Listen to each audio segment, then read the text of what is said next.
You are now rocking with the hottest boxing podcast in the land. True Media Boxing Radio with your host, Coach Malachi Williams. True.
For the thousands in attendance and the millions watching around the world, ladies and gentlemen, let's get ready to rumble!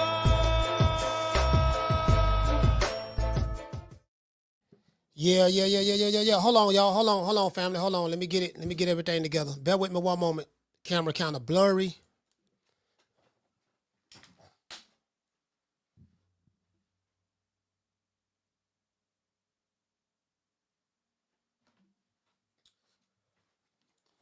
Let's see what's up. See what my camera looking like now. All right, cool. We back. All right. Make sure everybody can hear me. My camera's my lens is kind of blurry a little bit. My focus. Had to make sure my focus is back on. Get a chance to talk about the big fish. Big fish. Call Al. Get a chance to talk about the big fish today. The big fish. Lord Hammer, get a chance to talk about the big fish today, man. Shout out to Errol Spence. I like, contrary to popular belief, I like Errol Spence. I like Errol Spence a lot. I heard a lot of good things about him. I don't like the Errolsexuals because them niggas went to living lives vicariously through this dude, and it ain't but two grown men that I ever got threatened over. And that was Deontay Wilder and Errol Spence. You get what I'm saying? I'm like, man, I'm talking about, I guess, I don't know what part of the code that was, but I don't know what them niggas were thinking about. They made me a monster. They made me a monster on this YouTube shit, and I bodied all of them, of course. All of them are done. They don't even come over here anymore. If they do come over here, they create troll accounts. They get blocked, then they don't call, they don't do nothing. Right now, I got their ass in check. I got them behaving like good little children in kindergarten. True. They know, they learned, they found out the hard way. West Tampa do not play. They learned, they found out the hard way. You get what I'm saying? So I enjoyed every minute of it. The Twerkinator Army and the Errolsexual. I enjoyed I'm the one coined that. I enjoyed every minute of it. But I heard a lot of good things about Errol Spence. I did. Actually, all of the good stuff I heard about Errol Spence came from Bud. To be fair, came from Bud, came from Bomac, came from Coach Red. Like for real though, they spoke very highly of him. They spoke very highly of him, man. You get what I'm saying? So to be honest with you, they really did. But shout out to everybody in the chat, man. Shout out to Raymond Moore, my sister, Lisa Bells. My sister, Lisa Bells. Shout out to Lisa. Shout out to Big Stalks. Shout out to the lovely Miss Black Panther. Who else we got in the building? Daniel Agnew, Dr. Mario, Jamie Vasquez, salutes. Who else we got in the building so far? Let's see. The Natural. $1 Trillion Dreams. I'll be glad, I'll be glad when they get back in the ring. We'll see what's up. Apparently there's a whole lot of stuff going on over there at Back End Promotions. Fighters, it's hard. It's hard for a lot of them dudes to get in the ring, boy. That budget ain't there. So Back End Promotions, boy, motherfucker be on the shelf and, can't get no dates. I'm talking about, the Lord have mercy, boy. Ooh, Lord have mercy, boy. Ain't it good? Shane I booty meat. Shout out to G5 from the Bronx. The Bronx is here. Let's see. Somebody named Ira, what's going on? He said, hey, what's up? I don't know. We'll see. This is the first time I ever saw you over here, so we'll find out if you're a troll or not. We'll see. Shout out to Green Eyes P. Stephen 47 is here. Kendall Price is here. True Media Podcast, True Media Boxing Radio is here. Jose, Bakersfield, California. Jose, what's up? Bakersfield, stand up. Shout out to Budro. Budro, what's going on? Weedy is in the building. Shout out to Boyce, Casino Life Prez, Dr. Mario, 7 Night Stand, etc., etc., etc. Shout out to Ira. Shout out to Ismail. Ismail, what's going on? Sean from the Heights. Salute to you, fam. Shout out to Johnny Scott is in the building. Yeah, man, Mike Wilson is in the building as well. Yeah, you get what I'm saying? I mean, well, I'm showing up happy to be talking about it. I'm showing up happy to be talking about the big fish right now. Lord, I'm happy to be talking about the big fish, man. God damn, man, because, everybody, it's APB out on them. Everybody trying to figure out when him and Fundora going to fight. We hearing they going to fight in January. Well, they supposed to fight in October. Then October went to December. December went to January. January went to March. March went to April. So I'm like, man, when you got stuff going like that going on over there, that means, boy, something ain't shaking right. Something ain't shaking right on that side of the fence. Because I'm seeing other promotional companies, they putting out fight schedules.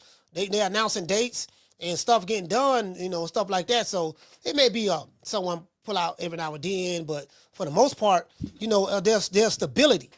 There's stability. You get what I'm saying? So it just seems like the stability's not there, Yeah, shout out to Mike Wilson, man, Ruben Gutierrez, Johnny O'Neill.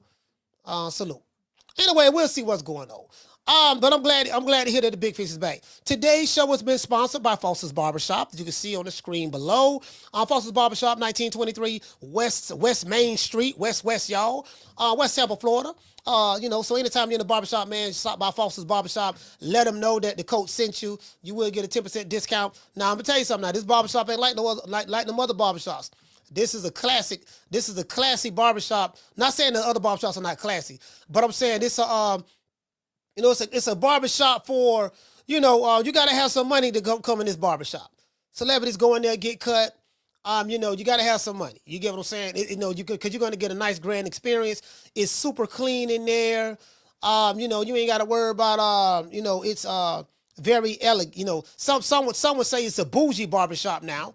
My homeboy done bougied it out. Some would say it's a bougie barbershop now, but it is what it is. Basically when you come in there, you spending $50 or better. You spending $50 or better. That's what I want to tell you. And you $50, it's gonna be $50 or better.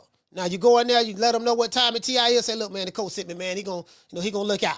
Ben gonna look out. We're gonna give you a 10% discount, and you can get some of the merchandise that's in there as well. True. This is Coach Malachi Williams. We are reporting live from the cigar capital of the world, Tampa, Florida. Ybor City, Tampa, Florida. The cigar capital of the world. Look it up. Tampa, Florida is the cigar capital of the world. We got a lot of Cubans here. Huge Cuban population here. They brought the Cuban cigar to the city I think in the 1800s, like 1885 or 95, something like that there. You know what I mean? And right now, goddamn it, we rocking and rolling when it comes to them cigars. I don't smoke cigars. A lot of cigar bars here in the city. You know what I mean? I don't smoke cigars myself. I smoke the other stuff. But it is what it is. But, man, you want to get it cracking like it, man, y'all come on down here, man, and Shangalang with the old boy. Hit me up. Very easy. I'm not hard to find. Just give me a call, man, and it is what it is. Let's get into the show. Now, enough of all that small talk. Errol Spence bombshell claim about boxing. That will leave you speechless. Now, I'm not gonna lie. I was kind of taken aback by this. I was kind of taken aback by this tweet from Errol Spence. It's kind of taken. Errol Spence got back on got back on X, formerly known as Twitter, and he went to doing this thing, shang-a-langing, everybody else tweeting up something, you know what I mean? Everybody else tweeting up something. So Errol like, man, I might as well just get out here, man, do my thug thizzle too, man. Start doing some tweeting. I ain't doing no fighting right now. True. Man, I might well, man, just go ahead, man. I don't know where I'll at, man. Nobody seen him, man.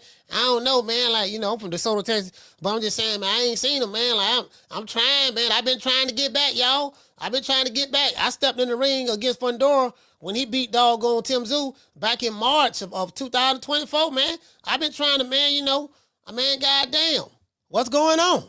You get what I'm saying? What's happening? As the Jitter Boys would say, what's happening? My little brother say, man, he said, yo, big bro, what's going on, man? What's happening? He live in Atlanta. He said, what's happening? Niggas be fucking up the English language. I feel bad for these kids. These kids growing up learning improper spelling of words, and they go to take the improper spelling and pronunciation of the word, and they think, and they go to thinking that's what it is. They don't learn cursive anymore. You get what I'm saying? Like, they ain't teaching cursive in school. Man, no home economics. Now they teaching you about trans this now and twerking and unsexy reds. You know what I mean? Wait a minute. So how you gonna teach us this bullshit? Yeah, we gonna give y'all some trash that ain't gonna help you in society at all. Just give you a whole bunch of garbage and then put it under the label of equality, ruin your children. You know what I mean? And then mess them up just like we messed up, like some messed up adults. True.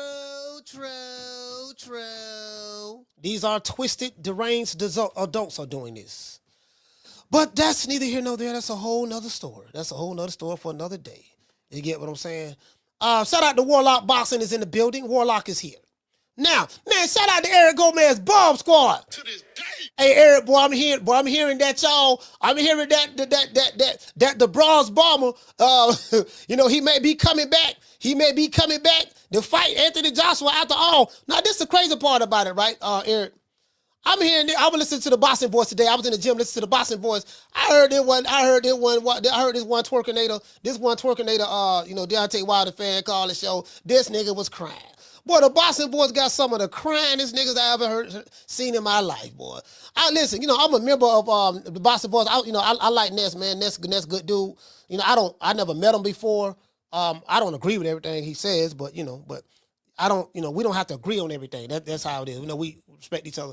But Ness has some of the cryingest niggas I ever heard in my life. You niggas be calling the Boxing boy, man, boxing messed up, man. And why Wilder, I wouldn't even entertain fighting the Anthony Joshua. Cause when Wilder was trying to fight him years ago, you know what I mean? They didn't want to fight him, they were ducking him. Now the Sheik, Turki Alashihk want to make that fight. F Turki Alashihk. If I'm a Wilder, I say F him. Fool, you do know that Wilder has fought on Turki Alashikh's cards twice since leaving the PBC. You do know that, right?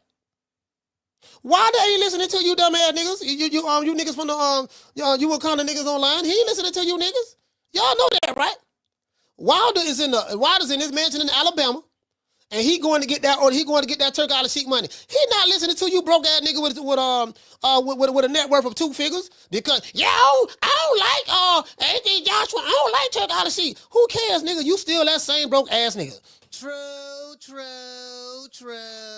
Wilder go to the bank and cash that check, he don't sit back and say, listen. Oh my gosh, the Bronx Bomber, Deontay Wilder. You know what, my fans, cause I am they kings. I'm they kings, baby. I'm they kings. And one of my fellow followers said in the chat, he called the Boxing Voice, baby, and he said that I should tell Turki Alashihk to F him, and and forget fighting Wilder for a whole lot of money. Get fighting Joshua for a whole lot of money since both of us washed up right now. Forget that. And I'ma listen to him who called the Boxing Boys, and I'ma turn down that money. What fool gonna listen to you dumb ass niggas on YouTube? True. When I say dumb niggas, I'm talking about the dumb niggas. I ain't talking about the civilized people on YouTube, the civilized black people, the civilized white people, Hispanic people, Mexican. I ain't talking about that. I'm talking about these dumb niggas who just want to whine, bitch, moan, complain, cry, and tell millionaires what they should and shouldn't do from a business standpoint. All because you got your feelings wrapped up in it. Who gives a damn about an emotionally broken, broke nigga? Fam. You participate in the Victim Olympics. You on the victimhood Ferris wheel, you know, the wheel that the hamsters be running on. They're running on it. Yeah, nigga, I'm a victim. After him, he a coon. He a sellout. He Uncle Tom. Shut up. Drop the addy. I got shooters.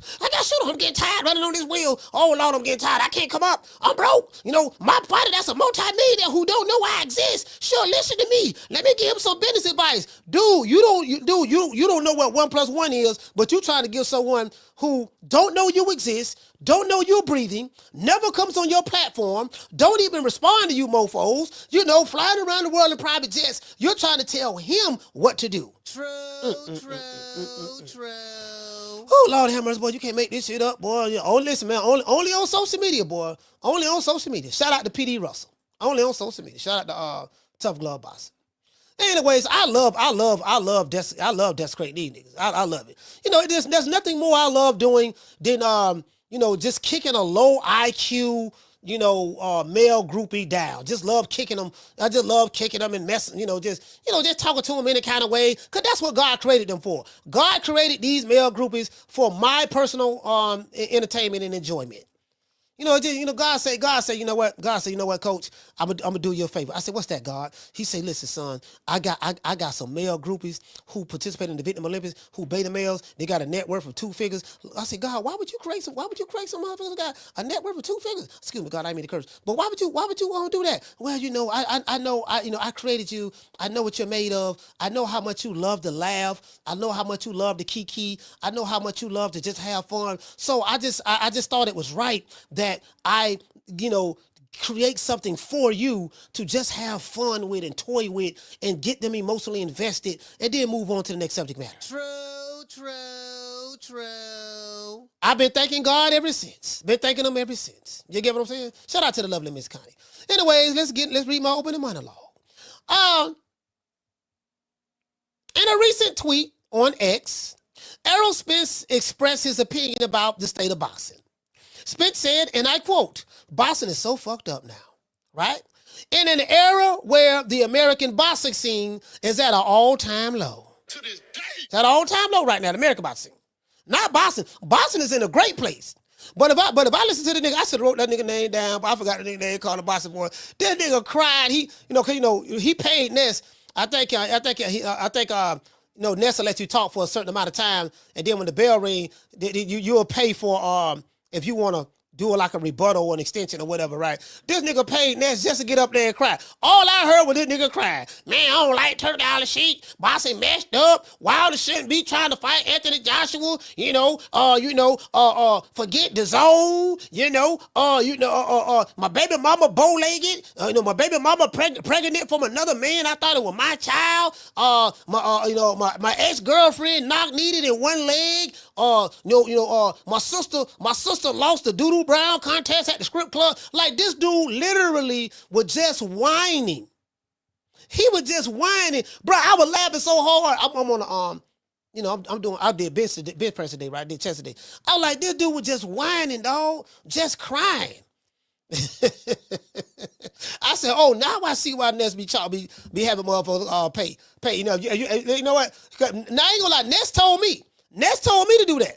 Ness said, Coach, what you need to do, man, you need to start charging motherfuckers, man. If they want to do like a counter, like a what do you call it, fam? Like a counterpoint. I think it's a counterpoint. Yeah, if you want to do that, that's what you need to do, man. You need to start doing that. I was like, nah, I ain't gonna do that, man. I ain't gonna do the people like that. But Ness told me, he said, nah, man, that's what you need to do, dog. You know what you need to do, motherfucker. Especially, I said, especially if you a motherfucker want to sit here and filibuster. You want to talk to a nigga for 30 minutes. I heard one nigga call the boxing boy.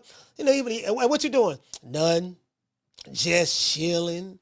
Yeah, man, I'm just, I was just sitting here, man, just turned it on, and I heard y'all was just talking, dog, and I just say, man, let me just give you boys a call and see what y'all up to. Nigga ain't had nothing to say. Shout out to Damian Bennett. Nigga, don't be calling me. You ain't got nothing to say. You just want to call. Yeah, dog. I don't want to hear all that small talk. Man, say what you got to say. Get the fuck out the phone. All that. Oh, yeah, well, you know, dog, what it is, dog. I was just, just sitting here, scratching my ass and, smelling my fingers out there, scratching my ass. And, yeah, I was just calling this and two-tone just to see what's up, dog. Yeah, man, how y'all been?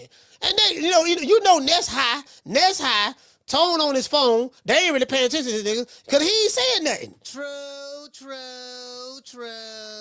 Damn, I said, boy, he got some remedial niggas over there, boy. Lord have mercy, shit. I see why he talk. He's supposed to talk. He's supposed to. Well, I remember I had that whole ass nigga calling the show 3-4 times. That whole ass nigga on She Block. I said, I definitely should have been charging that nigga. Nah, nigga, you wanna waste my motherfucking time, nigga. Nah, you got to pay. I mean, you ain't never sent no money in there, so we know you broke, but goddamn, my nigga, you better do some shit. Yo, broke ass. Anyways, new money, as you guys know, some people say that boxing is at an all-time low. New money has entered the game in the sport of boxing, improving kind of like the situations of a lot of people. You know what I mean?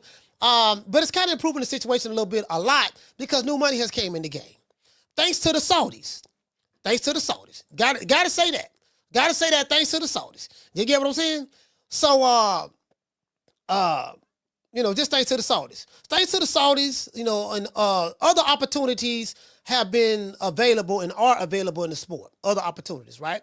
Especially now that a lot of these networks are folded up like a lawn chair, or will be getting out of boxing in 6 months from now. Turki Alashihk in particular has bought the Ring magazine. Y'all know the Ring magazine is the Bible of boxing. The Ring magazine was the first belt. The Ring was the first belt. You fought for the Ring, you were considered, you were the supreme champion. The Ring.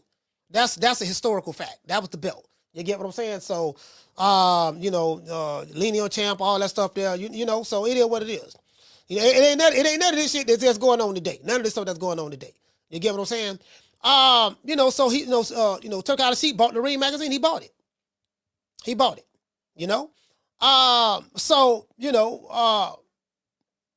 And I think, I'm not sure, don't quote me on this, but I think I'm right about this. The Saudis are close to acquiring 10% of the DAZN.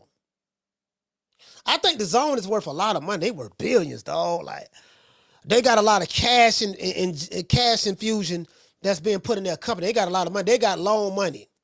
I suspect the Arabs is doing this, though.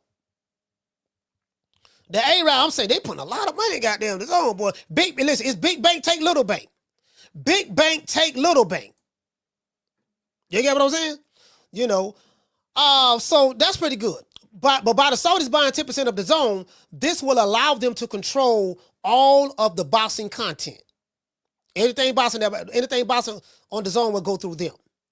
There was a time, as you guys know, when HBO and Showtime were running the show.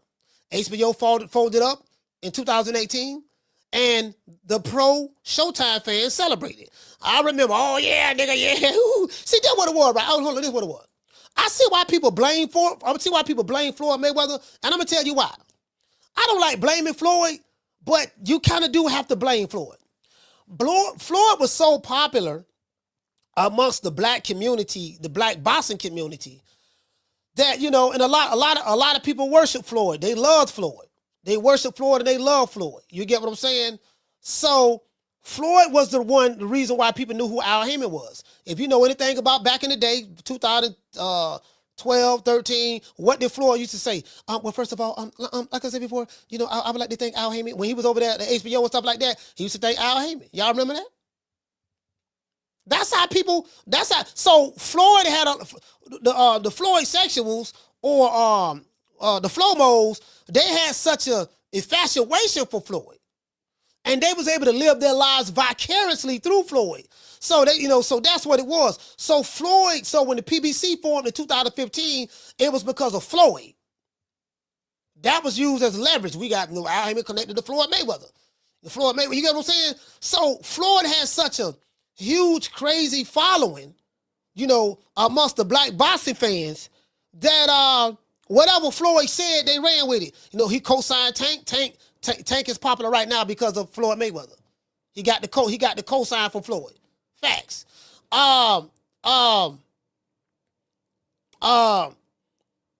When Floyd left, HBO went to Showtime. And what these niggas became pro Showtime. Floyd ushered in being fans of promotional companies and networks. That came from Floyd.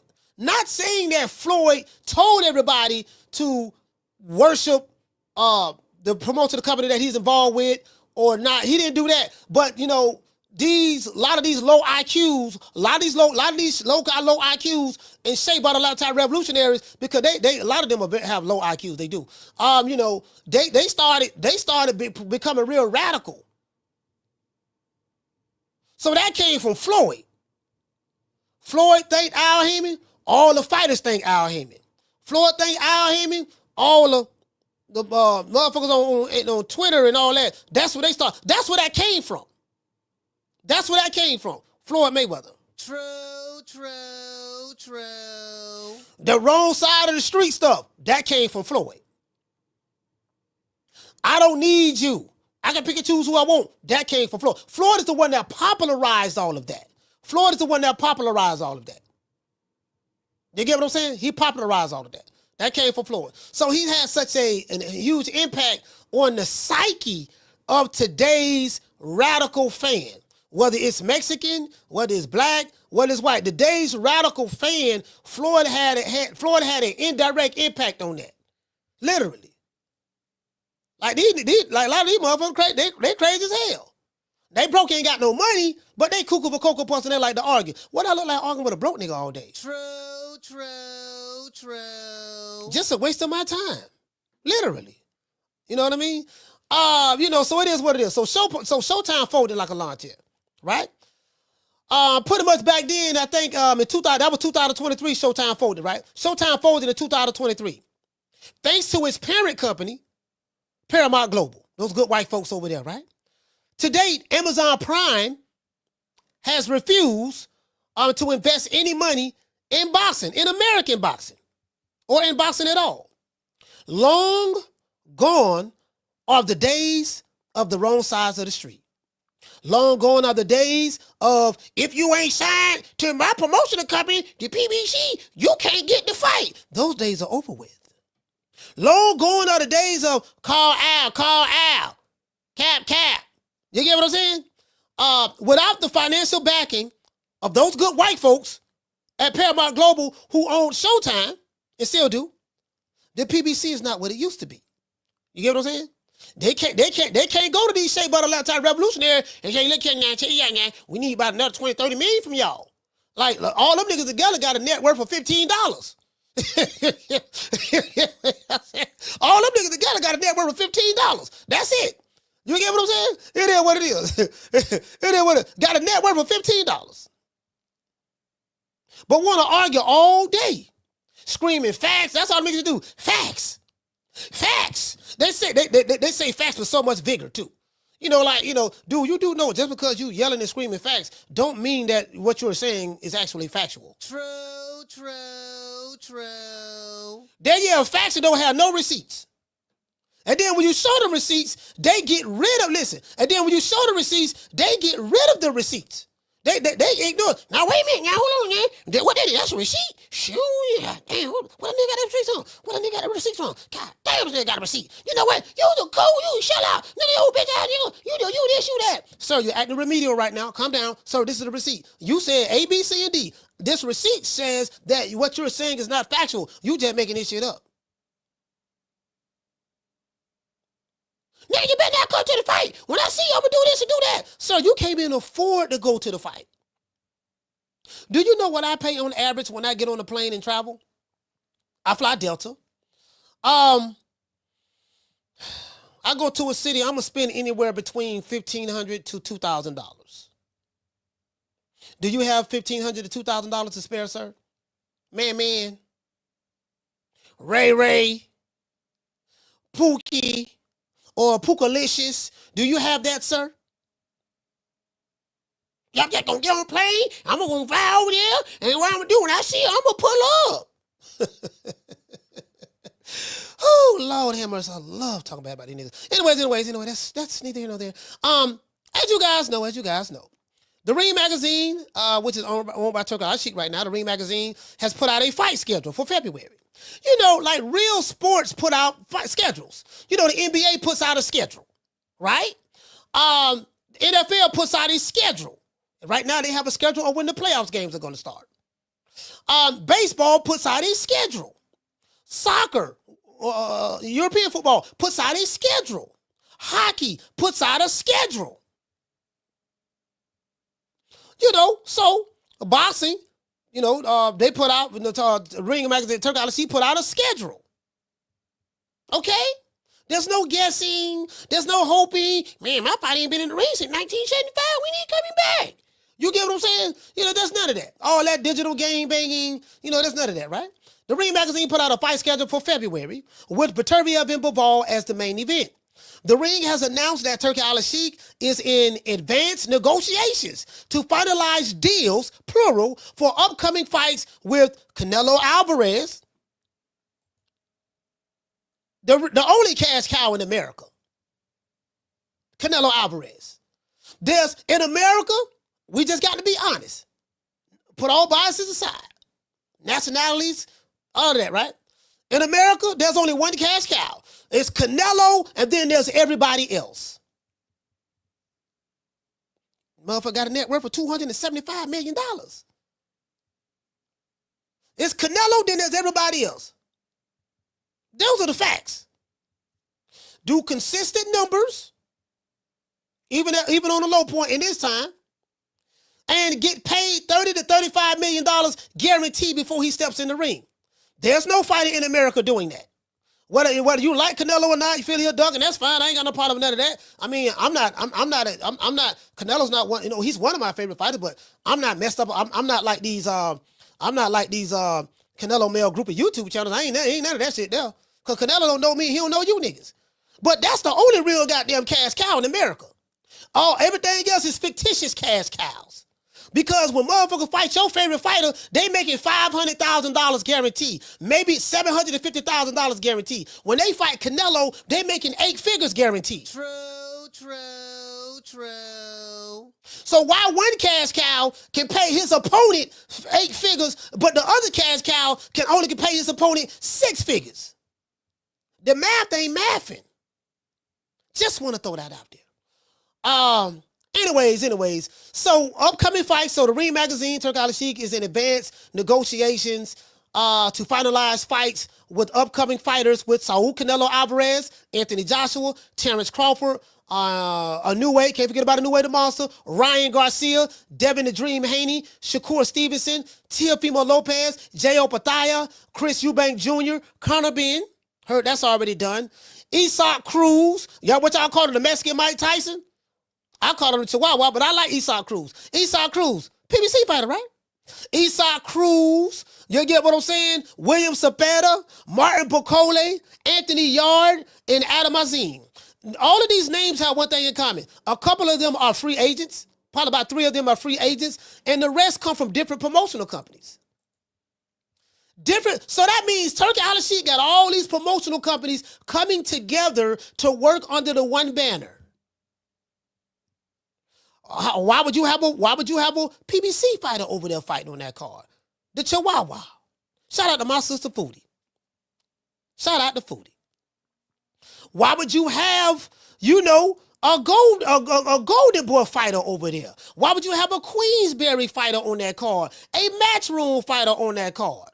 A top rank fighter on that card? That tells me, look, he ain't got to buy the promotional companies. Look, I'm going to make all y'all work together anyways, because all the promotional companies need money to operate. That's any business. Hell, a nigga selling Nick Sacks on the corner need money. Them $5 mean a lot to him.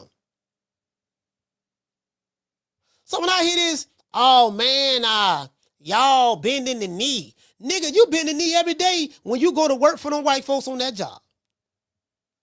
And I don't want to hit nothing about that different. No, it ain't different. You bending the knee one way or the other. Period. You just mad because you don't like the guy that you say have people bending the knee. That's a personal issue. But that last time I checked, that man a billionaire, multi-billionaire. He ain't think about you niggas. Or commentators or reporters or YouTube channels or subscribers. Man, ain't think about that. Like, dude, your opinion means nothing to them. Nothing. They got the money, you don't. That just, and last time I checked, in life, it's about the haves and the have-nots. If you ain't got no money, you better be trying to get some money. Period. Because without money, you can't do nothing. So miss me with that bullshit. True. You get what I'm saying? The Pro Showtime and PBC crybabies are upset that their beloved company and network has fallen off. Now, it's really not their company or network, but for some reason, them niggas felt like it was theirs. They felt like they had stock in it. Well, they had it. They did have stock in it. They had emotional stock in the companies. Emotional stock. They had emotional stock in Showtime via Floyd Mayweather. They had emotional stock in the PBC via Floyd Mayweather because all that came from Floyd. Because those were Flomos who followed Floyd, and then whatever he was affiliated with, they jumped on the wave and became that. That's the one thing these the PBC, pro PBC guys and the Showtime guys and the Wakanda niggas and the Shea Butter Lifetime Revolutionaries, that's the one thing they got in common. It's the Floyd Mayweather connection. And then they broke off, became Tank radicals. They became Errol Spence radicals. That's where it all came from. But Floyd, it came all from Floyd though. Trust me, I'm telling you. I know what I'm talking about. Right? If Errol Spence, so, you know, it is what it is. It is what it is. You know what I mean? The days of freezing fighters out who are not signed to your company, those days are over with. Y'all remember that? Oh, man, you got to come over here and bend the knee to come over here to bend the knee. Notice the terms they use. Now, if you go to the company that they want you to go to, it's not bending the knee. When you work with somebody who they don't like, it's bending the knee. You notice that? If Errol Spence said boxing is fucked up right now. If Errol Spence feel that boxing is so fucked up, he has to thank Al Heyman. Because guess what, right? Guess what? That's what we do. Because you got to always thank Al, right? Well, you know, I guess I got to be like everybody else and thank Al Heyman. Got to always thank Al. Just want to throw that out there, right? Got to thank Al. If he feel that boxing is effed up, you got to thank Al Heyman. I'm just saying thank him. Thank him. He's such a great man, right? Me personally, I have no complaints about boxing. I feel the total opposite of what Errol Spence feels. I have no complaints about boxing. I love where boxing is at right now. I love it. I love what Turki Alashihk and the Saudis are doing for the sport. For those American leftovers who are still crying and throwing temper tantrums like some bitches about Turki Alashihk and the Saudis taking over boxing, guess what, nigga? Get over it. What kind of fool do you take me for? Get over it. Don't everybody believe in Google? Go Google that shit. Why get over it? Because you are powerless in the situation. You're powerless, right? If you are a fighter who doesn't like the changes that's going on right now in boxing or in the American boxing scene, guess what? I have some good advice for you. UPS is hiring. True. UPS is hiring. They got good benefits, medical, dental. UPS is hiring. Amazon is hiring too, but I heard Amazon don't pay. Boxing is not effed up. According to what Errol Spence said. Boxing is not effed up, Errol. I disagree with that. Boxing is in a great place. You're either going to get down or lay down. A lot of the top fighters from around the world have signed on to fight on these cards with Turki Alashihk. And they're getting paid handsomely for it. No one cares about what the crybaby American fighters think. No one cares. Nigga, you can retire right now or fall off the earth and don't fight anymore. Guess what? This shit gonna keep going. Ain't nobody gonna miss you. 8 billion people on the planet. You're just one out of the 8 billion. Remember that, right? If you don't like the sport, leave. I'm not saying this about Errol Spence, but I'm just saying. The ones who, the crybabies, right? We won't miss you. I promise you that. Boxing is bigger than one fighter. It's bigger than one fighter. It's bigger than one fighter, bigger than one group. Boxing is a global sport. The boxing gonna continue to go on like the earth rotates every day. The earth rotates at 1,037 and 37 and a third miles per hour. It's the smoothest ride ever. We walk on this planet, you don't even feel this bitch moving. It's spinning and it's rotating around the sun. You don't even feel that bitch moving. Smoothest ride ever, right? Smoothest ride. You get what I'm saying? The takeover is here, and it's not Teofimo Lopez. But the takeover is Turki Alashihk. Do you guys agree with Errol Spence that boxing is fucked up? If so, what's fucked up about the sport? If that's your position. Let's talk about it. T-shirts and hoodies on sale at CoachMalachi.store. Become a member of the True Media family, True Media Podcast, by clicking the Join Now button below. And also, become a member. And also, you can support the channel via Cash App or Super Chat. Cash App, $ True Media Today USA. Let's give everybody a round of applause. Everybody a round of applause. Let's give everybody a round of applause. But before we do that, I'm not gonna, because I wanna go ahead and drop these phone lines. Do we have 200 likes? Yeah, we got over 200 likes. Let me drop these phone lines early. But before I drop the phone lines, I want to hit all you brothers out there who have been tempted lately. I want to hit you with a little bit of Snow Bunny love. See your eyes shine, she's my Snow Bunny, please.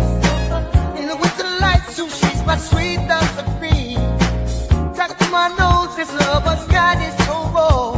Make you move, stepping out of control. Moving on the bar, everything's so right. Got that smooth, so feel. No, that's next to this law. With my Snow Bunny love, been party about the night. See your eyes shine, she's my Snow Bunny, please. In the winter lights, so she's my sweet love for free.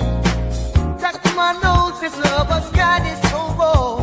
Make you move, stepping out of control.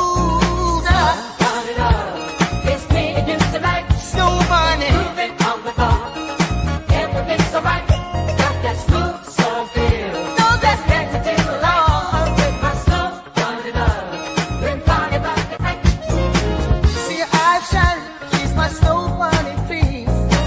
In the winter lights, so she's my sweet love for free. Talk to my nose, this lover's got it so raw. Make you move, stepping out of control.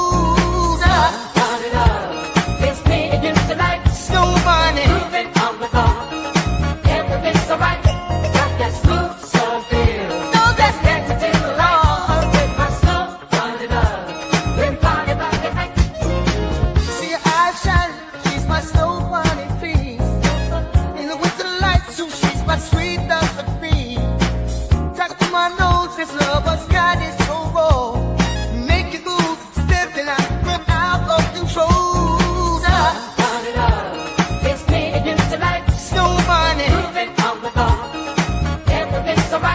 Got that smooth, so feel. No, that's next to the law. With my Snow Bunny love, been party about the night. See your eyes shine, she's my Snow Bunny, please.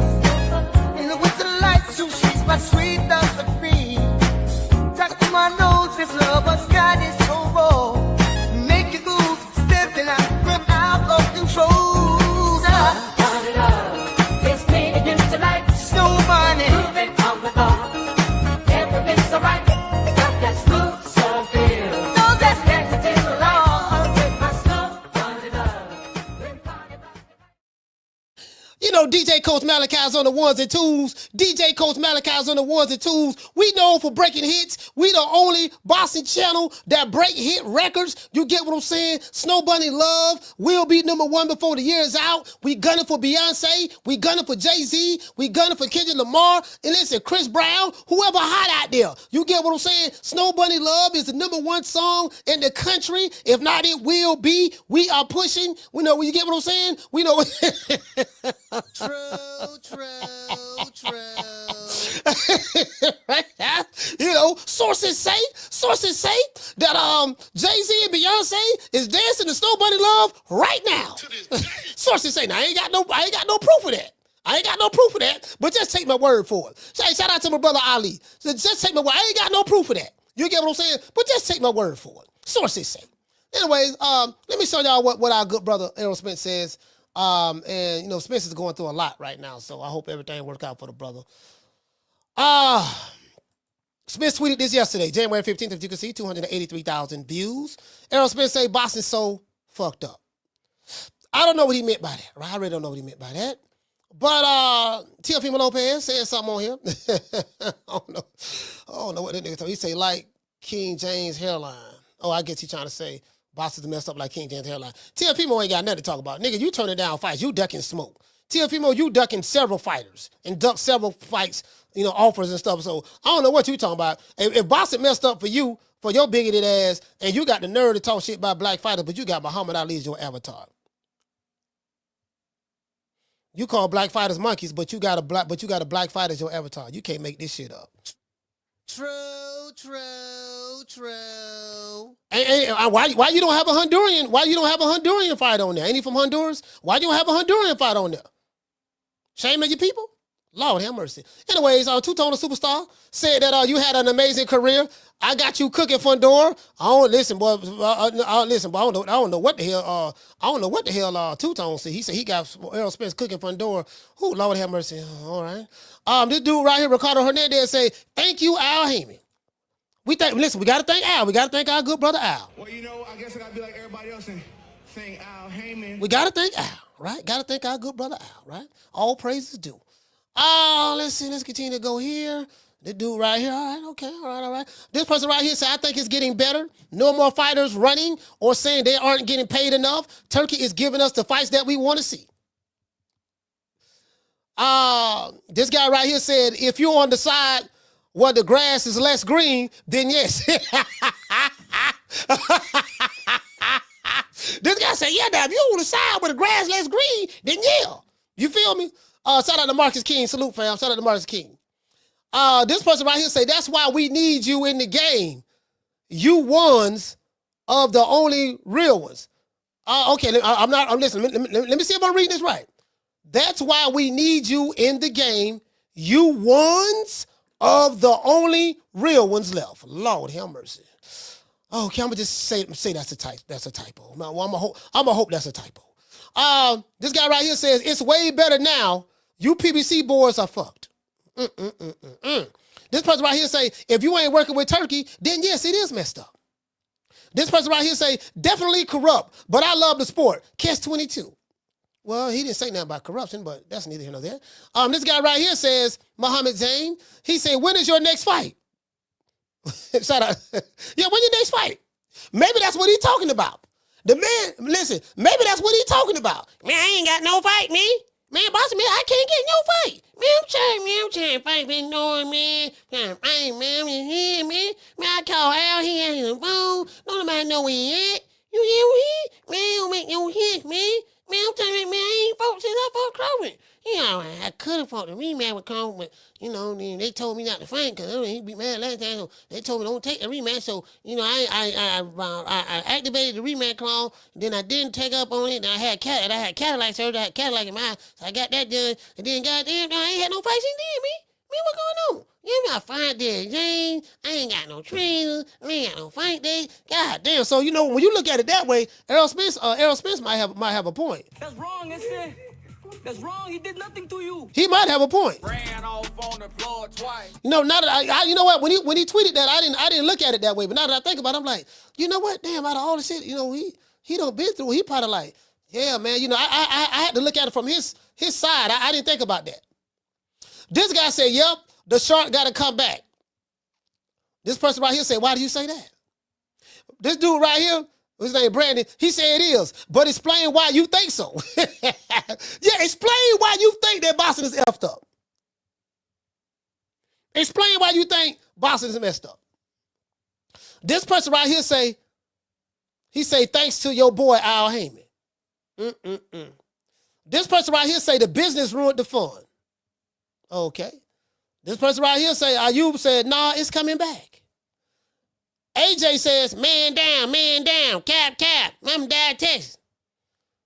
This person said, when are you going to return? This guy said, yep, sad. Used to be great. Said, used to be great, huh? Yeah, man, boss used to be great, man. Man, when you ain't having, man, it was good, man. Like, man, we were ducking champion, man. Now, let me tell you something. Errol Spence is one of the only PBC fighters that fought all of the top guys. Like, literally, he, you know, all of them was on this side of the street, but he didn't duck no smoke. He could have ducked him, but he didn't. He didn't fight Thurman, but I understood why he didn't fight Thurman, because he felt Thurman didn't want to give him a chance with ducking him, so he just said, the hell with Thurman. But Errol Spence fought Sean Porter. He fought Danny Garcia. He fought Ugas. He fought Terrence Crawford.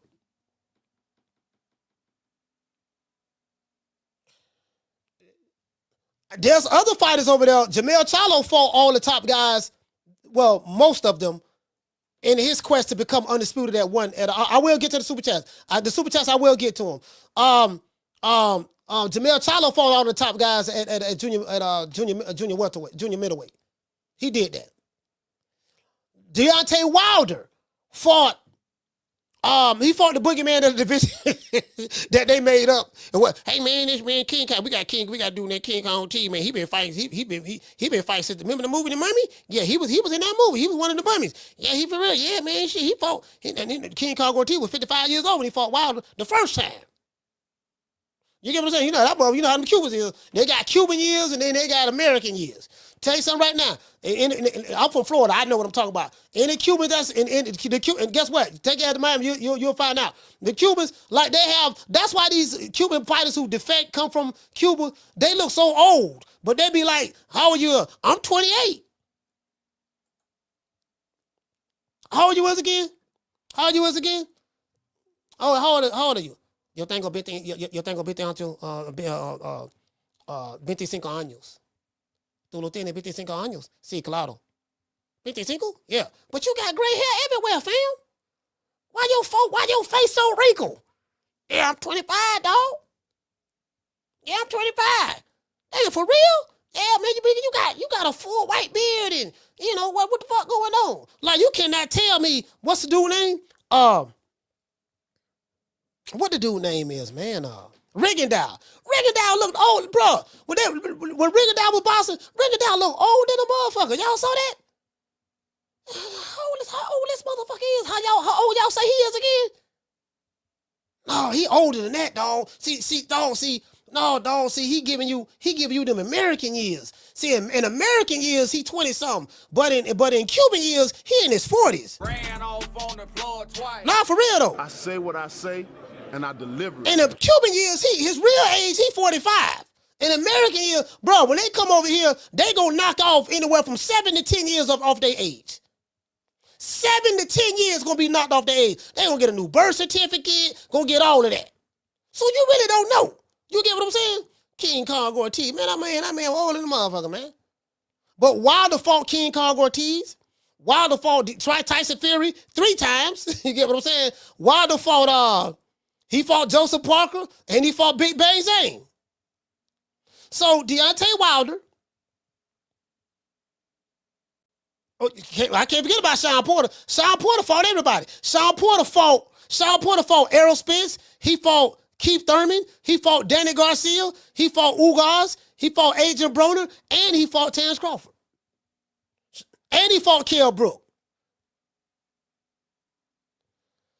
Sean Porter did that. You got other fighters who ain't fought none of the top guys in their division.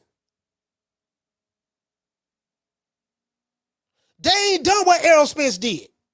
They haven't done what Keith Thurman did or Deontay Wilder did or Jamel Charlo did. They ain't done none of that. But y'all hold that fighter to a whole different standard. One guy, 3-4 guys over here don't dump no smoke for all the top guys. The other dude, he ain't got to fight you. What they bring to the table? This is about putting bush sheets. True. That's it. Damn, they got listen, they got these niggas in the winter protection. They got that nigga in the winter protection program for real. Like, god damn. I can't hate on Spence, but Spence wanted the smoke.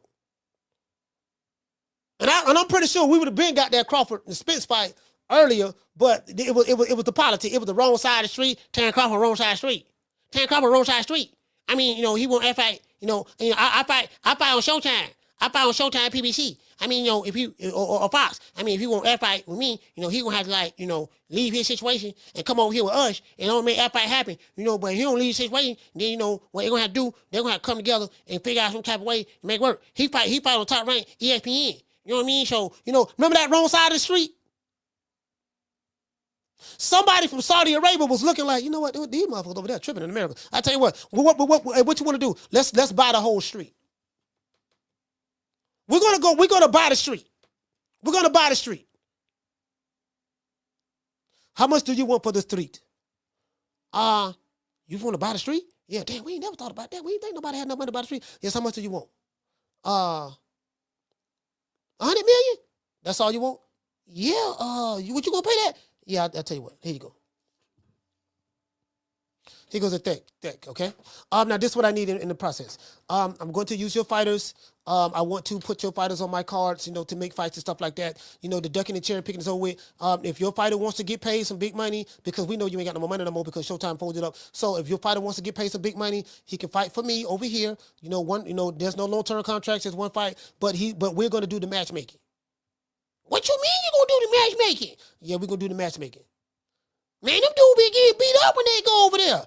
Well, when you fight the top competition, that's a good chance that can happen. Man, why I'm gonna go over there and fight and you ain't lose for when I continue to fight each American and inflate my record and tell everybody I'm the best? True.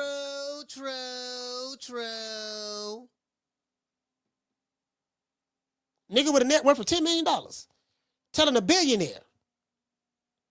All y'all over there meat eaters. Canelo got a net worth of $275 million according to celebritynetworth.com. I don't think he eating no meat. He getting money. Got different. True. Yeah. Phone lines open, man. 530-494-9636. What do you guys think about what Errol Spence had to say? I don't think that boxing is dead. I don't think boxing is messed up. I love where it's at right now. I really do. Matter of fact, let me show y'all this one time. I really do. Riyadh season is waiting for you. Let them know. Yeah, that's all Errol Spence got to do. Just get in contact with the Sheik. He can't get no fight. Hey,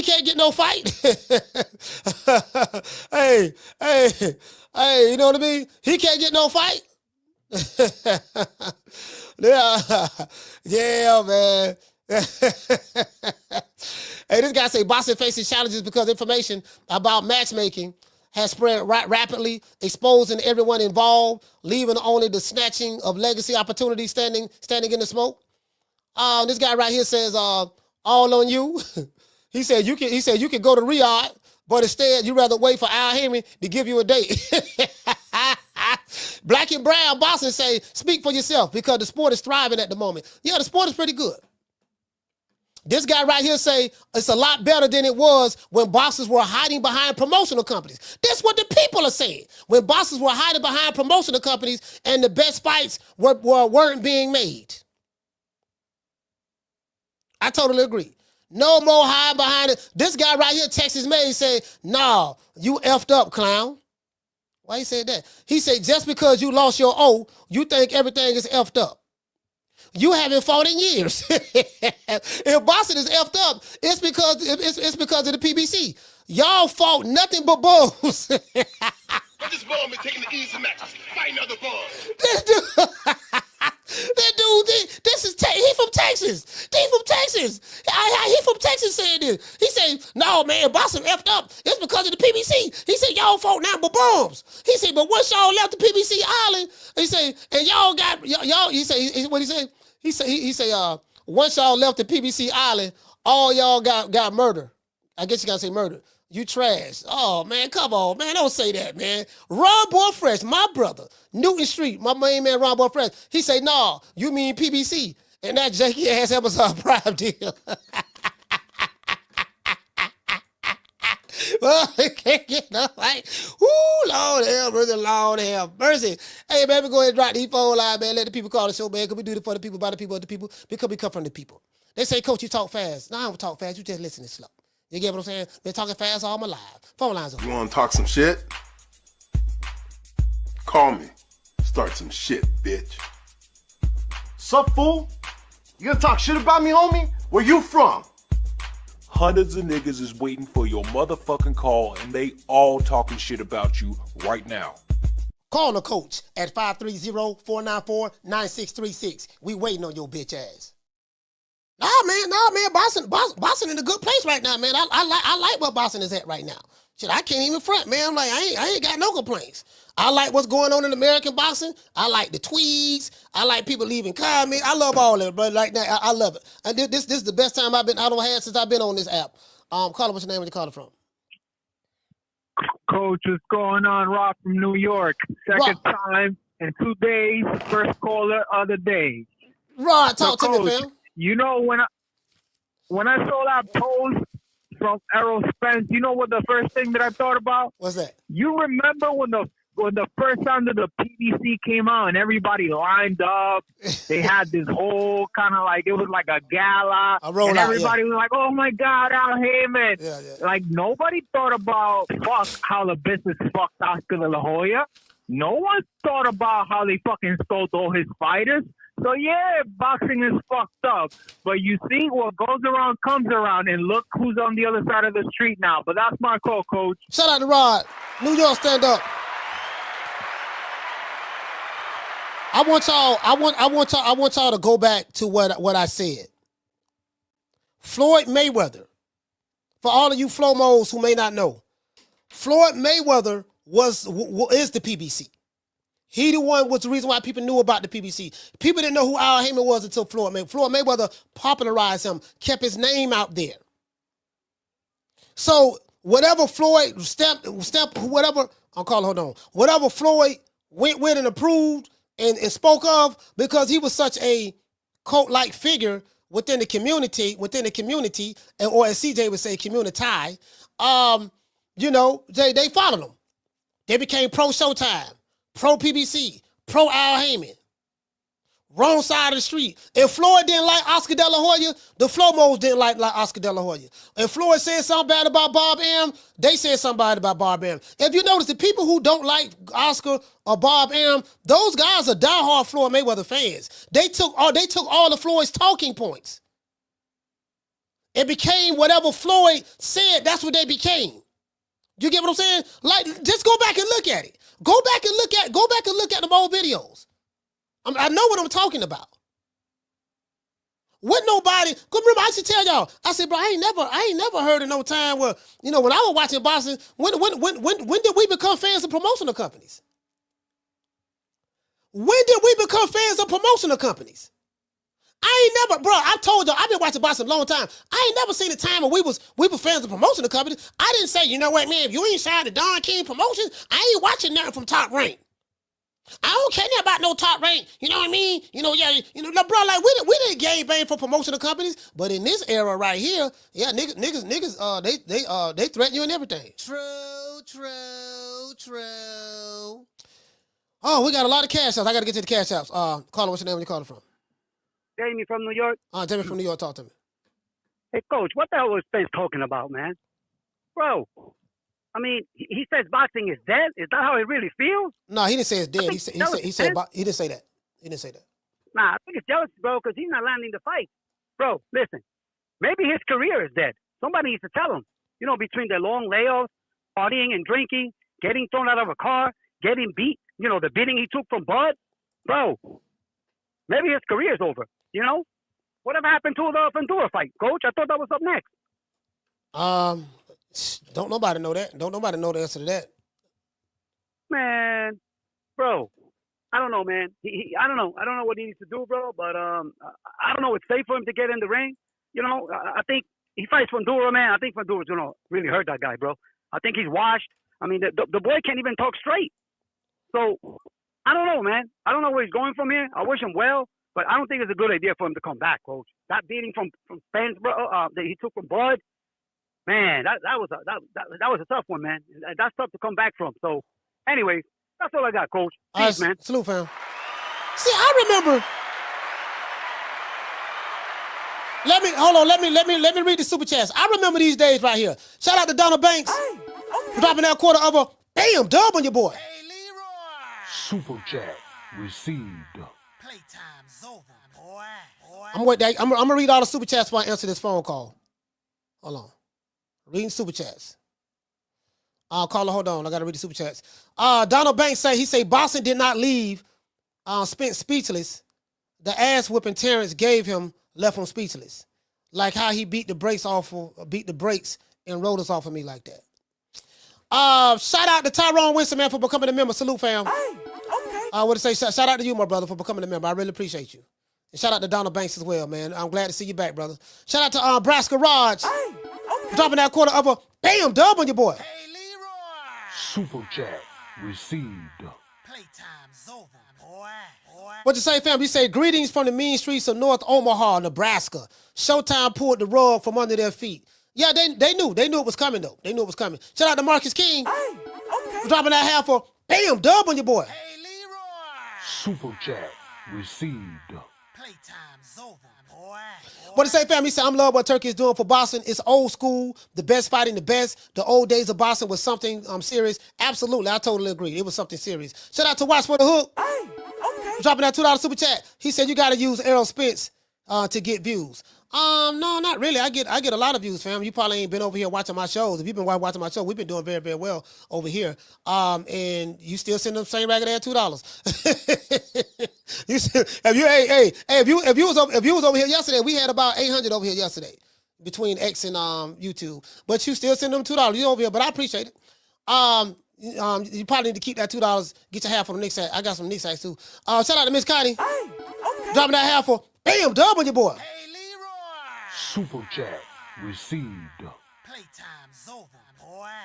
Matter of fact, if you what the Nick Watch for the Hook, if you want me to read your super chat, since you over here watching me, you one of my biggest fans. Since you over here watching me, if you want me to read your super chat, you gotta send $5 better. I ain't reading no $2. What the fuck I'm gonna do with $2? Shout out to Miss Connie. What you say? You say, hey fam. Tomorrow's Coach Malachi's birthday. Yeah. You know the old boy birthday tomorrow, man. Shout out to the lovely Miss Connie. Shout out to Green Eyes P. Dropping them 2 pounds on your boy. She say, bless Coach. Run them likes up. Yeah, y'all run the likes up for the old boy, man. Shout out to Zepper. Dropping that bam dub on your boy. Super chat received. Playtime's over, boy. What he say, fam? Salute. He say 100. Salute to you, fam. Shout out to Sean from the Heights. For dropping that quarter of a bam dub on your boy. Super chat received. Playtime's over, boy. What to say, fam? He say, Errol, you on the wrong side of the street. Yeah, man. You know what, man. I mean, kind of like he is on the wrong side of the street right now. I mean, but he can. But at any given time, he can make a fight with the Sheik if he wants to. Down from the bar, there's a platform stage.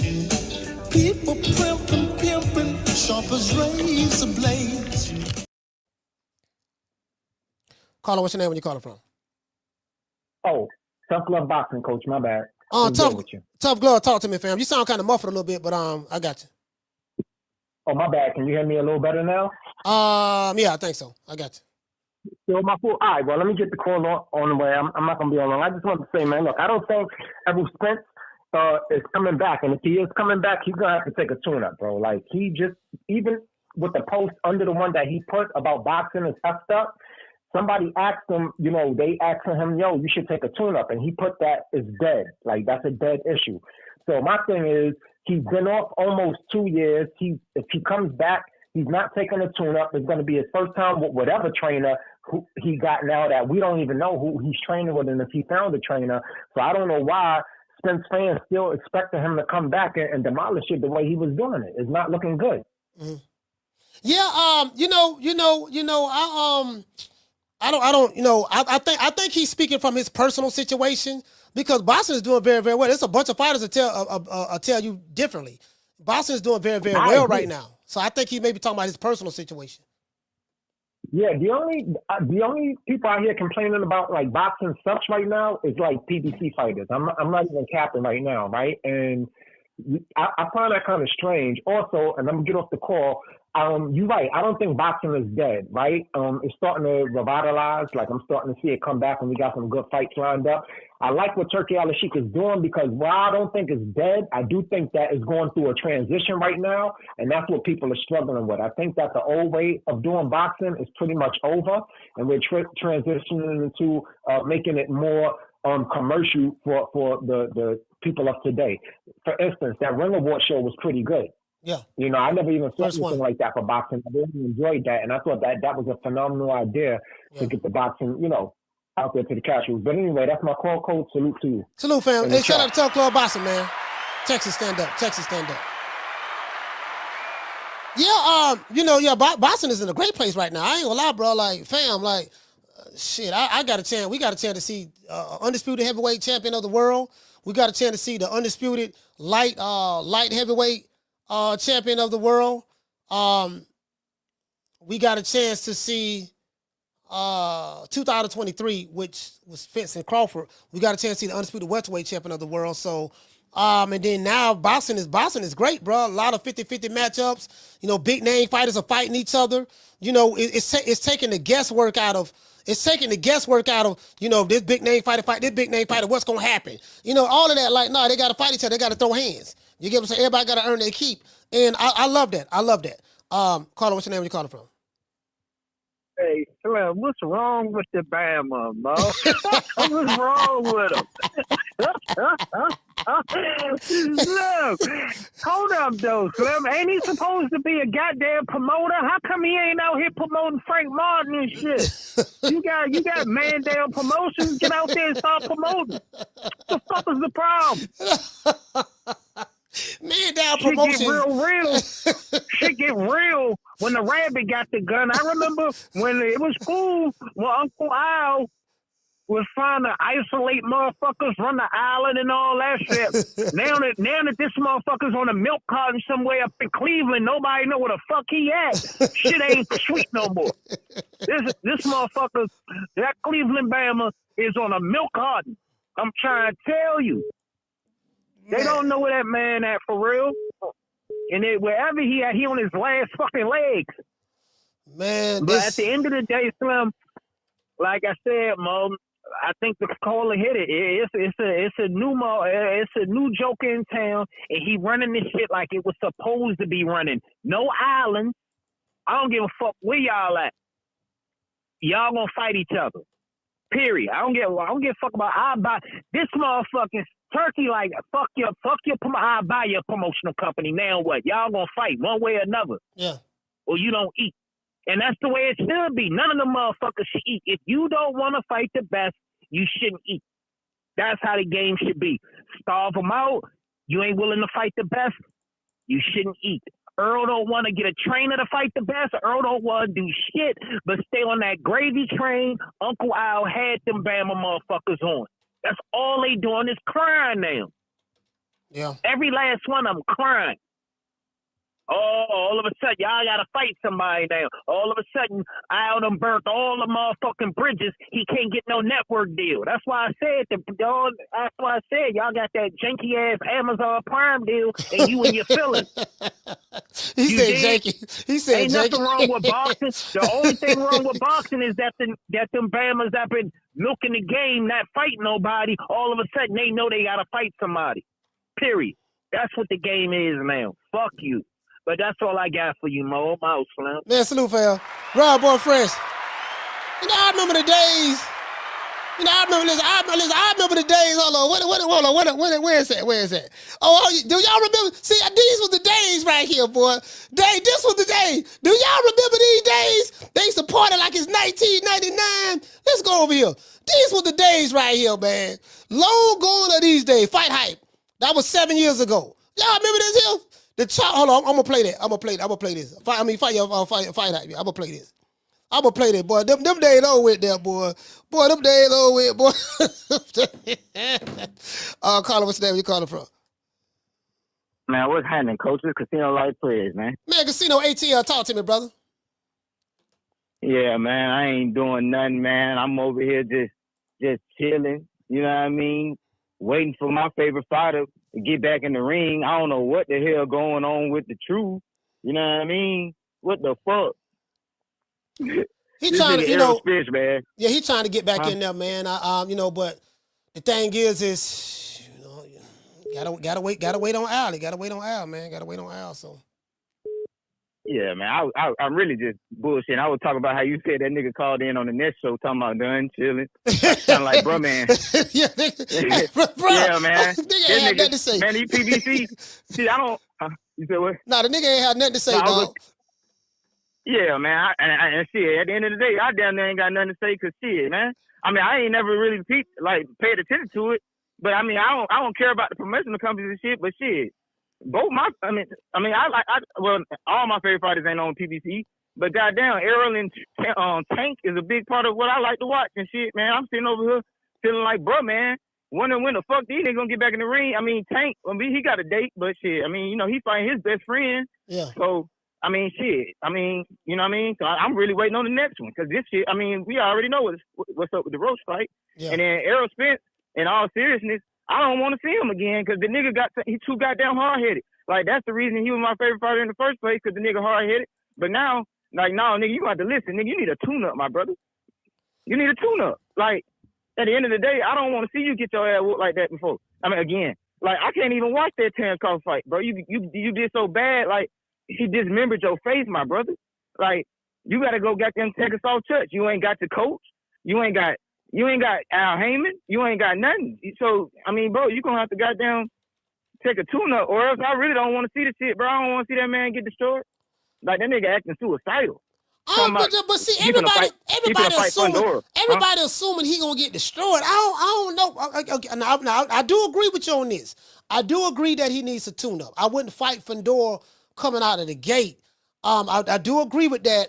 I think stylistically, somebody gonna get knocked out that fight. Stylistically. And man, you get what I'm saying? So, but I could be wrong. But July of this year will be 2 years since he's been in the ring.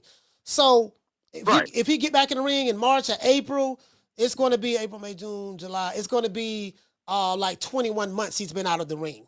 So then Fundora hasn't fought since March of last year.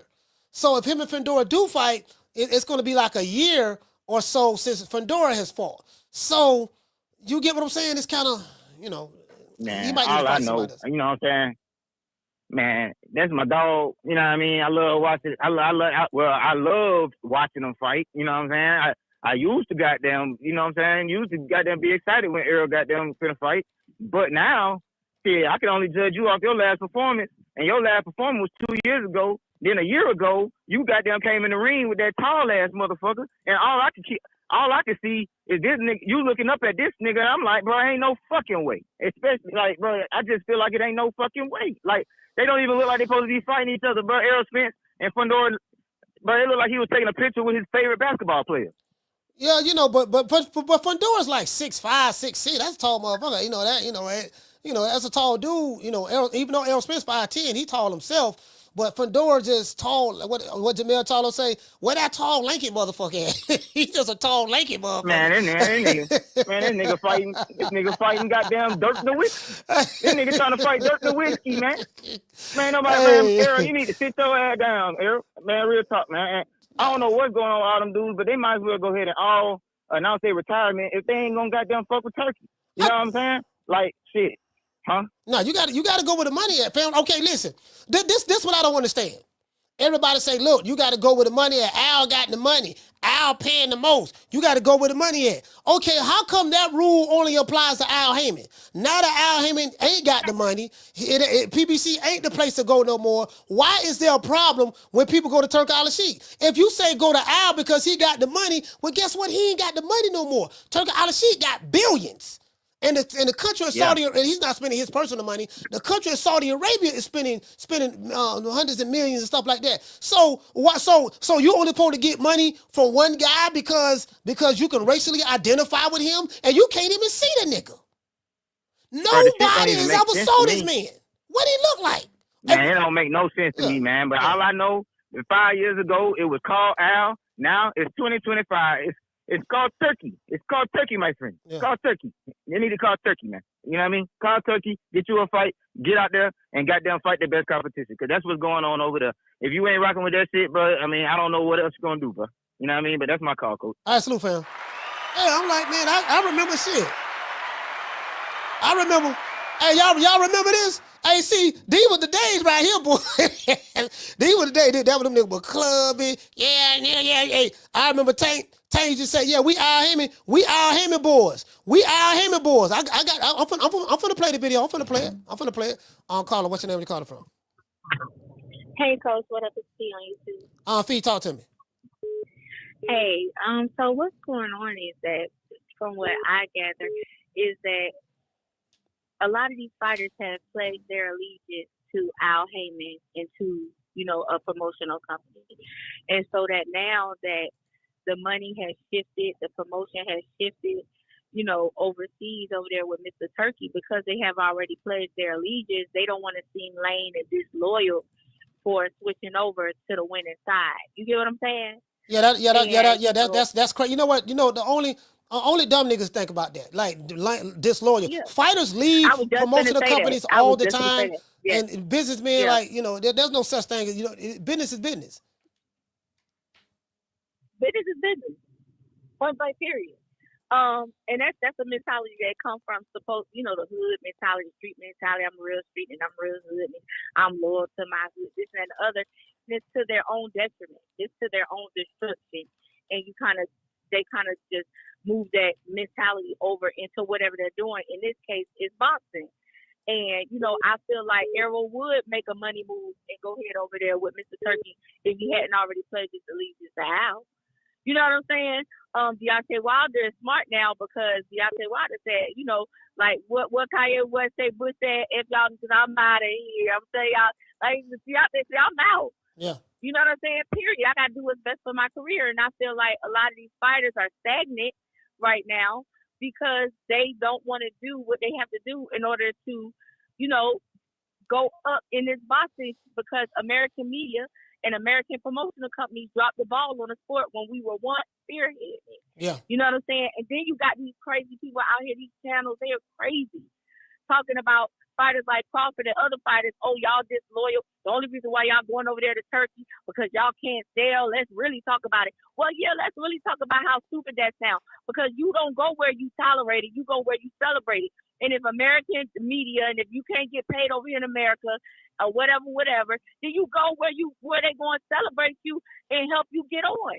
You know what I'm saying? It's not no popularity contest. Look, I'm finna go off. Let me calm down. Let me break it down. I'm sorry. Boxing is effed up for Errol because of, a lot of things that happened with him, and because him pledging his allegiance to Al over there. And he been waving that Al Heyman flag, a lot of them fighters, and they talking all that trash about Turkey, and they know it'll look bad to hood niggas to switch over. Instead of saying, you know what, I made a mistake, and I should have,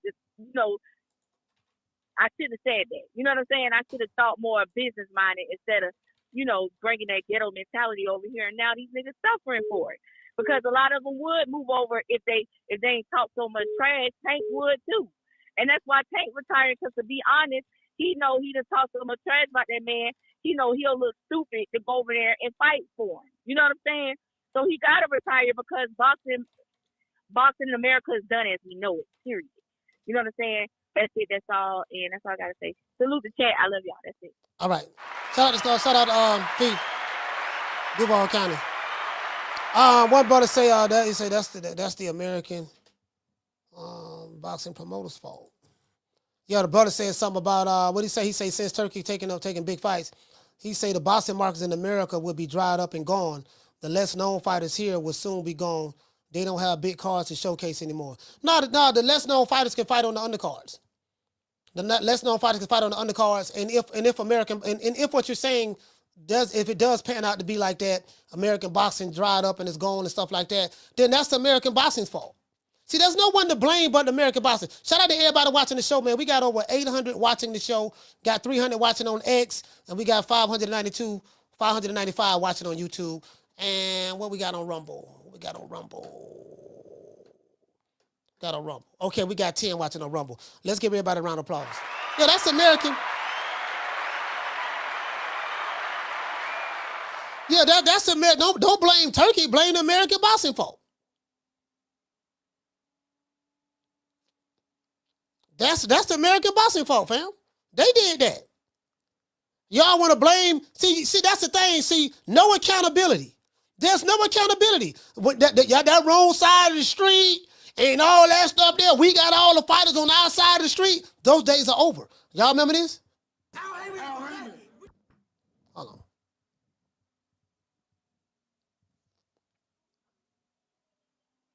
Hold on. Let me do this. Let me take this number down for a minute because I need to play this video.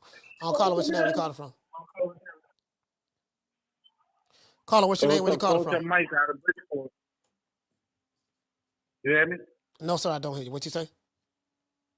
No, Mike out of Bridgeport, Connecticut. Mike out of Connecticut. Talk to me. Now, I want to ask you a question. Damn, I'm working out right now. All right. Coach, you feel like these PBC fighters, they're like they could walk in the building and sign a contract with an attorney and done by themselves? I don't know what their business situation is like. I don't know what they can and can't do. They say that some of them say that they are their own bosses. So I would think if you are your own boss, like some of them say they are, I would say yes, they can be able to do that if they want to because they're their own boss. Like, I'm not a Canelo fan, you know. But one thing he did say, I like to explore my options. You know, that's like common sense. You feel me? Yes, sir. Like, I mean that's common sense. That's common sense to a businessman. Business people like to explore their options. Ignorant people, they don't understand that. You know, I ain't got to explore no option. I don't like him. Like business people, see, that's the difference between Canelo. That's why I say fighters like Canelo, these fighters, they don't listen to these dumb motherfuckers on YouTube or even dumb fighters who talking dumb shit. You explore your options. That's what business people do. Whoever's going to give you the better deal, that's where you're going to go. Only a fool would say some dumb ass shit like, yeah, I'm just going to sit here and wait on such and such. You know, everybody get money over here. Hey, Coach, I know you in your past, you was a truck driver. That's what we would do. You know, we'll look to which one paying the better load. Yeah. You know, and we'll jump on that way. You feel me? Yeah, pretty much. But one thing, you know, Broner made this mistake. I remember when Rock Nation wanted to sign him, and he just jumped out the window, told Jay-Z to suck his man. I remember that. Yeah. You know, and this was a big deal to him, and he told Jay-Z to suck his man. He ain't going nowhere. Yep. And now look at him. You know. Now look at him. now look at AB now. Nigga, bro. I mean? Remember he was in court. Man, salute. All right, salute, fam. Hey, remember AB was in court. Remember they had him in court. He had to go to jail. He was in court. He had old child support, all that money. He said, "Man, I ain't got but $13 in my pocket." Like literally. Remember when he left? He said, "Man, we gonna be fighting on Twitter." I told y'all we would not, hey Foodie, we would not see any new videos of AJ Broner ripping up $20 bills and flushing them down the toilet. Remember that? Ripping up $20 bills, flushing them down the toilet? Guess what? I bet he's sitting home right now. Man, goddamn, I sure wish I had that 20. He probably borrowing money from Tate right now. AB probably borrowing money from Tate right now. You know what I mean? Man, hey man, Carla, hold on. Hey man, look here, man. Hey Tank, man. Look, man.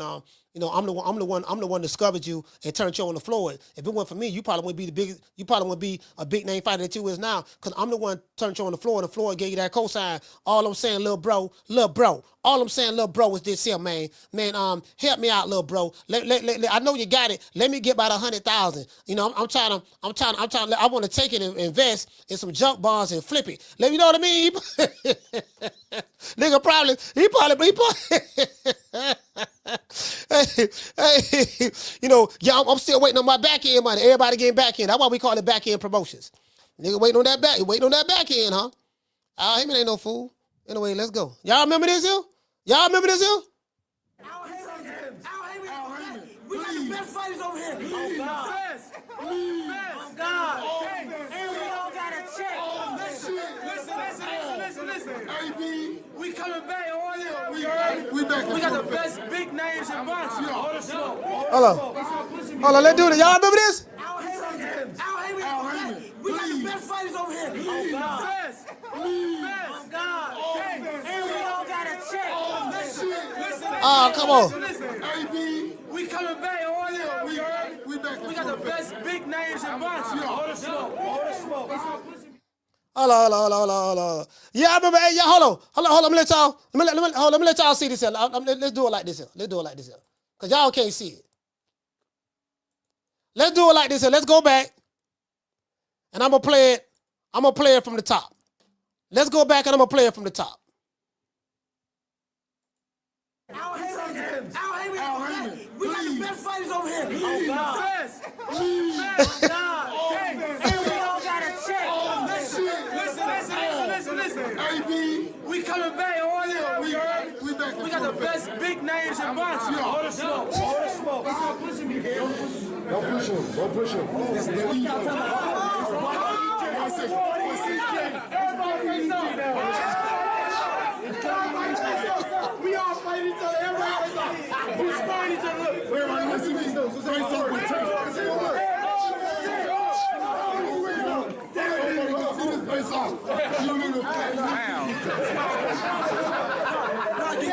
Get out. Girl, face off. Cause they got. Listen. They guys.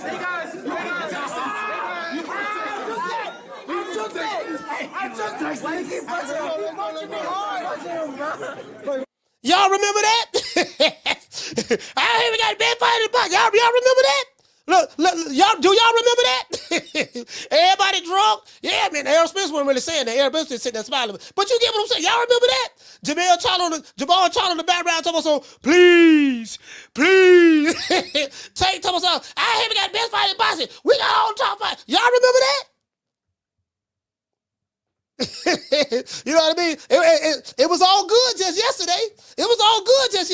Y'all remember that?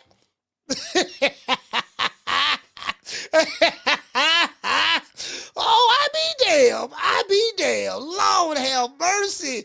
Look how the tables have turned. Let's go.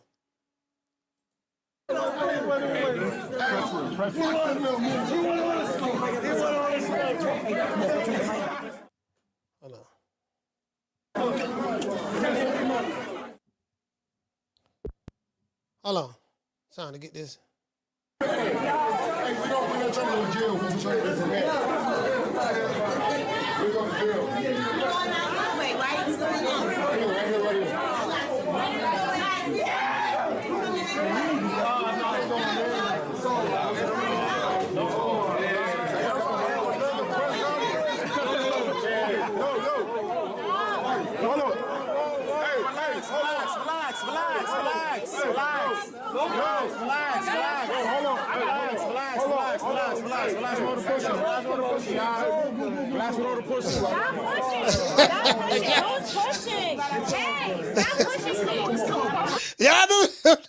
Y'all remember them days? That was about 7 years? That was about 7 years ago, right?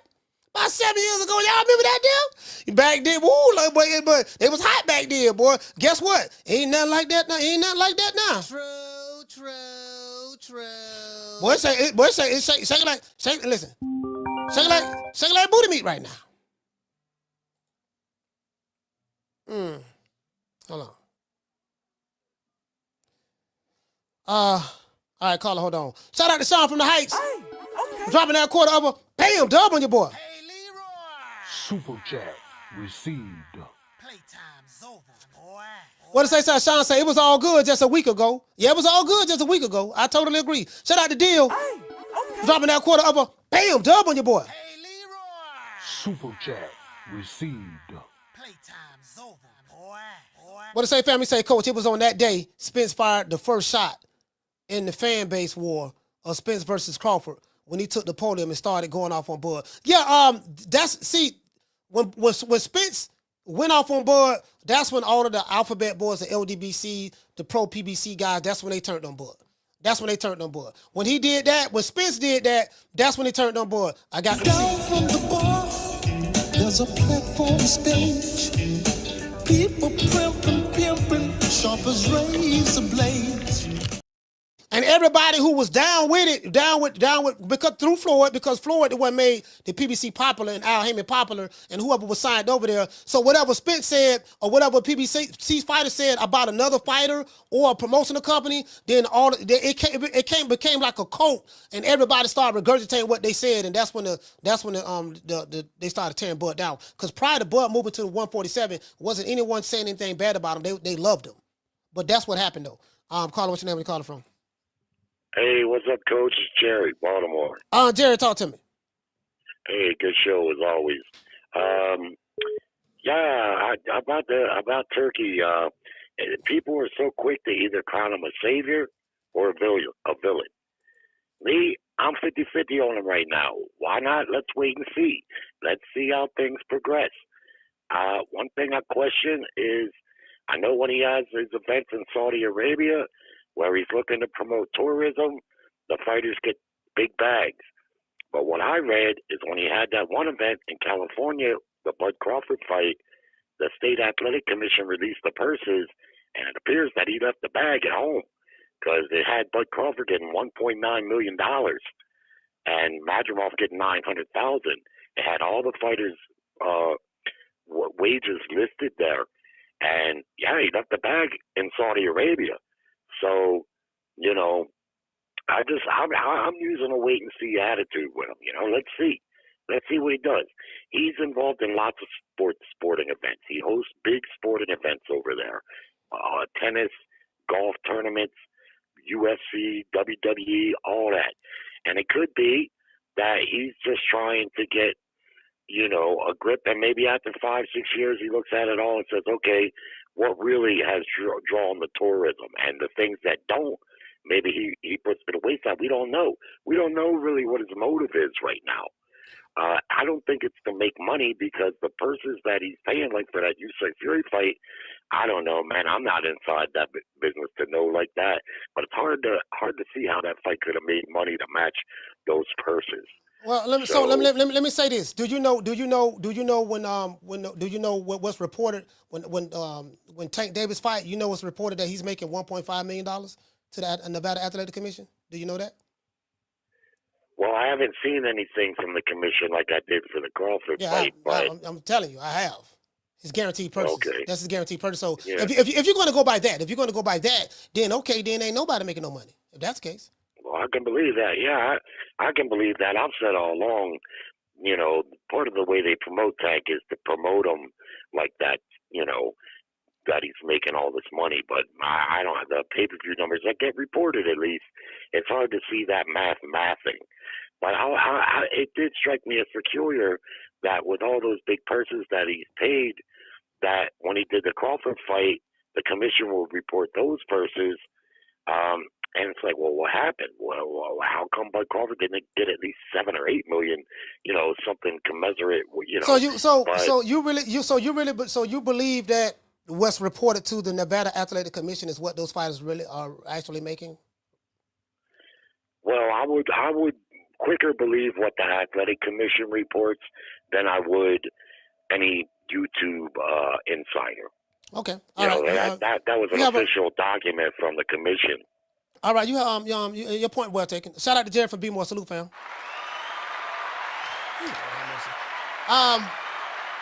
Let's see. Let's do this here. Press conference. Let me pull this up right here.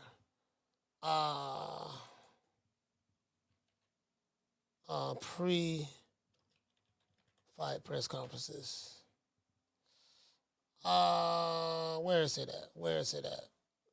Errol Spence. Well, the way this works is this: for tax purposes, they will report your guarantee. They don't report everything that they make. That's what they report to the Nevada Athletic Commission.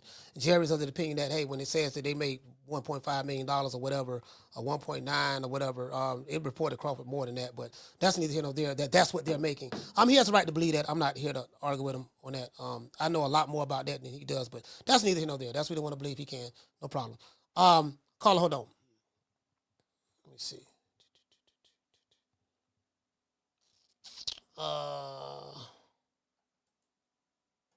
Here it go right here. I got it. Hold on, I found it. I'm looking. Here it go. Let me see. To fight me. That's unified fight. That's the biggest fight Sean Porter's gonna make. Let me see. Let me see. I'm see if I can find it. What people criticize you for taking on a guy? What? Who is he against? If it's against Mike Garcia, if he's against. Hold on, let's see, Errol Spence. Hold on.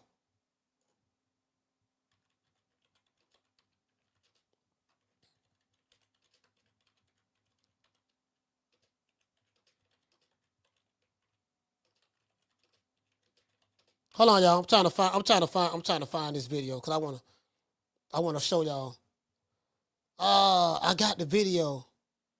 Damn, I got the video. Don't worry about it. Let me answer this call. I'll call. What's your name? Where you calling from? Hello, my name is Goza from Seattle. Goza, talk to me.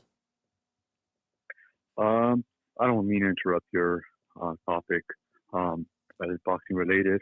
I just want to say that also I watched your boxing podcast since during the COVID times since 2020. I remember during the time of my interview, I was listening to your boxing podcast, and also yesterday, you were talking about a little about helping out other new content creators and such. I just wanted to say that I'm pretty much interested. I like to hear your ideas and your support, and of course, you said that you were willing to help out, especially with the price, the cost, and I just want to let you know that if I'm interested, how can I reach out to you?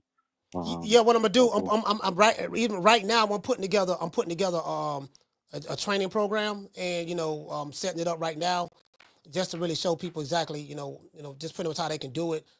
So I'm putting that together right now. So you'll be able to reach out to me. You can say this phone number, but just watch the show. I will let everyone know. I drop it in the chat. It'll be an entire program I'm putting together just to show you how to do this. And again, I would be one of the best people to learn from because I started from nothing. There are people who've been following me, like Lisa Bell. Lisa's been with me since 2021 when I first started, and you can see just the growth from the beginning all the way till now, and where we're going to end up going at later on this year. So yeah, so when I do that, fam, everyone will know I'm actually working on it right now, putting it together right now. It just takes time. Awesome. Yeah, I look forward to it, and thanks for giving out great content. I love it. I don't really call very often, but I usually am listening to this while either I'm working out or in the shower, and it's always great entertainment to listen. You and also your other guests. But thank you. All right, thanks, man. I think this it right here. Hands up. Who saw? This day I got the video. I got to say, you know what I need to do? I need to look at where I had to say that. Because Spence was talking about, man, Terry Crawford on wrong side of the street. Terry Crawford on wrong side of the street. Man, if he want to make that fight, that's where it all started from. That's where it all started from. Because remember, I showed you guys the video and I have it. I showed you guys the video where Boxing Shigo was one of Terrence Crawford's biggest fans. Shigo went to Omaha, Nebraska. Like, he was one of Crawford's biggest fans. And then when Crawford went to 147, as Errol Spence said what he said, he jumped ship and went ahead, and now he's one of Crawford's biggest haters. Like Boxing Shigo, I showed y'all the video. He was making pro-Crawford content. Alphabet Boys were doing the same thing. I know the whole history on that. I know the whole history on that. Carl, what's your name? You called it from? What up, Coach? This Coach Eddie from ATL. What's happening, brother? Coach Eddie, talk to me, brother. Yeah, so hey, at the end of the day, you know, Al Heyman, he did his thing. His time then came and went, man. You know, I remember a day, man, like I say, them guys definitely, I didn't know it at the time, but I was caught up in the hype too. I ain't even gonna lie, Coach. You know, PBC, hey, I was riding the, you know, the AB train. I was caught up in the Charlos and all this stuff. But now I sit back and look at it in hindsight, man. You know, they was just running like a Ponzi scheme over there, man. They was fooling the public, you know what I mean? And they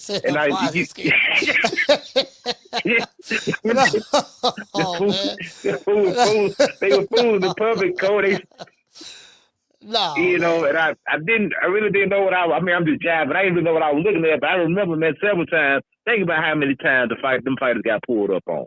The Charlo. Every time was always some type of altercation in the hallway. I remember when Danny Jacobs pulled up on the Charlo, they had to separate them. Venus Andrade pulled up on the Charlos. And a lot of fights never happened because that, you know, that wrong side of the street stuff. Fights that we should have got 10 years ago. Never happened. Because everybody hiding behind Al, call Al, and all this stuff. Now everybody's shooting bad and they trying to blame like boxing ain't no good. It ain't boxing ain't good. It's been a shift. You know what I'm saying? So you got to go when you're an independent contractor. You got to go where the money is, man. At the end of the day, they ain't sit around and say, you know, goddamn out of business. They got an out of business sign hanging on the door. You still showing up for work. You can't even do that. It's out of business, man.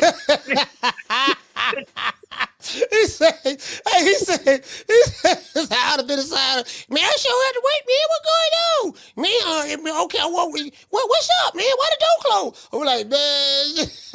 He said they showing up to work. And then, hey, we got over 800 people watching the show, man. Shout out to everybody, man. Hey, what you say, Coach Eddie? It's what do you say? It's out of business. They still showing the work. Everybody else going to get new jobs and everything. The thing about it, you got these content creators who hoping that Turkey fail. Man, I mean, them dudes don't like boxing because if they did, if Turkey failed, I mean, all them guys gonna be out of a job. That don't make no sense, man. You know, it's like this Tank Davis pro channel, Tank Davis channel. Tank can't do no wrong. Tank could go to a preschool and slap 5 preschools. They gonna find a way to blame it on the kids. It ain't Tank's fault. The kids was looking at Tank a certain way. You know, they gonna blame it on the kids. And one more thing, I'm gonna be real quick. This is it. If anybody wanna see Al Heyman live and in person, go watch Jermaine Taylor, Kelly Pavitt fight. Yeah. Fight number 1. Yeah, you're gonna see him front row. He jumping up and down. Yeah. That's Al Heyman. That's the last time I seen Al Heyman. That was 2007. I think you know, yeah. I made jokes about it, but he like don't nobody know what he sound like. None of that. Like this cult like following. And again, Coach Eddie, tell me, am I spot on in my analysis? It all came from Floyd. No one knew who Al Heyman was from a popularity standpoint, but Floyd was the one that kept saying, well, first of all, I would like to thank Al Heyman. Do you remember that? Floyd used to always say that. Before the PBC, the PBC didn't come along until 2015. That's what Floyd used to say all the time on HBO, and then when they went to Showtime, stuff like that. Guess what all the other fighters did when they signed the PBC? What they said? I like to thank Al Heyman. That came from Floyd. They mimicked Floyd. They became pro Showtime because Floyd had issues with HBO. So when he left HBO, went to Showtime, they became pro Showtime because Floyd was pro Showtime because he was getting money over there. Whatever Floyd did, that's what the cult came from Floyd. That's where it came from. And I'm telling you, bro, like for real. Yeah. That's where it is. And one more thing, I know everybody used to think Sam Watson was Al Heyman. That's why Sam Watson started wearing Team Watson on the back of his shirt. So everybody would think he was Al Heyman, you know what I mean? Yeah, but that's my call, Coach. Salute, fam. Yeah, man, that came all that came from Floyd. See, this where it's at right here. This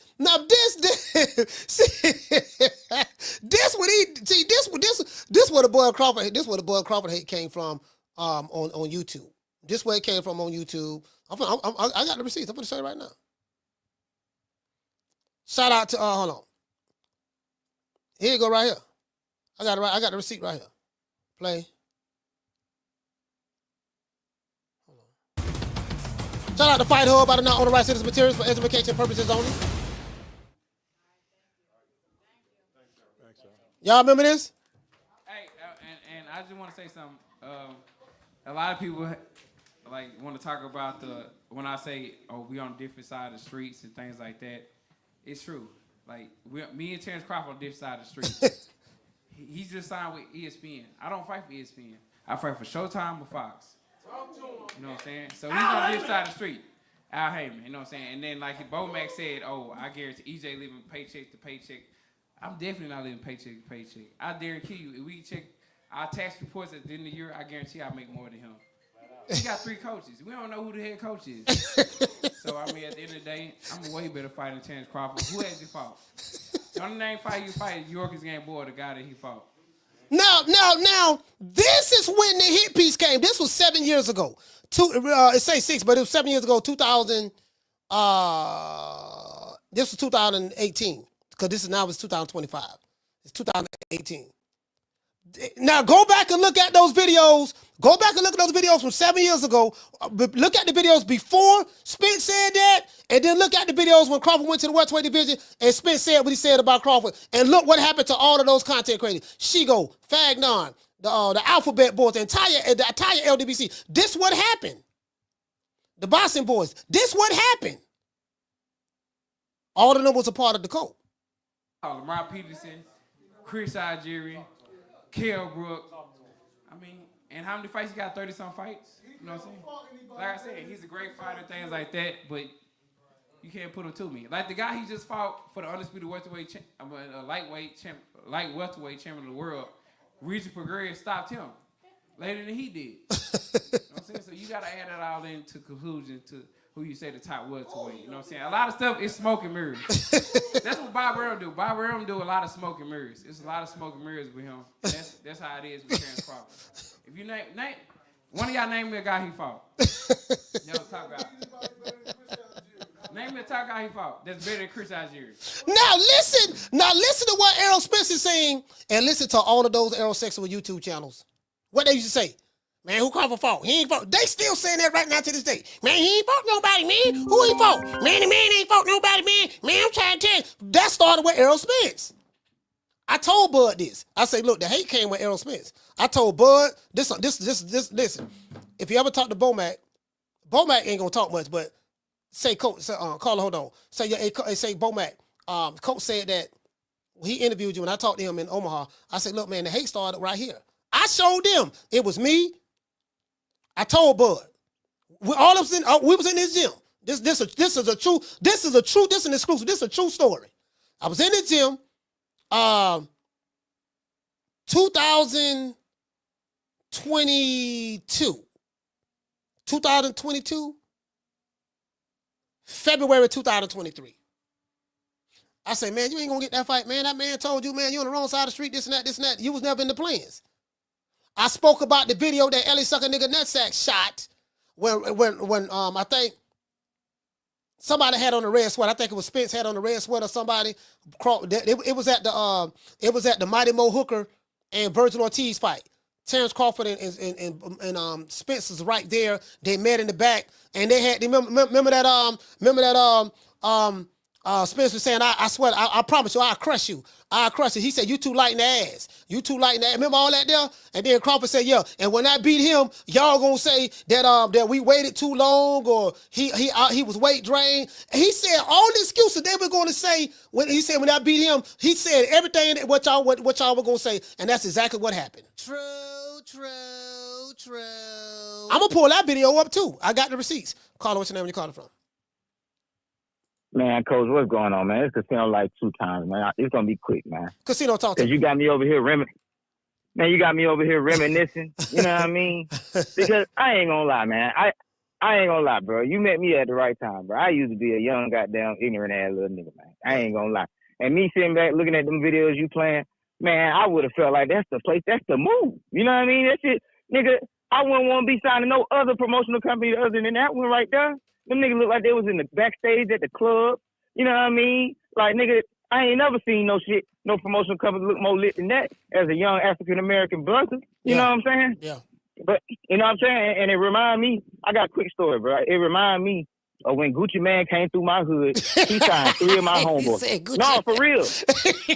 No, this is a true story, bro. This is fact. You can look this shit up. Like Gucci Man came through my hood. He goddamn signed 3 of my homeboys. You feel me? And goddamn, if you pay attention to Gucci Man, was the time he came through, he signed Young Maul, he signed Hood Rich Pablo Warren, he signed Lil Quill, all them. I was in the apartments with these niggas the day before the shit happened. I got songs with these niggas, music videos, everything. You know what I'm saying? When Gucci Man came through with that bag, we was lit. You know what I mean? But then shit went bad. Pablo got his chain took. No, for real. This is a true story. Man, this is exclusive right here, bro. This is exclusive. Pablo, if you can go look this shit up. You probably don't know these rappers, but Hood Rich Pablo Warren, he got his chain took twice. He got one time he got took in LA, and then 21 Savage and them had robbed him after my partner Ricardo had left the studio. And then everybody was bashing him when he done crashed out. Then he caught a Rico. He's still locked up right now. Then Young Maul, he got in a shootout, you feel me, allegedly, and caught a murder, you feel me? But he out now. But it's like, ain't nothing been the same. And basically, the point of what I'm saying. Go ahead. Huh? No, go ahead. The point of what I'm saying is, bro, I understand what them brothers going through because, bro, it took me like 5 years to get over that shit, dog, to become the businessman I am now. Like, it took me 5 years. Yeah. So I understand why them niggas hanging on to Al Heyman, bro. Like, when you coming from nothing, bro, when some shit like that happen, bro, when I see the happiness them niggas had when they was laughing, bro, I feel that shit, dog. Yeah, I feel that shit, real talk. I really feel that shit, bro. I really feel for them brothers, and I hope they get their head on straight. I hope they making good investment. You feel me? Because for real, dog. Real talk, man. I make smart investments. Huh? You reminded me of Floyd when you said that. Man, I hope they did, dog, because I know one thing. My niggas didn't. You know what I mean? Yeah, AB didn't. AB didn't. AB ain't make no smart investment. No, he didn't either. But I'm talking about my niggas who Gucci Man came and dropped the bag on. All them niggas ain't got nothing. Yeah. One of them in the Fed. The other one, goddamn, he still on the same block we was on. You feel me? But I mean, hey man, it is what it is, bro. It's just the way it is in the hood. Them niggas came from nothing. They don't understand the shit, and sometimes it takes some time to goddamn figure out what the hell going on, bro. And that's pretty much what it is, bro. I just feel that shit, man. Cause that shit looked lit, man. Man, it was on top of the world, bro. You know what I mean? But that's my call, coach. All right, salute, fam. Hey, he been talking about Gucci Man. Yeah, man, see, Gucci Man. Casino when they talk about Gucci Man. Yeah, I remember Gucci Man came through the hood, dropped the bag on everybody. He signed everybody, dog. Yeah, man. Goddamn Casino. Casino crazy, man. Casino funny. Hey, hold on. Here you go right here, though. Y'all remember that wrong side of the street? Take off on wrong side of the street. See, bro, like I gotta play this from time to time because people be forgetting. They be forgetting, dog. And you gotta remind them, no, I remember this like it was yesterday, dog. This where it all started from. Right here. Nah, they're better than Chris Algieri. Name one guy. Yeah. So you think I think Chris Algieri beat Phyllis Diaz. He beat the rest of the kids. Adango just got knocked out by Reese Gregarious. Later than he did Terrence Crawford. So name somebody else. Victor Foster? Victor Foster, who he beat? Matisse? Matisse, when he showed, when he get hit back, he folded. When Pacquiao hit him back, he folded. This where it started at, right here. This where the hate started. 140 with his Smoking Mirrors. Jeff Horn. He said Smoking Mirrors. I thought Manny Pacquiao beat him. I thought Manny Pacquiao beat him again. Jeff Horn, who had Jeff Horn beat? Who? Y'all, you get what I'm saying? Now, listen to what Errol Spence is saying here, and then listen to all those Errol sections on YouTube channel. Listen to the entire Alphabet Boy community. Listen to entire Alphabet Boy community. Listen to Shigo. Listen to what the cripple dude in the wheelchair, Moni Brown. Listen to my guy KQKC. Same thing. I rock with KQ, but he a part of that group too. KQKC. Listen to all of those dudes. Trill Boston shut his channel down. He had to shut his channel down, and that's what happened. Do you guys remember that? That's where it started at. 2018. Let's go. Who had Jeff Horn beat? Name somebody Jeff Horn beat. Who? What? Who had Jeff Horn beat? Name somebody Jeff Horn beat. Like I said, Bob Ram, he's a great promoter. Smoking mirrors, like I said. All the time, smoking mirrors. He hasn't beat anybody, bro. You can't name somebody. Anybody you name, I can argue with that statement every time. What do you think about the Benavidez fight that you just signed? It's a good fight. I got a tape of me beating Benavidez in sparring, punishing him. Yeah. Punish him in sparring. Benavidez is a good fighter though.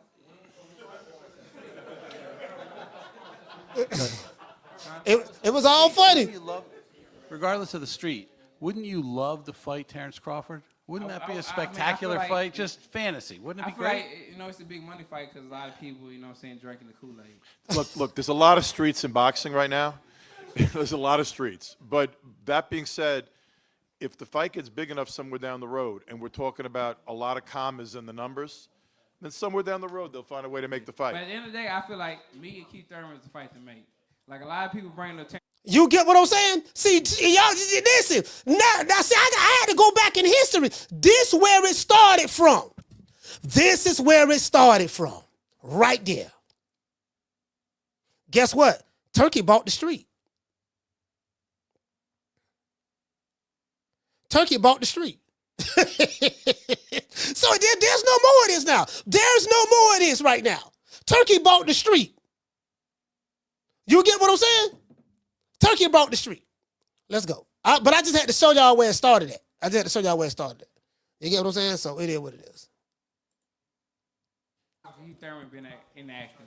But when Keith Thurman come back and when he have a great fight and he, he shows that, what he's been showing. Shout out to everybody, man. We got over 900 people watching the show, man. We got a lot. Lord have mercy, but we got over 600 on YouTube, and we got over 300. We got over 300 on X. So I just had to show y'all this where it started at, right here. That's what I hate when because they chose the side. You know what I mean? That's where it started at. Now the only dudes that's crying online is them same pro PBC hate leftovers because they became fans. Hold on. They became fans of promotional companies because of Floyd Mayweather. Money May did that. Now, I don't think Money May did it intentionally, but, it is what it is. So that's the reality. Them the only dudes that's crying. Man, Bossy ain't, I don't even like Bossy right now. I don't like the shit. This and that. These dudes are remedial. They slow. They're dumb. I destroyed every last one of them. A couple of them, they may show up on my chats, my live shows every now and then. You get what I'm saying? They still follow me. They hate watching me, but it is what it is. Caller, what's your name? Where you calling from? Hold on. Caller, what's your name? Where you calling from? Hello. Oh, it's Derek from Florida, Coach. Derek, talk to me. Yeah, Coach. Hey, Coach, you seen the tweet war with Bud and Tank? Tank, man, this nigga be hating, bro. Like, his little ass need to fight somebody, but I ain't gonna lie, Coach, he blowing me, bro. I don't want to talk about him, but that little motherfucker blowing me, bro. His little ass need to fight somebody, bro. He talking crazy. Talking about he need meals and all that extra shit, bro. But, Coach, nobody wants to see no damn roads, bro. Come on, bro. This nigga bringing up 130 pounds and shit, bro. This nigga a whole tank. This nigga a tank a hole, bro. Like, this shit, that nigga a hole, bro. He need to fight somebody, bro. That's why he be crying like a little bitch sometimes, though. You hear me, Coach? Yeah, I hear you. Yeah, bro. Yeah, that's my call, though. That nigga a whole ass nigga, bro. He shit. All right, salute, fam. Shout out to Derek, man. Yeah. FLA, Florida, stand up. Bro, like, so I sit back, cause I had to do my homework on this. Remember, I didn't come on YouTube till 2021. I had to do my homework on this and go back and look at some old videos and stuff. And I'm like, damn, when I was in Omaha, I remember Coach Red was like, yeah, man, he say, man, it was time. He called him Shigo. He said, yeah, Shigo came to Omaha one time and he was Buzz's biggest fan. And I found some old videos on Shigo's page. I got it saved. Yeah, he was like, yeah, man, pound for pound, the best. Terrell Crawford, this and that, 440 pounds. And the nigga, and as soon as he went to welterweight, and because Spence was becoming a popular fighter, and Spence said that, started tearing down the resume. Now, if you hear everything Spence said, that's what the Errol section will say. They say the same shit. And then when Bud beat him, it killed it. No, I don't want to say that. For YouTube, I'm saying this sarcastically. When Bud beat him, he destroyed them. It broke their back. Niggas went to they canceled. They got rid of the YouTube channels. They went to Pornhub. They went to OnlyFans. Dudes who owed money, they wouldn't show up in chats anymore. They started creating different accounts because they owed money. That's what happened. Same thing happened with the Wilder. Same thing happened with the with the Torquenator army, with the Wilders. Same thing happened with it. Was the same thing. It's like, damn, everything. So I said, damn, everything these niggas ride with lose. Like when they step up and have their big fights, they lose. So, but Wilder at least fought the top guys. He fought Fury. He fought Joseph Parker. He fought Zane. He did that. He fought Ortiz. Spence fought Crawford. Spence fought Porter. He fought Garcia. He fought Ugas. He did that. So, Tank, since the guy brought Tank up, Tank is not going to make that same mistake that Errol Spence made or Deontay Wilder made. He's not going to make that same mistake. He's not going to make that same mistake they made. He probably look like, man, shit, call hold on. And then I remember the tweet that Tank put out. Tank say, yeah, man, anybody, he was like, Turki Alashihk, all them dudes, meat eaters. He said they DICK eaters, this and that. He said, yeah, and every time when they go over there and fight over there, they lose, they get their ass beat. So that's what Tank looking at. Man, I ain't trying to, you know what I mean? Keep the gravy train going. So, I mean, I get it, I understand. He's making a smart decision. Caller, what's your name? Where you calling from? It's the big Deacon Weasel from Robodonia, Florida. Yes, sir, big coach. Yes, sir, coach. The Kevin Hart of boxing. Yes, sir, coach. Oh, boy, look at here. Yes, sir. And that is Coach Real Hell, y'all. That ain't no road game or a man wig. God dang it. That's just real. I touched that. Yes, sir. Coach got a Mohegan mohawk. Yes, sir. And Coach the Deacon real quick. Boy, Coach. And again, we got to go on and make us some movies, some Viagra commercials, and see Alice. Coach, please hire me, because boy, the Deacon while it stank, is ugly. The Viagra ain't been selling like it used to, or the penicillin and the moxicillin. So, boy, I need that little old change. Yes, sir. Oh, man. And Coach, how you doing it? And I see with the boxing, Bin Laden just getting all the good talent. He done bought the street now. Yes, sir. What you call him, Bin Laden? You call Turki Alashihk Bin Laden getting all. I'm talking about, brother. He got the women weight on him with the turbans. Bin Laden got the dashiki. I think Umar Johnson over there. He done bought a school. Well, he say he did, but goddamn it. Saddam Hussein buying all the fights and everything over that way. I'm telling you, Coach. Now, see, hey, we gonna have to do it.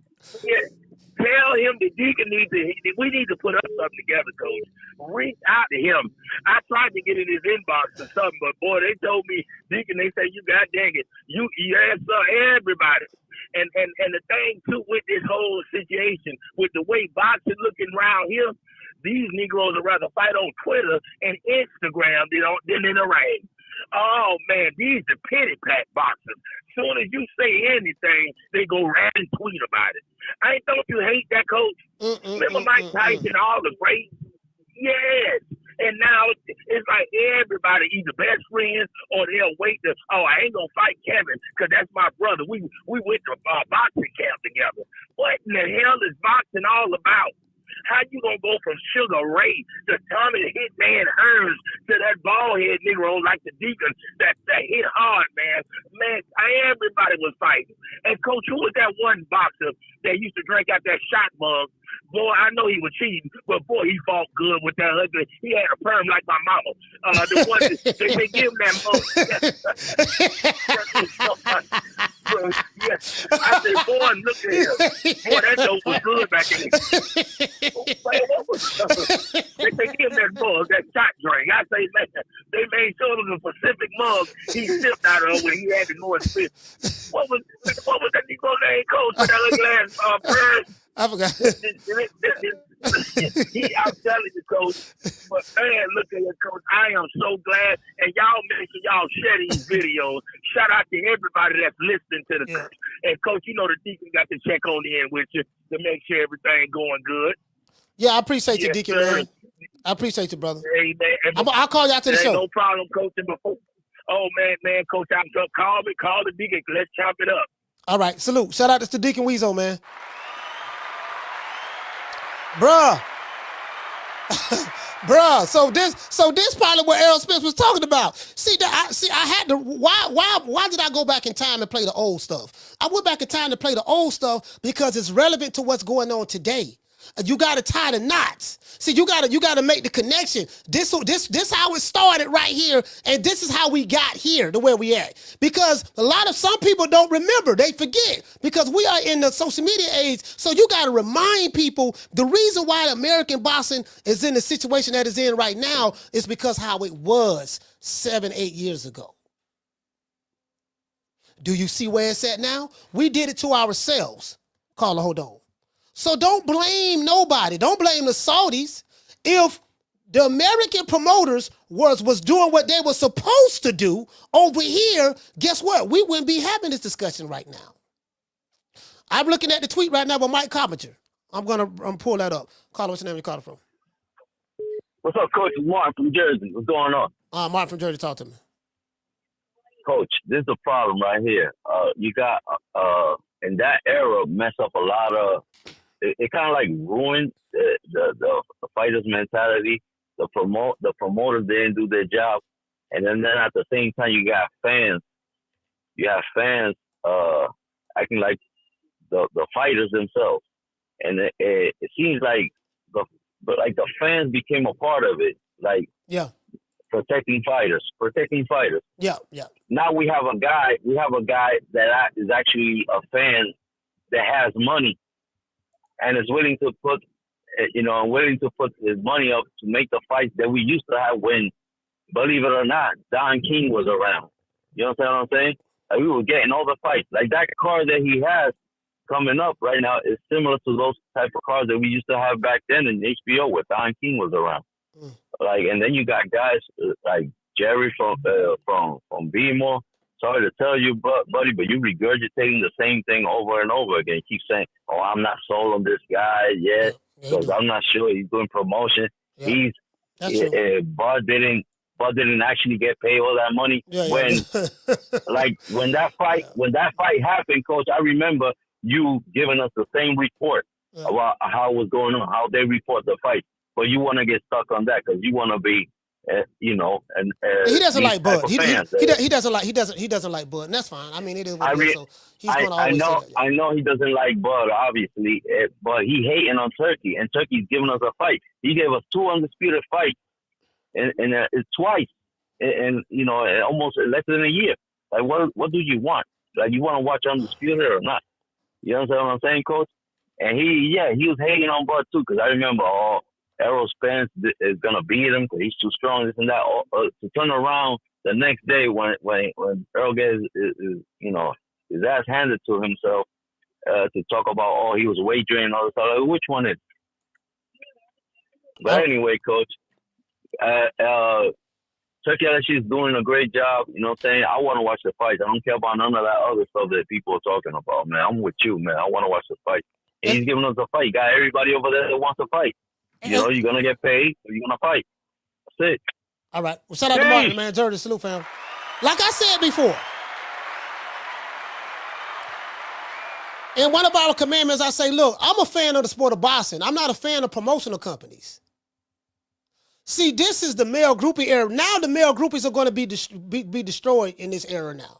They had their phase. They had their run with the rise of the PBC. Now it's done. Let's look this up right here. According to Mike Carpenter, he says Sebastian Fundora Errol Spence title fight is now off. Sources tell ESPN. Fundora, the unified junior middleweight champion, is now seeking a new opponent for the first defense of his 2 titles. The fight was originally planned for October and then was slated for March 2029, and now it's done. Now y'all check this out. Y'all see that? I just retweeted it to myself. I remember when Bud called this show? About 3 months ago? Y'all remember that? I'm gonna pull that interview back up and drop that video again later on. He told me, he said, look, I don't care what they do. He said, all roads gonna lead to me. Fundora said he wanted to fight. He didn't want to fight me. Do you remember all that slick stuff Scamson Liarwitz was saying? Oh, Bud don't sell. All that same shit. All that same stuff they been saying. Oh, Bud don't sell. You know, we going to fight Errol Spence and we going to have packed 90,000 in the Dallas Stadium. Remember Scamson Liarwitz was saying that? Bud, when Bud called this show, when I spoke to him on this show, I tapped the call in. Y'all heard it. I have the video. He said that I don't, you know, he asked me, you know, can I fight Errol Spence first? He's like, yeah, okay, I'll step aside and let you fight Spence. I think Bud got some financial for it. I'll step aside and let you fight Spence. That's what you want to do since you don't want to fight me. Go ahead and fight him. He said, but I don't care what he do, all roads gonna lead to me. That's exactly what he said. That's exactly what he said. I have the video. He said, all roads gonna lead to me. Lo and behold, let's look at this one more time. Let's look at this. The Sebastian Fundora Errol Spence title fight is now off, sources tell ESPN. Fundora, the unified junior middleweight champion, is now seeking a new opponent for his first defense of his 2 titles. The fight was originally planned for October last year, 2024, then was slated for March 29th this year. Now the fight is off. I wonder why the fight is off. I wonder why the fight is off. Is there any money? I'm just asking. I wonder why the fight is off. Why the fight off?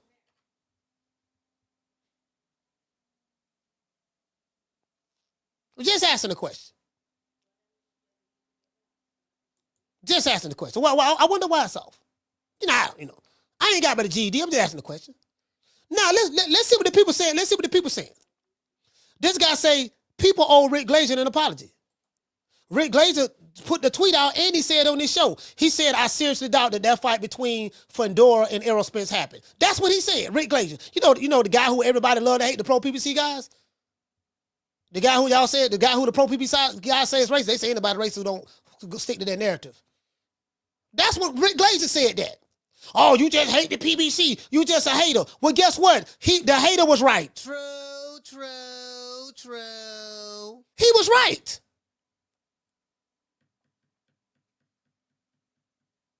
right. Why you be having Rick Glazer on? Rick Glazer be right about a whole lot of shit. And that's my guy. I fuss with Rick Glazer. No Diddy. So, let's see what the people say in the chat, in the comment section. Shout out to everybody watching the show, man. We got over 974 people watching this show right now between X and YouTube. Let's give everybody who's watching the show a round of applause.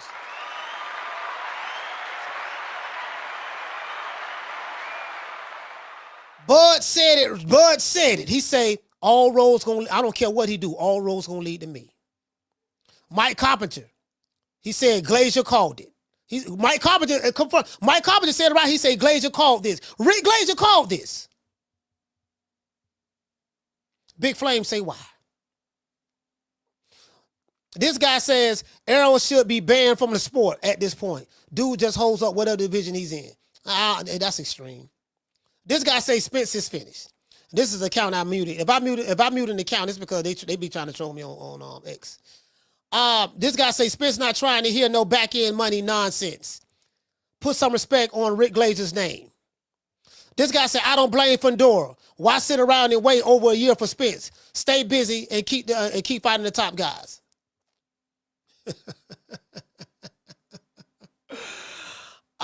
This guy say Spence had a great career, but this inactivity is part of the reason it fell through. We've been talking about this fight for so long, and it never treated like it's never happened. See, this is what's going on at the PBC now. So Fundora Spence, I don't know what he mean by that. I can't even read this shit. Terry Cross one saying. This guy say time for Conwell to bring the strap back to Ohio. Spence running scared. Crawford could have unified. This guy say Errol might be done. This dude say, damn, EJ, he crying. This person say disappointed for sure. Like this is where it's at. This is where it's at.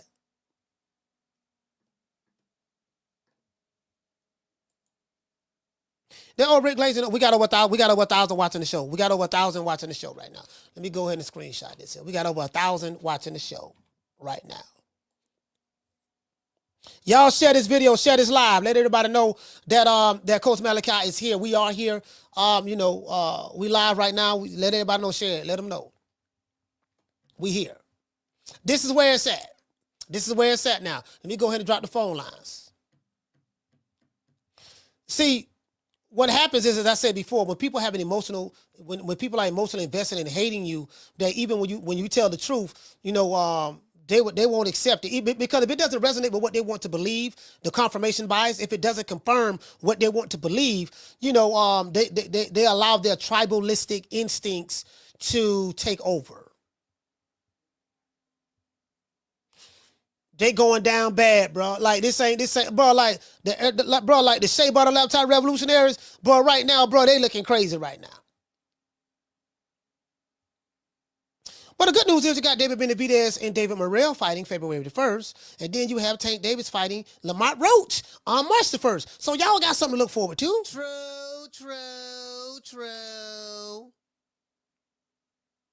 Muck 2 say the broke clock is right twice a day, Coach. Rick Glazer is right about a lot of stuff. But I understand where you're coming from. I know your position very well, Muck 2. I feel you. I understand. I get it. And there's people that's wrong a whole lot of times.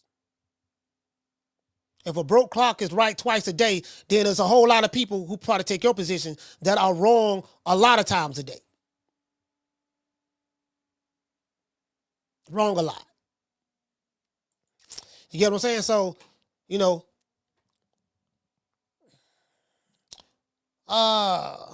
shout out to, hold on, we got some more cash outs, super chats.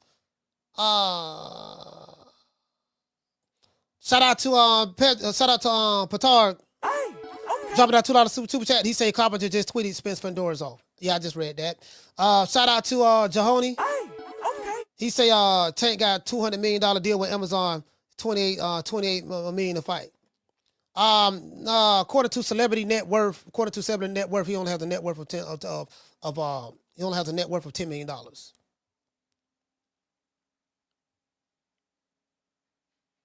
So there's no receipts on that. You can't produce any receipts on that. But I get it. Trust me, I get it. I do get it. Y'all say anything. Shout out to Drew. Dropping that quarter of a bam dub on your boy. Hey, Leroy. Super chat received. Playtime's over, boy.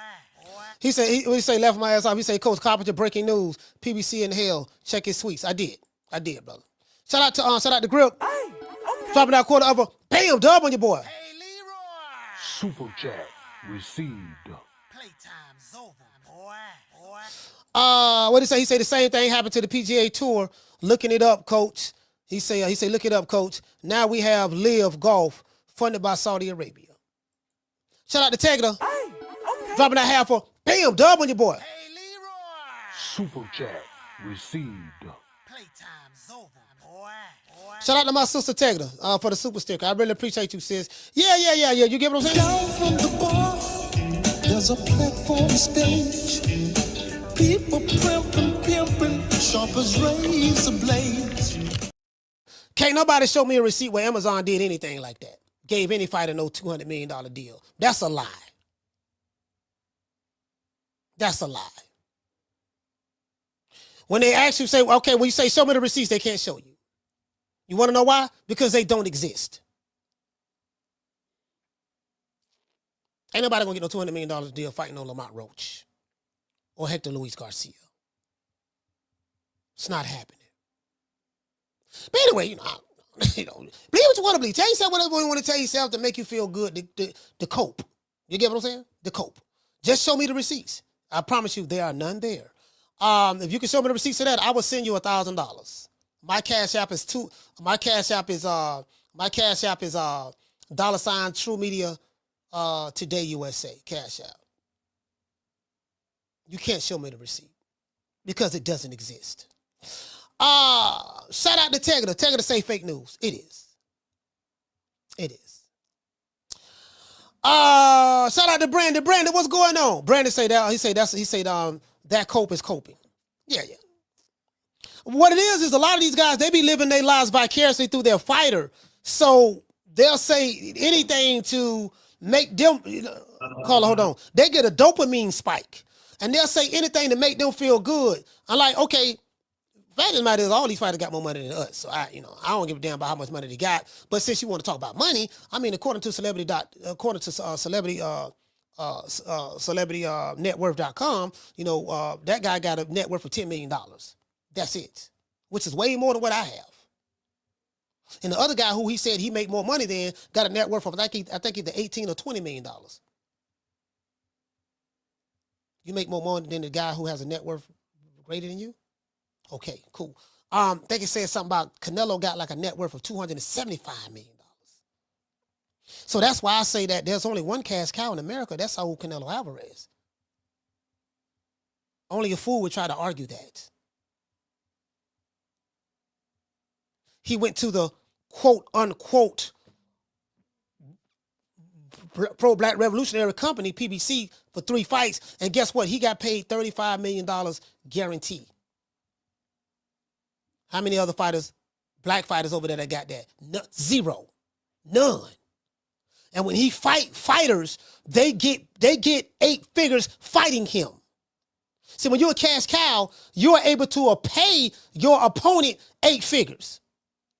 Like Anthony Joshua does. Like Anthony Joshua does.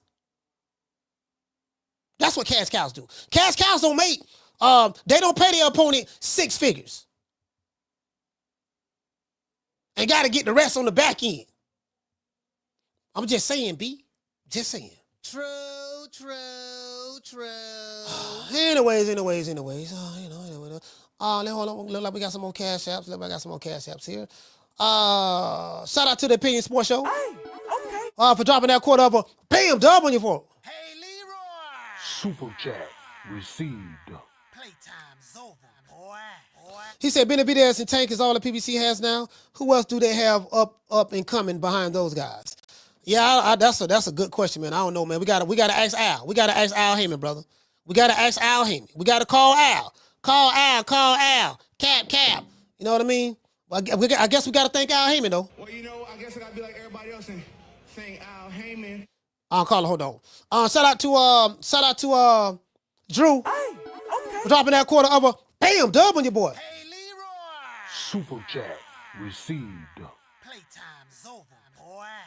He said, Coach, Al Heyman kissed the white man ring. He bent the knee for the white man in order to start the PBC. The company is called Waddell and Reed. Look it up. Did several shows on it. He bowed down and got to the white man. Facts. See, we got to use their terminologies. Because, they like to say, well, you bent the knee to Turki Alashihk. Okay, but Al Heyman built the knee to the white man, white hedge fund company called Waddell and Reed. See, if you're going to use that terminology, everybody bends the knee. If you work for DAZN or you work for ESPN or whoever, guess what? You bent the knee. There's no twisting that. To fit your narrative. Doesn't work that way. Okay? He says, so what's the problem with PBC fighters kissing the Saudi ring? That's not pro-black. Yeah, bro, I don't know what that is. That ain't pro-black. That's pro-fool. Down from the bar, there's a platform stage. People pimping, sharp as razor blades. What the hell I got to do with it? Shout out to Timothy Bradley. He say Tank hating on me. Yeah, listen, Tim. I'm glad you're here, Tim. Where Timothy Bradley? Hold on. Caller, what's your name when you call it from? Get him, Coach. I'll wait. No, what's your name when you call it from? Martin from Oakland. Martin from Old Town. Talk to me, fam. Yeah. I mean, nobody just wants to give Turki the credit he deserves because he basically eliminated the whole A-side, B-side argument. Because if you remember, before he made the Fury versus Usyk fight, what was the holdup? Fury was talking some 65-35, and then he was shocked when Usyk said, okay, but when I beat you, it's going to be 65-35 this way. And then the fight got held up damn near a year until Turki got involved. So he's just basically, you know, cutting out the middleman, cutting out the bullshit. Let's just get straight to the point. Whatever you want, I got you. Whatever this guy wants, I got him. Y'all ain't got to negotiate shit. All you got to do is show up on fight night, handle your business. We don't need no drama. We don't need none of this clown shit that boxing has been known for the past, you know, 10, 15 years or so. It's a great day for everybody involved. If all you care about is the fights now, if all you care about is all the fuckery and the clown shit, then, you know, you're going to feel left out. But I ain't got no complaints, Coach. That's all I got. All right, salute, fam.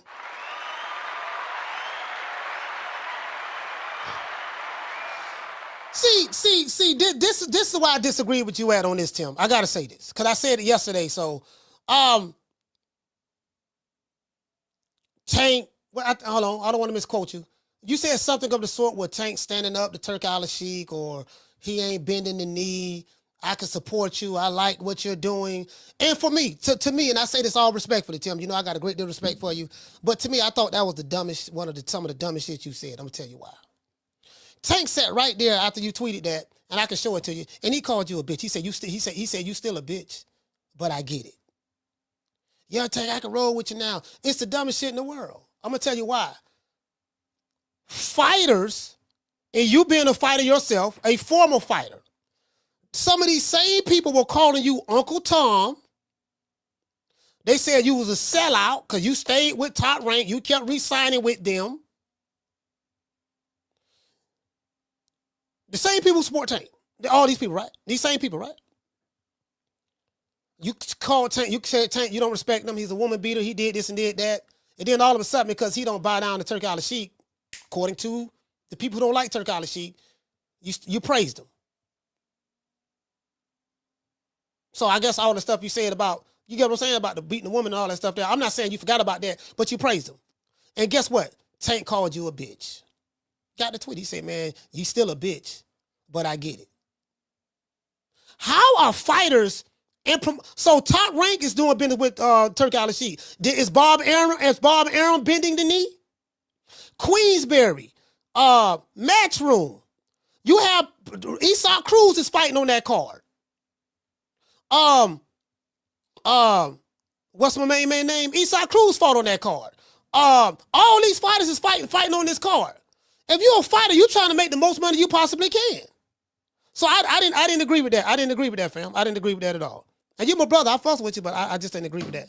I think he was dead wrong on that. And that's my opinion. I'll call him. What's your name? You call it from? Tim motherfucking Bradley. What's good with you, my boy? Man, Tim, talk to me, brother. Hey, I wanna clear some shit up, because I mean you got some of the facts, but you're missing some shit, man. Well, tell me what I'm missing. So as of late, yeah, I called him a piece of shit, Tank a piece of shit. You know, this is way back a few years ago. The women beater, all of this shit, right? But can somebody change? You know what I mean? Can somebody change? Think about that. Yeah, you can change. You can change. Yeah, exactly. So I look at action. I look at moves that Tank is making. I look at the maturity. I look at the change. You know what I'm saying? And I see he's changing, right? I see the circle around him. I see him starting to just chill and be alone and not having to have, you know, huge ass entourage around him 24/7. You know, he's learned from his mistakes. That's what I see. So I'm not saying that Tank is, you know, he's a great person, this and that. What I'm saying is that I'm seeing the maturity, and what I'm liking. I'm liking what I'm seeing from him. I'm liking the fact that, he's staying loyal to Al Heyman, the person that made him rich. He's staying loyal to that person, man. Loyalty comes along. It doesn't come along that often anymore, man. Everybody's quick to jump to the quick buck. But what about your team? What about the people that's had your back all the way through? You know, that's important, man. That's real important. And for me, that's more important than just going to go ahead and chase a buck. That's just my opinion. You don't have to agree with that, but that's my opinion. And I always say this all the time when I play dominoes, all money ain't good money. Because as you can see, anybody that works for Turki Alashihk, anybody that attaches to his clan-like mindset, right? When he called you, your ass is first thing on that plane. You flying over there. When Turkey call you, you got to do whatever Turkey wants him to do. You know what I'm saying? Whatever he say he wants you to do, you got to do it. Let me ask you this. That's what I respect about. Tank saying, you know what? Fuck that. The people, I'm taking care of the people that's taking care of me. I'm not going to jump to the quickest buck. Canelo Alvarez, let me talk about that real quick and then I'll get to you. Canelo Alvarez, he going back and forth with Turkey on Twitter. You remember that? They calling each other all kind of things. Turkey even said, dog, you soft. You don't even fight real fighters, especially after you lost to Bivol. He straight up clowned Canelo. And I'm saying to myself, oh, Canelo's standing his ground. Canelo's saying he don't need Turki Alashihk. Ooh, wow, okay. You know what? I like that. I get that. And then all of a sudden, the reason why I said he's bending over is because now he's with Turki Alashihk and he's making a Terence Crawford fight for an astronomical amount of money. How quickly things change with money. You know, money don't move me like that, bro. I'm telling you. So it's my opinion. It's the way I think, but not everybody's going to think the way I think, bro. The reason why I'm in my position right now is because of loyalty, because of family. That's why I'm in the position I'm in. Dude, I might not be making crazy, like, money, but, yo, little by little, year after year, I'm building my fortress over here, man, little by little. No, it ain't coming in one big lump sum. But you know what? I got people that I trust, people that have been down with me from the beginning. You feel me? And I'm around family, bro. And for me, that's more important than anything else and any amount of money, bro. So that's what I'm saying about Tank. So I don't care what somebody says about me. I don't care. I said some shit about Tank a long time ago. He ain't forgot about it, and that's cool. But you know what? Game recognized game. When I see somebody changing, and I'm gonna admit it because I'm gonna say what's on my heart and what's on my mind. I'm gonna say it. Rather he accept it or not, that's on him. I don't care. So if he called me a bitch, that's fine. I don't care. It is what it is. But yo, I said it. I see it. I respect it. I'm telling him that. And whether you believe that he felt that or not, trust me, I'm telling you, a little bit of what I said definitely sinks in. Because you want to know why? He reposted the video. All right, so when fighters leave promotional companies and go work with other promotional companies all the time, they do this. You can do that. Yeah. So do you look at that as not being loyal because you leaving another promotional company to go to another promotional company? Is that not being loyal? No. Not everybody's in the same bucket. Absolutely not. Not everybody's in the same bucket. Even the fans was like, yo, you talking about Crawford? You talking about Shakur? Shakur fulfilled his contract. Shakur fulfilled his contract already. He can go work with whoever. He worked with Eddie Hearn. Eddie Hearn is in bed with Turki Alashihk. So that's bound to happen. What's wrong with that? Tim, let me ask you this here. Nothing wrong with that. Who do you work for? There ain't nothing wrong with that. Who do you work for, Tim? I work for ESPN. That's who I work for. Okay, so when ESPN tell you to jump, do you jump? ESPN is my boss.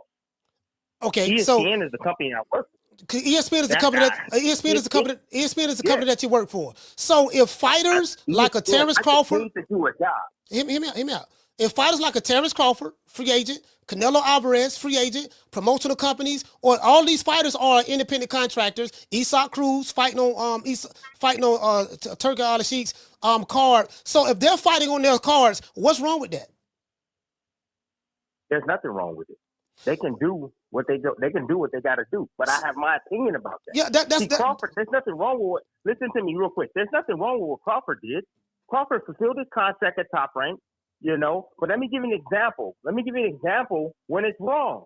When you have someone like Jared Anderson, who has a contract with a promoter, but then get talked to by Turki Alashihk to take on this fight for whatever amount of money it was, then he fuck around and lose. So forget the people that's been started with you and built you and believed in you, right? Forget them.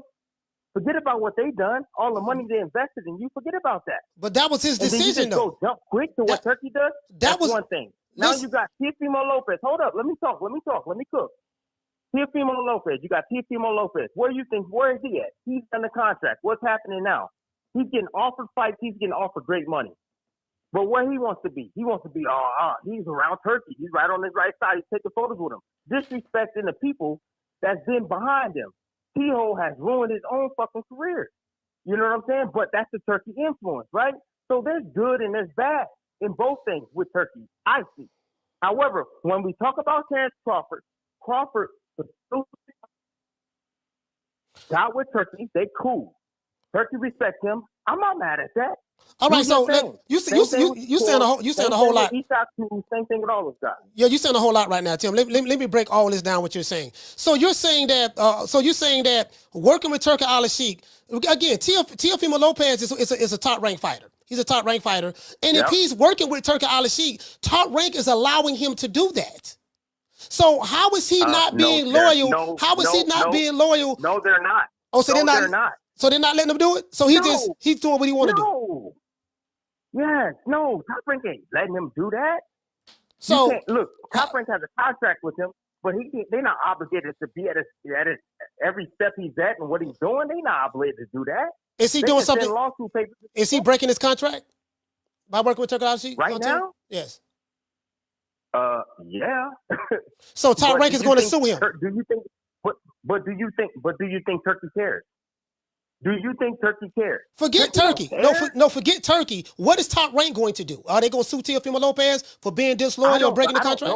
I don't know what Top Rank's going to do, but I can just tell you this: when you're in a contract with a promoter, you cannot be in any type of relationship or any kind of contact with an outside entity or any other promoter. You can't. It's against the freaking contract. It's a breach of contract. That's what it's all of. It is. It's a breach of contract. So, like, if I'm talking to another promoter or talking to another entity, I'm in breach of contract with that company. It's in the contract. So was Jared Anderson in breach of contract when he fought on the Riyadh season card when he got knocked out got beat by Mark Bacoli? Was he in a breach of contract? Yes. They could have said that. Yeah. But this is the thing. This is the coldest thing right here, right? How the fuck can you compete with Turkey when he has so much money? So what you gonna do? You gonna file a lawsuit? Are you really gonna file a lawsuit against Turki Alalshikh? So like that's the difference, man. Like this dude don't have any rules. He has so much money he can buy whatever he wants, including his friends. So don't no promoter want to fuck with him. Because look, you get caught up in litigation with that dude, bro. That dude will run your money out. He will run your money out. So this is what happened with Jared Anderson, and this is the reason why. I'm gonna share with you. You have to say yes. You being a promoter.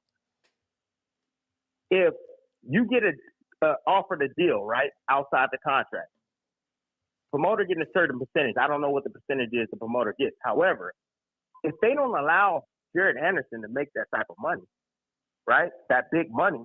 Jared takes them to court, and they're going to say, well, why'd you hold him back? Why'd you hold him back? He had an opportunity to make this amount of money. You know, Jared had an out to be able to try to sue Top Rank and not allowing him to take that fight because it's an astronomical amount of money, right, that's coming in, and there's no way you can get in front of that. You can't get in front of that. So what you're saying? This is the thing. So what you're saying is Jared Anderson, any of these fighters from ESP Top Rank who fight on Turki Alalshikh's undercard, they are breaking their contract, but because Top Rank doesn't have the money to match Turki Alalshikh, they allowed their fighters to break their contract. That's what you're telling me? I'm telling you this. I'm telling you that it can be called a breach of contract. You trying to fight on somebody else's card. Absolutely. Yes. Okay. That's what you're telling me. You. All right, okay. Cool. So I'm gonna do some research on that. I'm gonna let you know. Other fighters who fight on the Riyadh season card, you said they're bending the knee. Tim, you are an employee of ESPN. When no white folks tell you to do something, guess what you're gonna do? You're gonna bend the knee and do whatever the hell they tell you to do. Now I hear what you're saying. You're saying that's my employer. Well, these fighters who make a business decision to go fight on Turki Alalshikh's card, guess what? They have a right to do that. They're independent contractors. They're not bending the knee. If I was to let's say a fighter was to leave PBC and go to Top Rank, are they bending their knee to the Bob Father or Bob M? Let's say a fighter was to leave Top Rank and go to Golden Boy. Are they bending the knee to Oscar De La Hoya?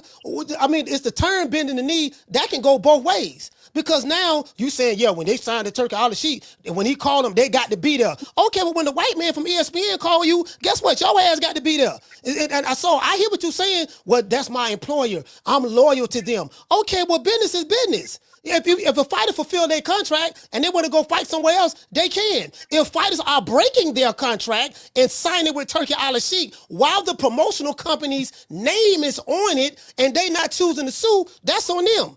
Then you said that, well, you know, Jared Anderson, you know, he went, I don't know, I guess you're trying to say he went against Top Rank or whatever. He fought Bacoli and he lost. Well, welcome to the fight game, partner. When you fought some of the top names. You fought Manny Pacquiao. You fought Marquez. Yeah. You could have lost. So welcome to the fight game. He got his ass beat by Mark Bacoli. No one made him sign that contract with Turki Alashihk. He took the money because he saw an opportunity to make him some money. Now, you can't turn around and flip that and say that's Turki Alashihk's fault. He could have said no. He didn't have to take that. But do you understand that Turki is talking to these fighters behind their back? You don't care. Yeah, I don't. Turki wants to do. Yeah, I don't believe that, Tim. I don't believe that. I don't believe he's talking. I don't believe that man is talking behind these promotional companies' back. Because when these fights are made, Tim, guess who I see? Bro. I see. Don't talk to nobody else. Check this out. When I see these fights made, guess who be right there? Bob Arum. When I see these fights made, guess who right there? The Coopers from the PBC. When I see these fights made, I see Eddie Hearn there. I see Queensberry there. You trying to tell me that he doing something nefarious, going behind their back, but when the fights are made, how come all of the promotional companies, the heads are right there when they do a press conference, Tim? How? Make that sense to me. Because they're right there. Because Turki's in charge. Turki's paying that money. That's why. That's exactly why. So, all right, so explain this to me. What's bending the knee and what's not bending the knee? Listen to me, man. The way my terminology is, bro, I'm gonna keep it 100 with you. I'm saying that Canelo Alvarez, that's the dude bending the knee. That's the guy that's bending the knee. Because when you have somebody and you're talking shit with each other and y'all going back and forth, and then all of a sudden you go ahead and settle. To me, that's been in the fuck. Well, you said, but these guys that's are supposed to be enemies. But that's funny. They couldn't stand each other. How don't need Turkey. No, how would they support? I'm talking about. Now I'm not talking about every single fighter. Maybe when I said it, it sounded like every single fighter has been in the knee. Okay. No. So you're specifically saying Canelo. Been in the knee. Canelo Alvarez, been in the motherfucking knee. Okay, check this out. I got something for you.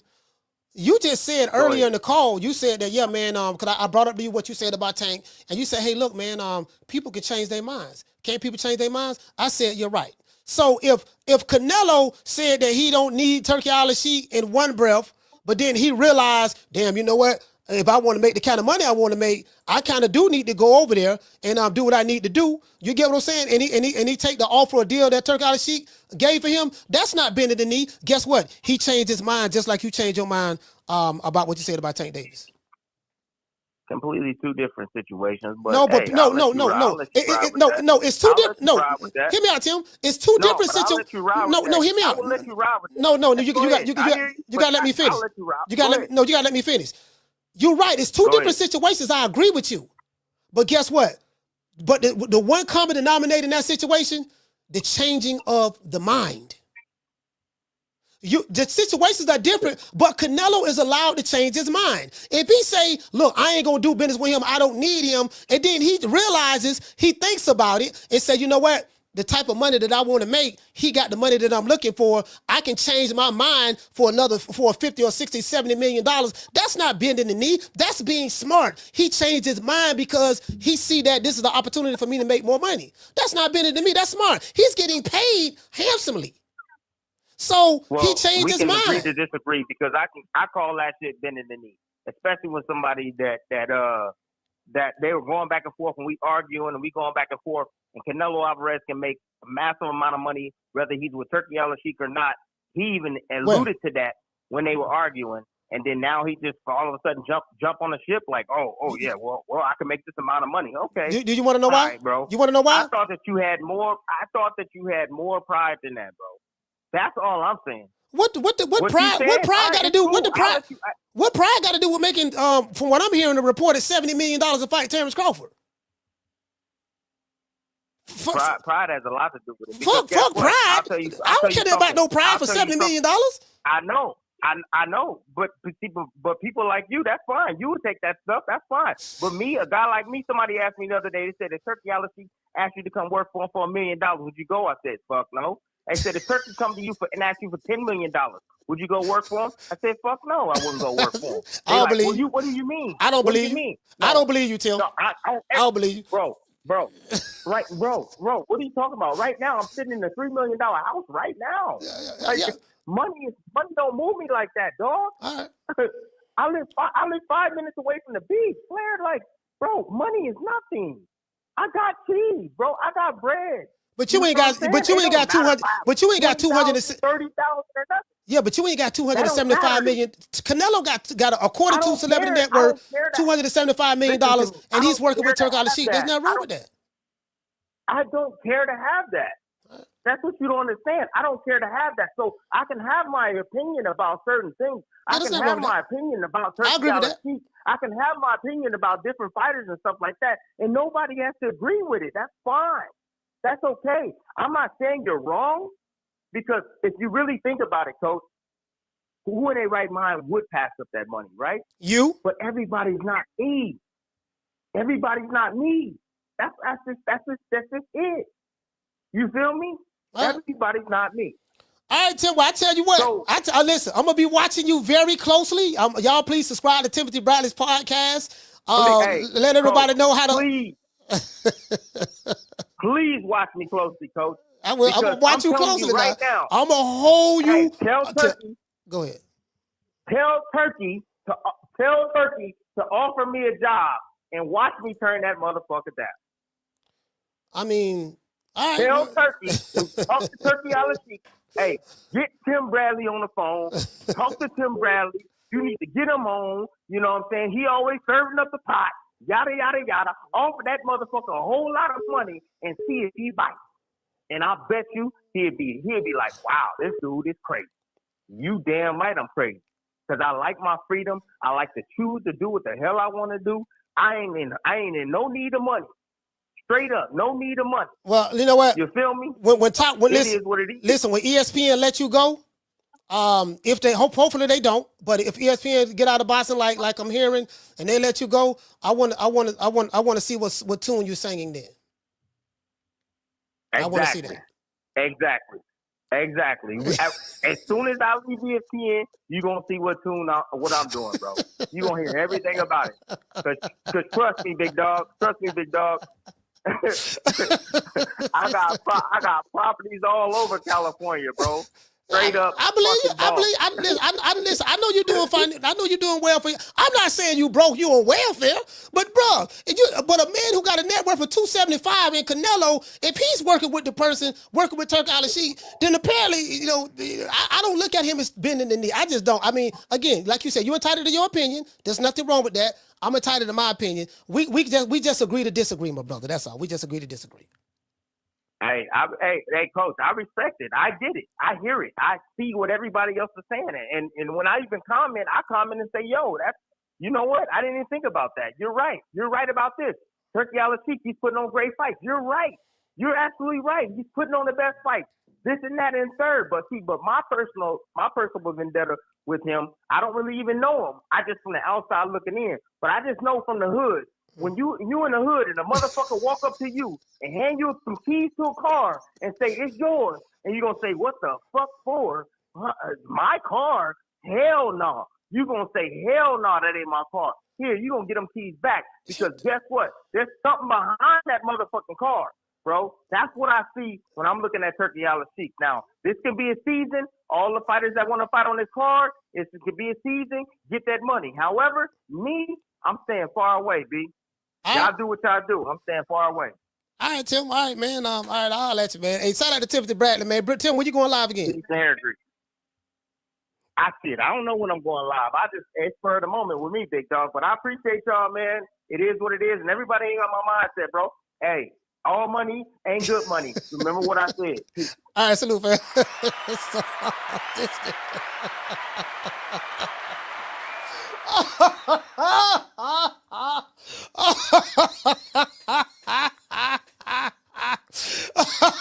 Goddamn Tim.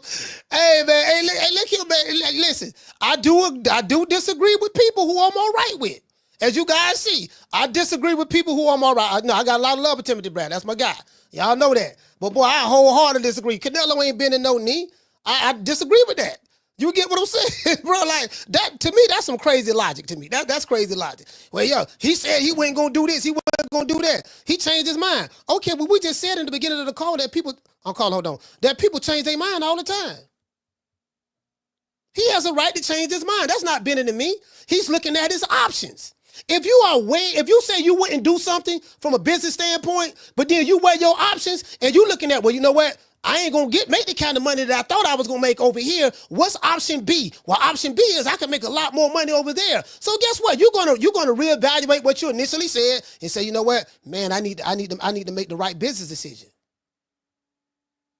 See, the ego gets involved because of your dislike for Turki Alashihk. I'm not just saying Tim, but I'm just saying anybody. The ego gets involved. Man, I don't like him. I can't stand him. This and that, this and that, this and that. You know, these fighters getting paid. Like, no one can tell me that Turki Alashihk have all of these fighters breaking their contracts. Well, why are all of the promotional companies right there with Turki Alashihk? I haven't heard Bob Arum say, well, you know what?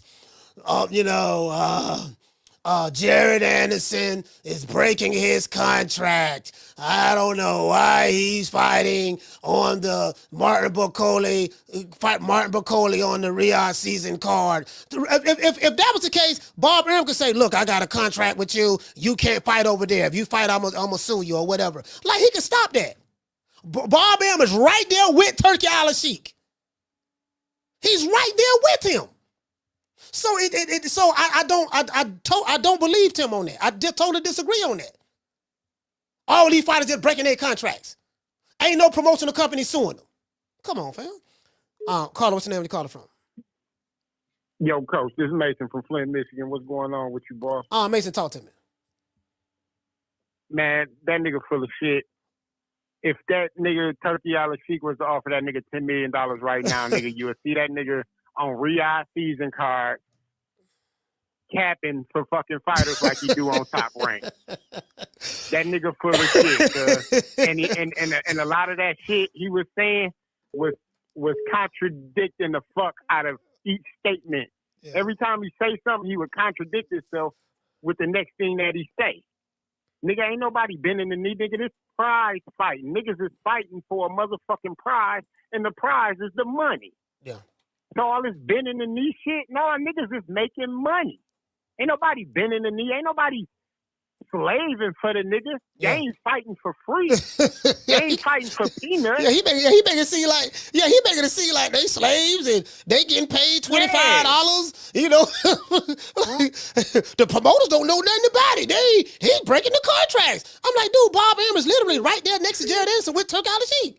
Like, what? Yeah, we see what it is. He know if he try to sue, he ain't got the money to sue with Turki, so they just opt not to sue. I'm like, come on, fam.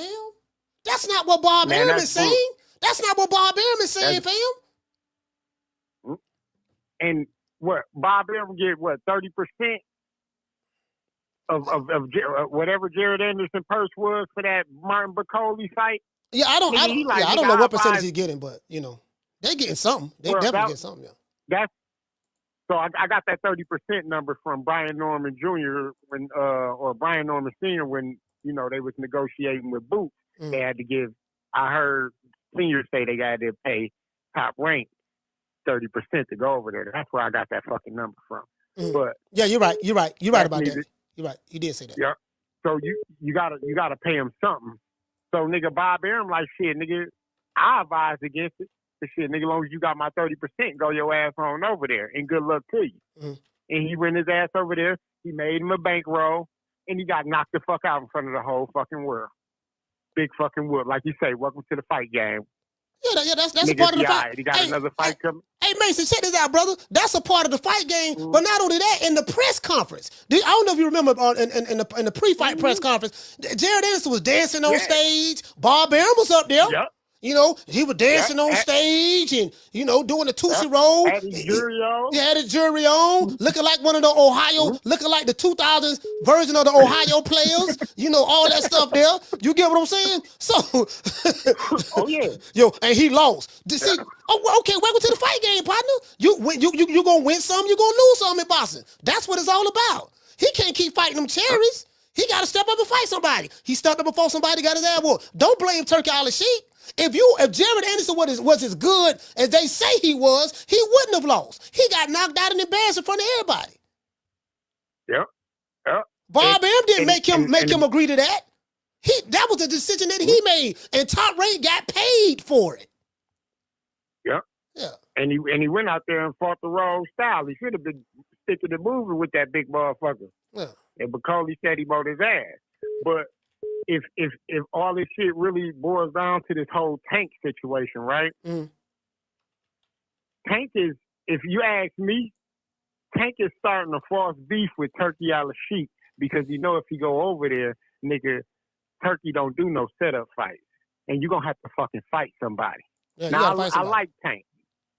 But, nigga, you know if you go over there, you're going to have to fight somebody. You say you're a prize fighter. You don't give a fuck about belts. You don't give a fuck about legacy. Well, that nigga got the biggest prize. And if you look at them niggas, the top niggas that's been over there, the Tyson Furies, the Usyks, the Wilders, the who else been getting crazy paydays over there? Yeah, all them niggas been getting paid. So it's like, nigga, you talking all this $200 million from Amazon shit, nigga, that's cap. Amazon ain't giving nobody shit. Bezos ain't coming off a coin. And that Al Heyman PBC shit, nigga, it's a wrap on that shit. That shit is slowly dying out. So if niggas want to fight for the biggest prize in prize fighting, they better go over there to Turkey. That's my call, coach. All right, salute, fam. Shit, I don't see nobody complaining. Shit. Hey, look, I don't see no fighters complaining. Yeah, dog, she went yeah. The only fighters I see complaining is the ones who don't. 1 minute they say they prize fighters. I just want to make the bag. Then when it's time to be the prize fighter and make the bag, man, you know what? I don't care nothing about him. I don't need him. And guess what? Tim said something that Tank Davis said. He said, yeah, man, they go over there and they lose. They lose. He said something about they lose. That's what the issue is. Carla, hold on. The issue was this. They not gonna get no cherry when they sign with Turki Alashihk. That's the problem. They want the money. You know what I mean? But they want to try to get the honey and the money, but they want a cherry. And listen, what he said, Jared Anderson, big baby, he ended up losing. He got knocked out, took that money and got beat. That's his fault. Turki Alashihk did his job. I paid you the money you supposed to got paid. Bob Arum got paid the money he got paid. They didn't complain. I didn't hear Jared Anderson complaining. I didn't hear Bob Arum complaining. He got knocked out. Jared Anderson wasn't that good. He's talented, but he wasn't that good. We saw what happened to him when he fought doggone Charles Martin, pulling his head straight back, almost got knocked out 3 times. Charles Martin held him up 2 times. And then whispered in his ear when the bell rung in the 12th round, let them know, yeah, but I could have had you out of there. Turki Alashihk offered me $10 million. I'm loyal. Nigga, a loyal what? Man, look here, man. How you gonna be loyal to ESPN and they finna let your ass go? ESPN ain't loyal to no Timothy Bradley. They damn sure wasn't loyal to Andre Ward. What did they do? They fired Andre Ward. They let him go. I'm loyal to ESPN. Now you sound like new PBC niggas. But I do get it. ESPN is your employer. But guess what? When they call, you gonna jump. Just like you say that when Turki Alashihk call, everybody else jump. Guess what? When ESPN call, you gonna do the same thing you're accusing everybody else of doing. Can't have it both ways, fam. But shout out to my brother Tim. Carla, what's your name? Where you calling from? What's up? My name Kevon. Shit, I'm calling from Chicago, man. I'm gonna have to go get Tim Bradley address and do a wellness check on my nigga, because I think his ass over there drunk and high, boy, sitting in that car going through the car wash. I'm disappointed in my nigga Tim G. He got on here shaking ass and pom poms for that nigga Tank, and he talking about niggas bending the knee. He got on 2 knees for Tank, and Tank still called your ass a bitch. And he tweaking with that Turkey shit. Fuck with any nigga talking about. I'm taking my ass right on that plane 100 days out the week. If I gotta fight 100 niggas, I'm getting that turkey bag. And Tim was sitting on this bitch, captain and shit, like you said, ESPN cut Tim black ass right now. He getting on 2 knees over there, gonna be working for Turkey, gonna be on rehab season. I don't understand what's the problem with fighters fucking working with Turkey. And he talk about loyalty. Nigga, this the fight game. Nigga, ain't no loyalty in this shit. Nigga, go where the bag at. I don't know. Tim ass was tweaking. I don't know. I don't know with that. I disagree with him in that. And like you said, Canelo working with motherfucking Turkey, so why the fuck you can't? Tim one of them stupid niggas to miss out on the money because he thinking it's some shit deeper than what it really is. I'm gonna start calling him Tim Alex Jones Bradley, because this nigga making Turkey see like he's so he the Antichrist ready to take over boxing. Niggas want that bread. Niggas like, it's simple. Turkey got that money. These niggas don't. Niggas going, it's like niggas selling weed on the street. Nigga got that Frank Lucas. Nigga, we don't want that buyer shit. Niggas is going to get that turkey bread. You can sit your ass over there in that car and film them videos on YouTube and miss out on this turkey money because you supposedly got integrity. Nigga, you ain't got no integrity. You bent ass for Tank. So I'm not gonna believe you gonna bend ass for a nigga before you bend ass for some money, man. Tim. Bro, Tim, like they make it seem like people going over there. I don't listen. If you got kids listening to this, I do apologize for what I'm fixing to say. They make it seem like people going over there selling ass for Turki Alashihk. No, right. Whether you go fight for PBC to get paid or fight for Top Rank to get paid or Matchroom, it's the same thing. It's the same thing. Shut your own house Negro ass up about we're trying to kill Tim on the Underground Railroad. Tim ain't making it to freedom.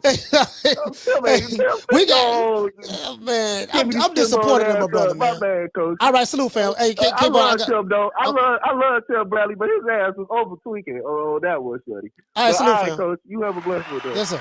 I don't, man, shit. I believe in loyalty. ESPN ain't loyal to you. ESPN fired a whole bunch of people. Tim, you were just one of the lucky ones they kept. I'm loyal. Nigga, please. True. Nigga, please. Man, listen, man, the white folks ain't loyal to you.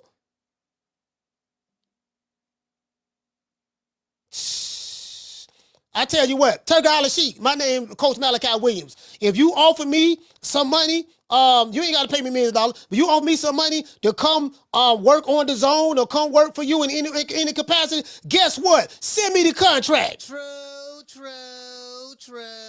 Send me the contract. Y'all can say what you want to say about me. Oh, he bending the knee. All you mother, you say what you want to say about me. A nigga who working for the white man can't tell me nothing. And there's nothing wrong with that. There's nothing wrong for the white man. If you got a job, don't tell me about bending the knee for another employer when you are employed and bending the knee for your employer.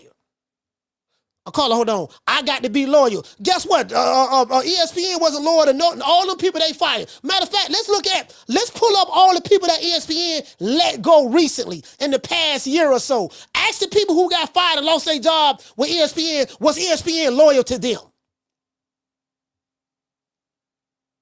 And in July, they finna get rid of boxing. So there would be no need for Timothy Bradley for a boxing commentator. Are you still going to be loyal to ESPN?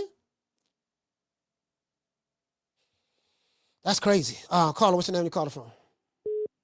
Hey, Mo, I got to double back. Timmy launching.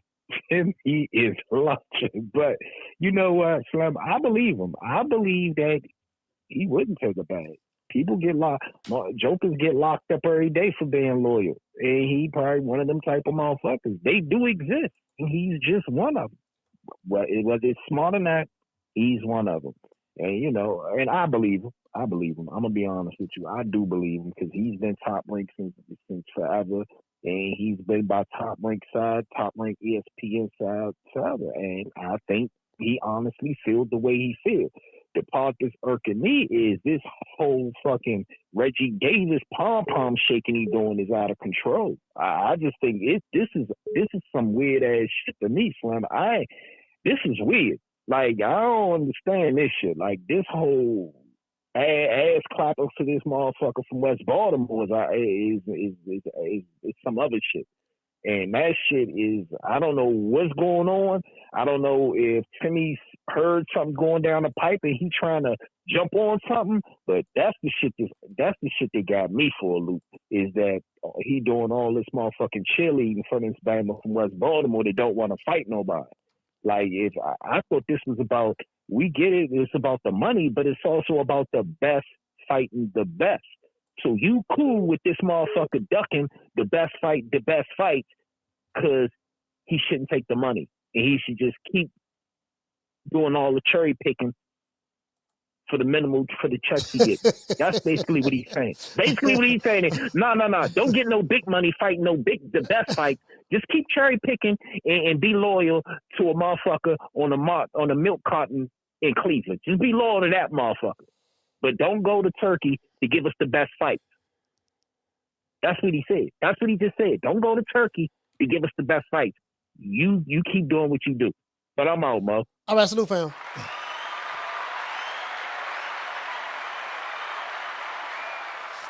I'm gonna say this. Everyone is entitled to their opinion.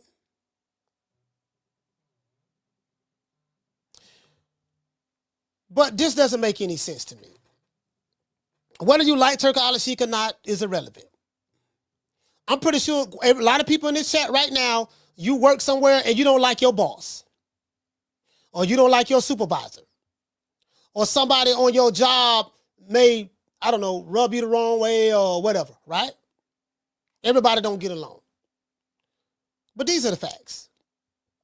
Whether you like Turki Alashihk or not, the money that the Saudis are spending is real. Everybody don't like Al Heyman. Everybody don't like Bob Arum. Everybody don't like Eddie Hearn.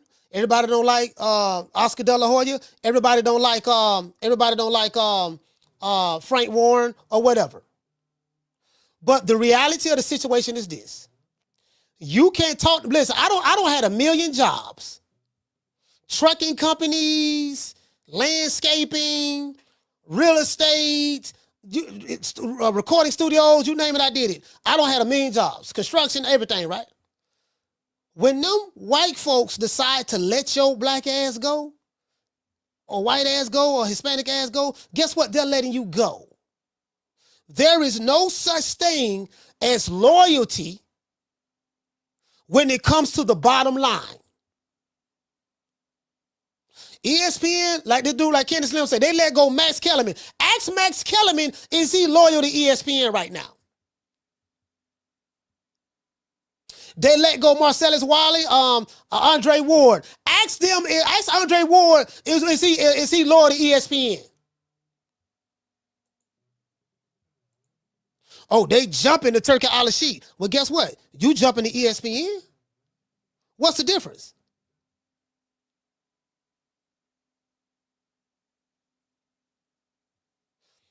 If you're looking at Turki Alashihk as some kind of slave master or whatever the case may be, aren't you doing the same thing to your master? Well, no, that's different. I've been with them a long time. Oh, so you've been on the plantation for Master ESPN for a long time. Like, you can turn this, you can flip this a million different ways. I'm not trying to, use the slavery analogy, but y'all get my point though. Y'all get my point.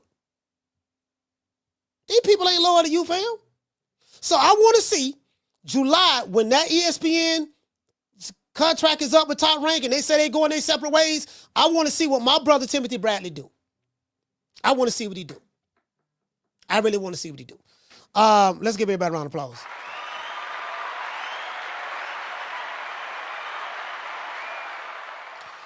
I don't look at Canelo as bending the knee.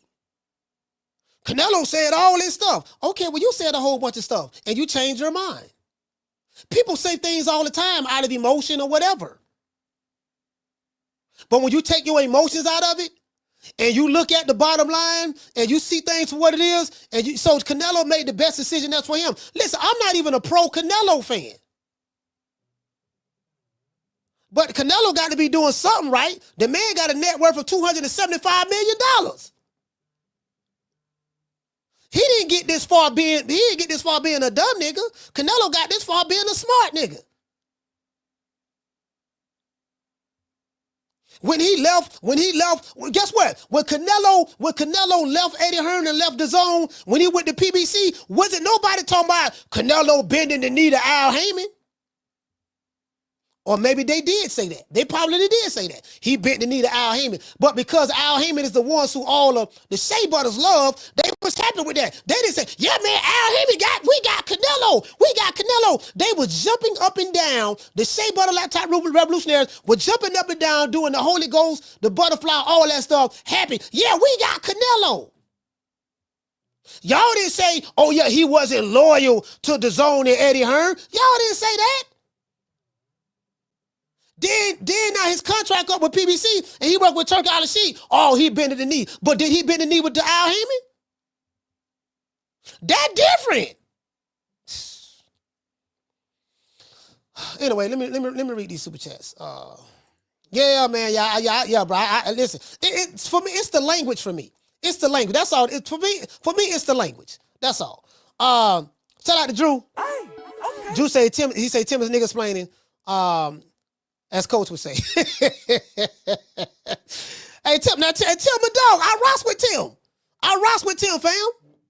I rocks with Tim. You get what I'm saying? Shit, you know what I mean? But bro, like, yeah, man, I ain't, me and my brother disagree on that. But shout out to Timothy Bradley, man. Y'all please go subscribe to Timothy Bradley channel. Carla, hold on. Shout out to AM Sports. Hey, okay. Dropping that. Bam, dub on your boy. Hey, Leroy. Super chat received. Playtime's over, boy. AM Sports says, I don't agree with most of what you say as a content creator, but I respect the hustle. Salute. I appreciate your fam, and I probably don't agree with most of what you say as a content creator as well, but I respect your hustle as well. But I appreciate the support. We can agree to disagree. And my phone lines is open anytime. Anytime you want to call, talk, whatever, say what you want to say. I don't duck nothing, brother. Just call anytime, brother. I appreciate you. Shout out to Sean from the Heights. Hey, okay. Dropping that quarter of a bam dub on your boy. Hey, Leroy. Super chat received. Playtime's over, boy. What you say, fam? Sean from the Heights. He say at this point, Tim a plant. He punch drunk. Okay. You feel Tim is punch drunk? Shout out to Jonathan Ramirez. Hey. For dropping that quarter of a bam dub on your boy. Hey, Leroy. Super chat received. Playtime's over, boy. Let's see. Hey, we had over 1,000 people in here, man. We had over 1,000 people here, like literally. Between YouTube and X, we had over 500 on X, and we got over 500 on YouTube. Shout out to everybody, man. That's because of you guys, because y'all is an interesting topic, the thumbnail, and then you guys share these videos. So I appreciate y'all for sharing the video. I really do. It means a lot. We're a small channel, but we're a small, impactful channel. We're a small, impactful channel. We move the needle. A lot of people listen to this show. A lot of, whether they PBC, whether they Top Rank, whether they ESPN, whether they Matchroom, a lot of people listen to this show. I'm telling you, I get the phone calls. They call me. They send me DMs. I'm telling you. I know what I'm talking about. I got a lot of phone numbers in this phone right here. You'd be surprised. Shout out to Jonathan Ramirez. Hey, okay. Dropping that quarter of a bam dub on your boy. Hey, Leroy. Super chat received. Playtime's over, boy. Jonathan Ramirez said not true. Canelo said he had a fight and he wasn't ready to talk to Turki. Then said I'm willing to sit down and talk to him behind 2025. No. I get what you're saying, but I think you're mixing two things. On Twitter, on X, Canelo did say some of the things that Timothy Bradley said. He did say that. He did say he don't need Turki Alashihk and all that stuff. That he did say that. So that is true. What you're saying, part of what you're saying is not true. He did say that. Like literally, he said that. He posted that on Twitter, on X. Shout out to Mr. Lemons. Hey, okay. Dropping that quarter of a bam dub on your boy. Hey, Leroy. Super chat received. What it say, fam? He say if the promoter did right by the game, Turkey wouldn't be involved. Shout out to Tip Bayless. Dropping that $2 super chat. He say, Drew, send that money you owe to me, not coach.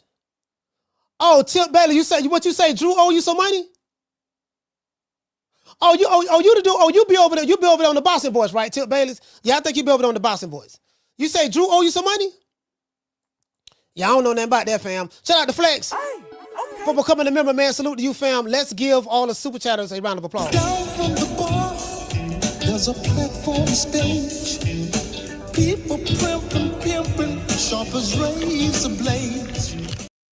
Martin from Oakland, man. Two times, I think. Talk to me. Yeah, Coach. Tim hollering that loyalty shit. Where was his loyalty to Joel Diaz when he gave him the boot? Joel Diaz got him that Hall of Fame career. Same Joel Diaz that trained Bivol against Canelo. Same Joel Diaz that trained Madrimov against Crawford. So it ain't he a scrub. He now granted, Tim did all the work, but he was in his corner and he cut him loose like he was a shit. So where's that loyalty? The one thing he got to give Canelo props for, Turkey overstepped his boundaries when he said, I'm going to deal with Canelo directly, not nobody else from his team. And Canelo said, ain't nobody going to tell me how to run my business. My business, my business. And last I heard, Canelo's still trained and managed by Eddie Reynoso. And if that ain't loyalty, I don't know what is. You feel what I'm saying? Yeah. Now, if he kicked him to the curb and said, hey, and wait outside while I go deal with Turkey, okay, then we could talk some shit. But what I don't get is this double standard from 10. Oh, it's cool for Crawford to fuck with Turkey. It's cool for fucking Shakur to be over there jumping in pictures with Turkey and Canelo. But it ain't cool for Canelo. Canelo 5-time ring champion. He's a current 168 ring champion. So how would it look? He's a champion. He ain't invited and he ain't there? Like you said, you know, money talks, bullshit talks. Hey, if somebody got some money for me, coach, I'm going to hear what they got to say. And if I don't like what they're saying, I'm going to continue to do what I'm doing. And to me, like you said, ESPN done with boxing come June. To me, the way Tim sounded, he sounded like he ain't got a job lined up over there with Team Turkey. So he like, oh yeah, fuck that fool. I don't need him. Because if that was a possibility, hey, you know, he would choose his words a little more carefully than to be dissing that man. At least that's my opinion. Yeah. All right. Well, shout out to Martin Old Town. Salute.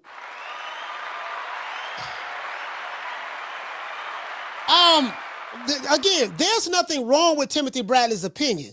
I just disagree with it. I just don't like the for me, it's the language. It's the language. That's all. Like, okay, the bending the knee and all that stuff there, because that can be interpreted many different ways. I'm gonna tell you what I don't like, though. I'm gonna tell you what I don't like. Hold on. Let me let y'all hear this. Because I don't know if y'all heard this.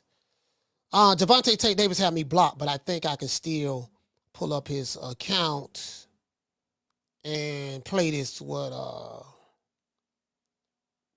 Timothy Bradley said. Let's go. Fan, dog. You got a new fan. You a real one, dog. That's why I respect Tank. Hey, Tank, you got a new fan, dog. You got a new fan. You a real one, dog. As of late, you've been showing me you a real one.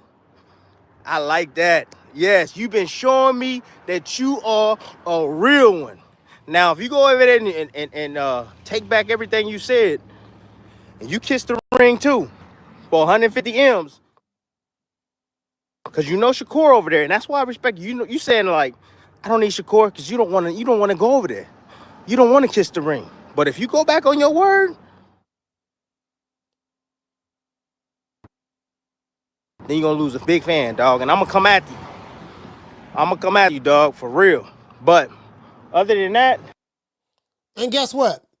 Tank says he's still a bitch, but I get it. Let's see this one more time for my brother, Timothy Bradley. That's why I respect Tank. Hey, Tank, you got a new fan, dog. You got a new fan. You a real one, dog. As of late, you've been showing me you a real one. I like that. Yes, you've been showing me that you are a real one. Now, if you go over there and take back everything you said, and you kiss the ring. Man, I got people calling left and right. I'm trying to play this. Y'all hold on, man. Y'all hold on.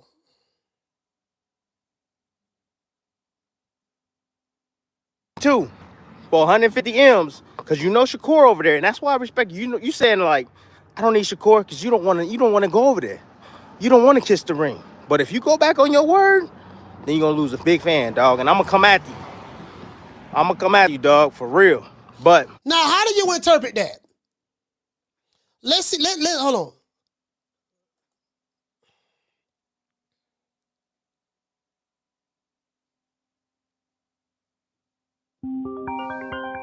Let's see what the people talk about in the chat.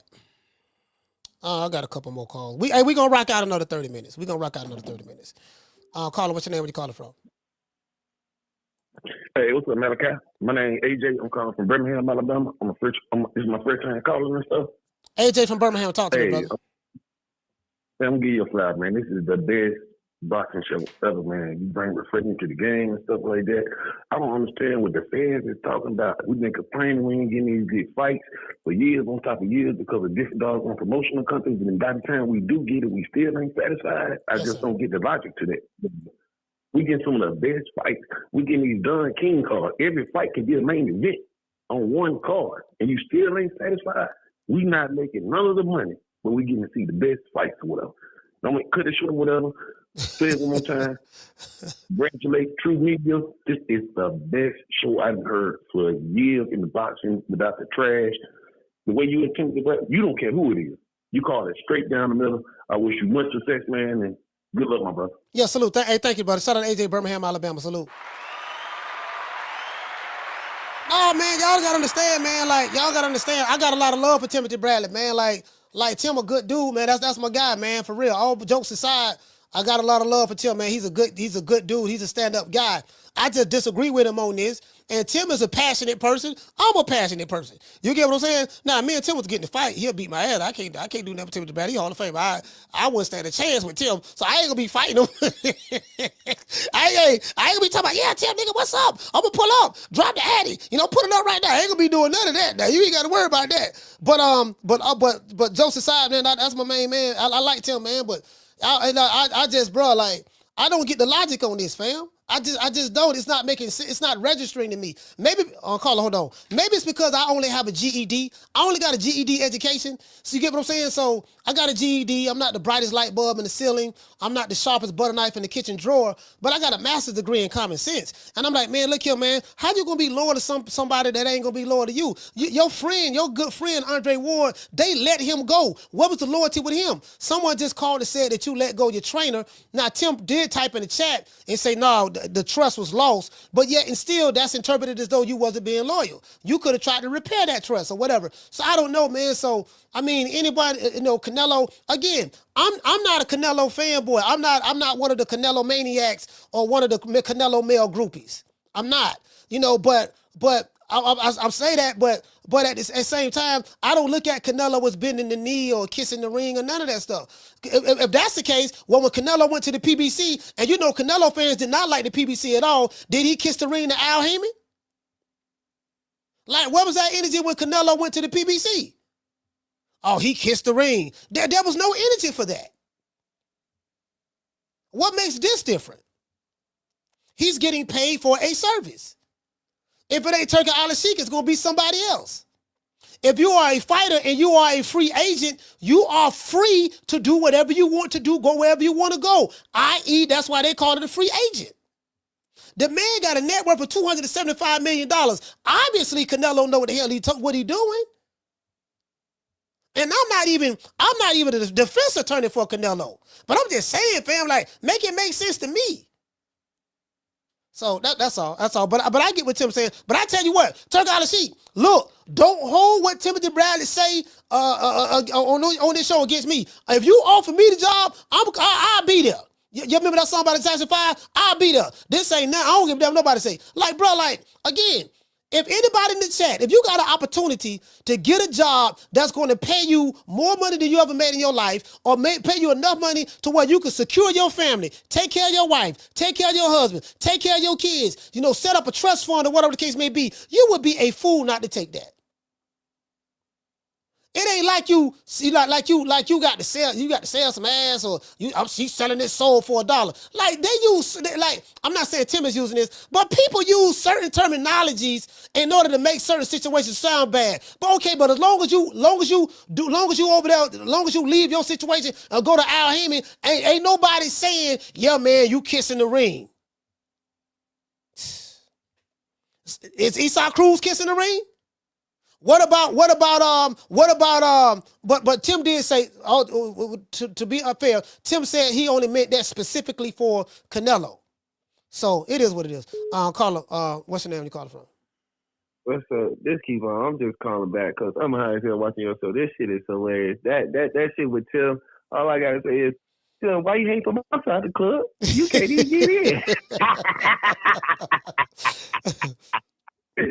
Hey, you're right. That nigga ain't got no job lined up after ESPN. His ass gonna be right at that unemployment office. No wonder why I start seeing Tim ass back on YouTube doing them live shit. He trying to get them subscribers up. Tim ass gonna be working for the LDBC the way his ass Big Ryan takes. No, the LDBC don't like Tim, man. They don't like Tim. Tim gonna get on the knee. Shorty, this shit crazy. Ain't no way, bro. I love Tim Bradley, Shorty, but I'm really concerned about him. Ain't no way his ass on YouTube out here doing this. Come on, man. Tim, you out here assed out, man. That video says, I respect the buddy. Oh, but man, ain't no fucking Lord. Get your fucking bread. You would take mad. Turkey ain't giving you no money. Look, Tim, listen to me, man. If you don't listen to me, listen to this right now, man. Take that turkey money, man. Turkey would be my favorite dish. Turkey sandwiches, turkey for dinner. Tim, come on, Tim, put that pride to the side.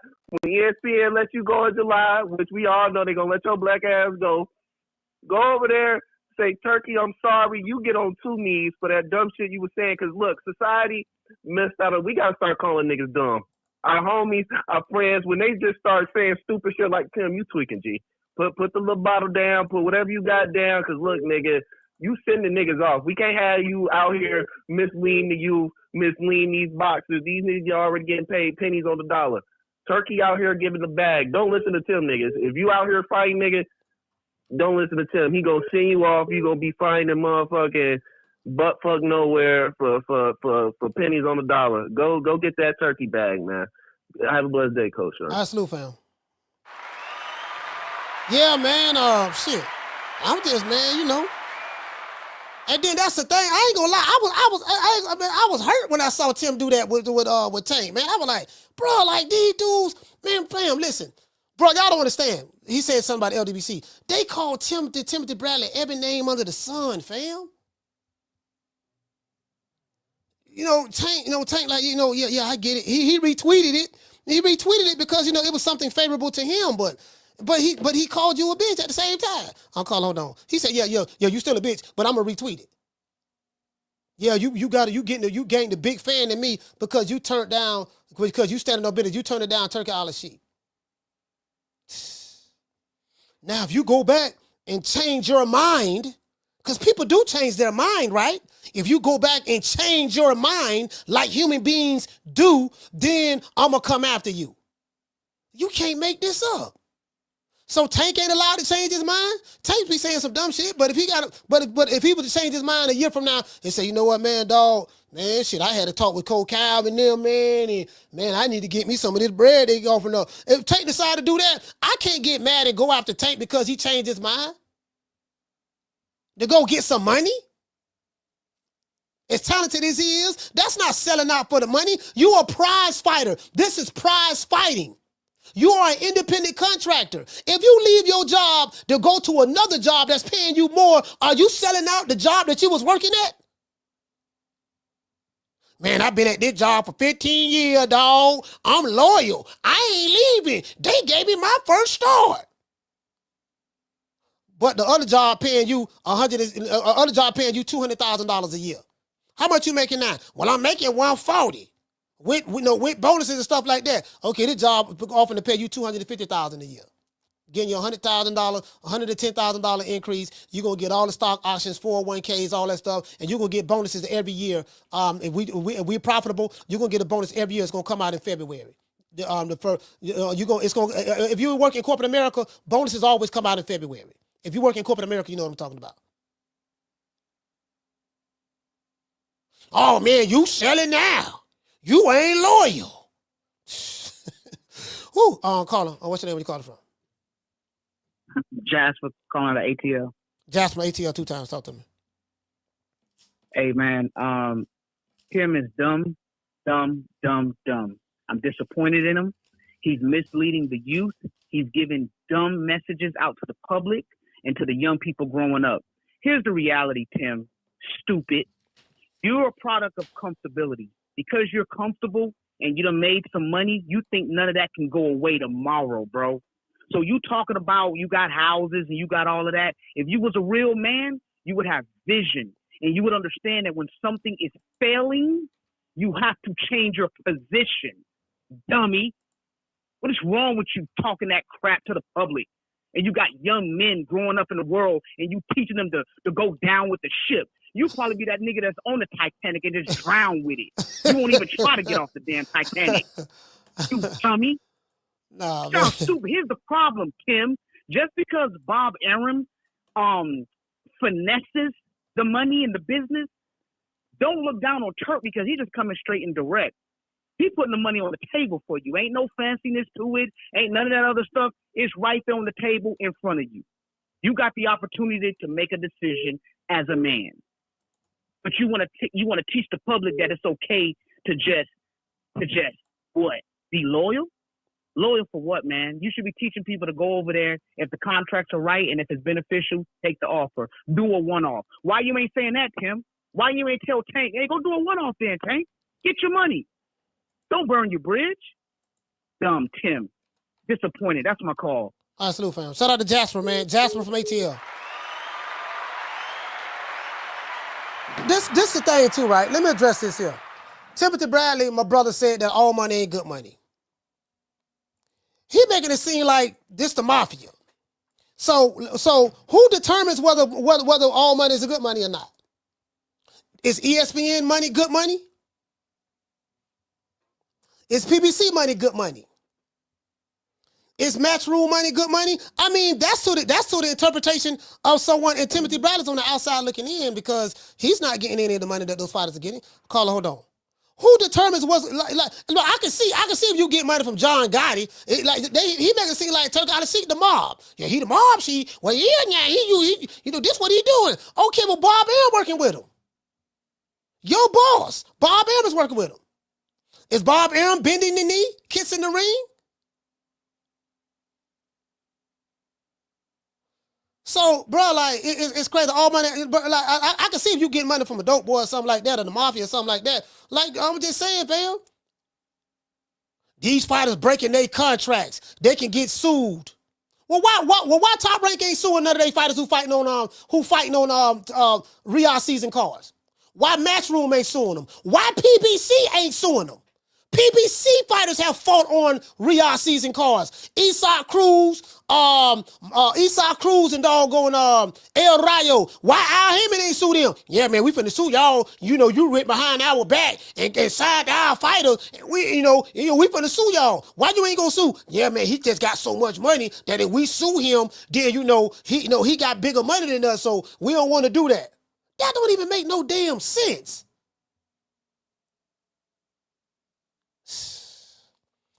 Carla, what's your name you called from? Man, Coach, it's Casino Life Prayer, man. I know I had to call back one more time, Coach. I had to get a piece of this right here, Coach. Like, bro, Tim, if you listening, bro, listen, bro. Bro, you can't be saying shit like that right now when you finna lose your job, dog. Like, you in a $3 million house right now, bro, but like the last caller said, bro, you gonna need some more money, bro. You gonna need another job. And like, if you plan on coming into the YouTube thinking you finna be a big channel, dog, like, bro, you just came on this channel. It was over 1,000 people watching, and you just goddamn fucked your whole face card up, dog. Then, like, I tried to look at your content, your face. Take this advice. Your face too close to the camera, dog. Like, bro, I'm trying to help you out because you're going to need you a plan, dog, with this pride shit you got going on, dog. And maybe Turkey already told you they don't want you. You know what I mean? Because, like, bro, as far as Coach was trying to tell you, you've been in the knee already, bro. You've been in the knee already. You work for ESPN, bro. You got a boss, dog. And then, like Coach said, Andre Ward got fired by ESPN. Shit, Andre Ward better at this shit than you is, dog. You need to goddamn go over there and goddamn fuck with him. Bro, I can't even believe the shit you saying, bro. Like, how you gonna tell niggas not get money? Like, you telling niggas not getting money. Why? The only thing that can make sense to me is because you not getting money and they don't want you at all. So you just you want niggas to goddamn go down with you or something? Like, what the hell what's the logic? Coach, what's the logic? Well, he's saying that he didn't mean all of the fighters. He was specifically. I thought he was talking about all the fighters because I've been hearing this online. People like, oh man, everybody bending the knee. You got Canelo fans saying that about Canelo, this and that. Now they mad. They was upset when he went to the PBC and stuff like that. Then the PBC guys are like, this is the problem, dog. Like, fam, these fighters are independent contracts. They do what they want to do. Timothy Bradley is a fighter. Now, he was loyal to Top Rank and this and that. I get that. But Canelo has a right to change his mind. If Tank Davis say, you know what? I know what I said in the past, but Turki Alashihk gave me an offer that's good. I can't refuse. I'm willing to step up, fight tough competition. I'm willing to fight over there. I'm not going to turn around and say, yeah, man, see, Tank selling out doggone Al Haymon. He ain't being loyal. No, Tank ain't no slave to no company. He's free to do what he wants. If he chooses to work with somebody else, he has a right to do that. Canelo has a right to do that.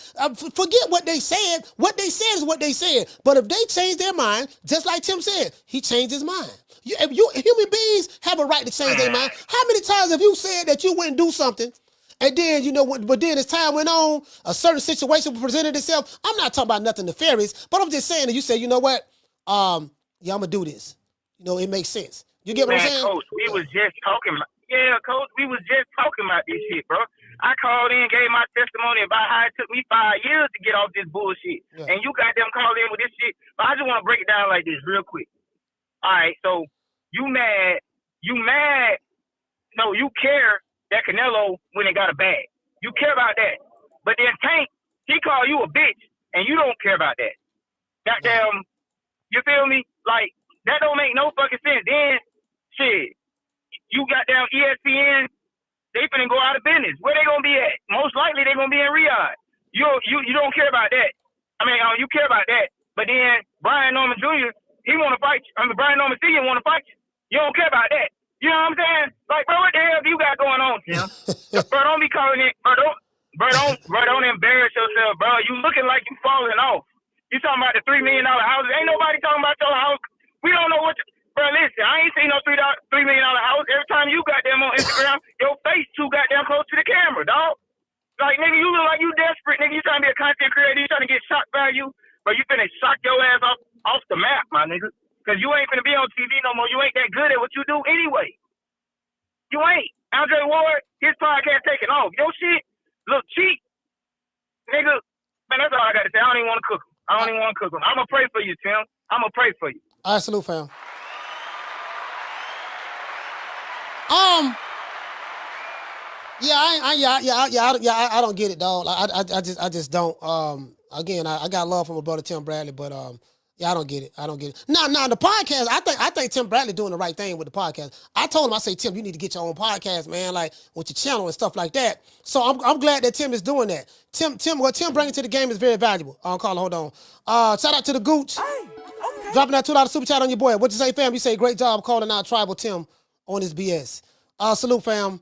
Tim, a guy. We just had a disagreement, fam.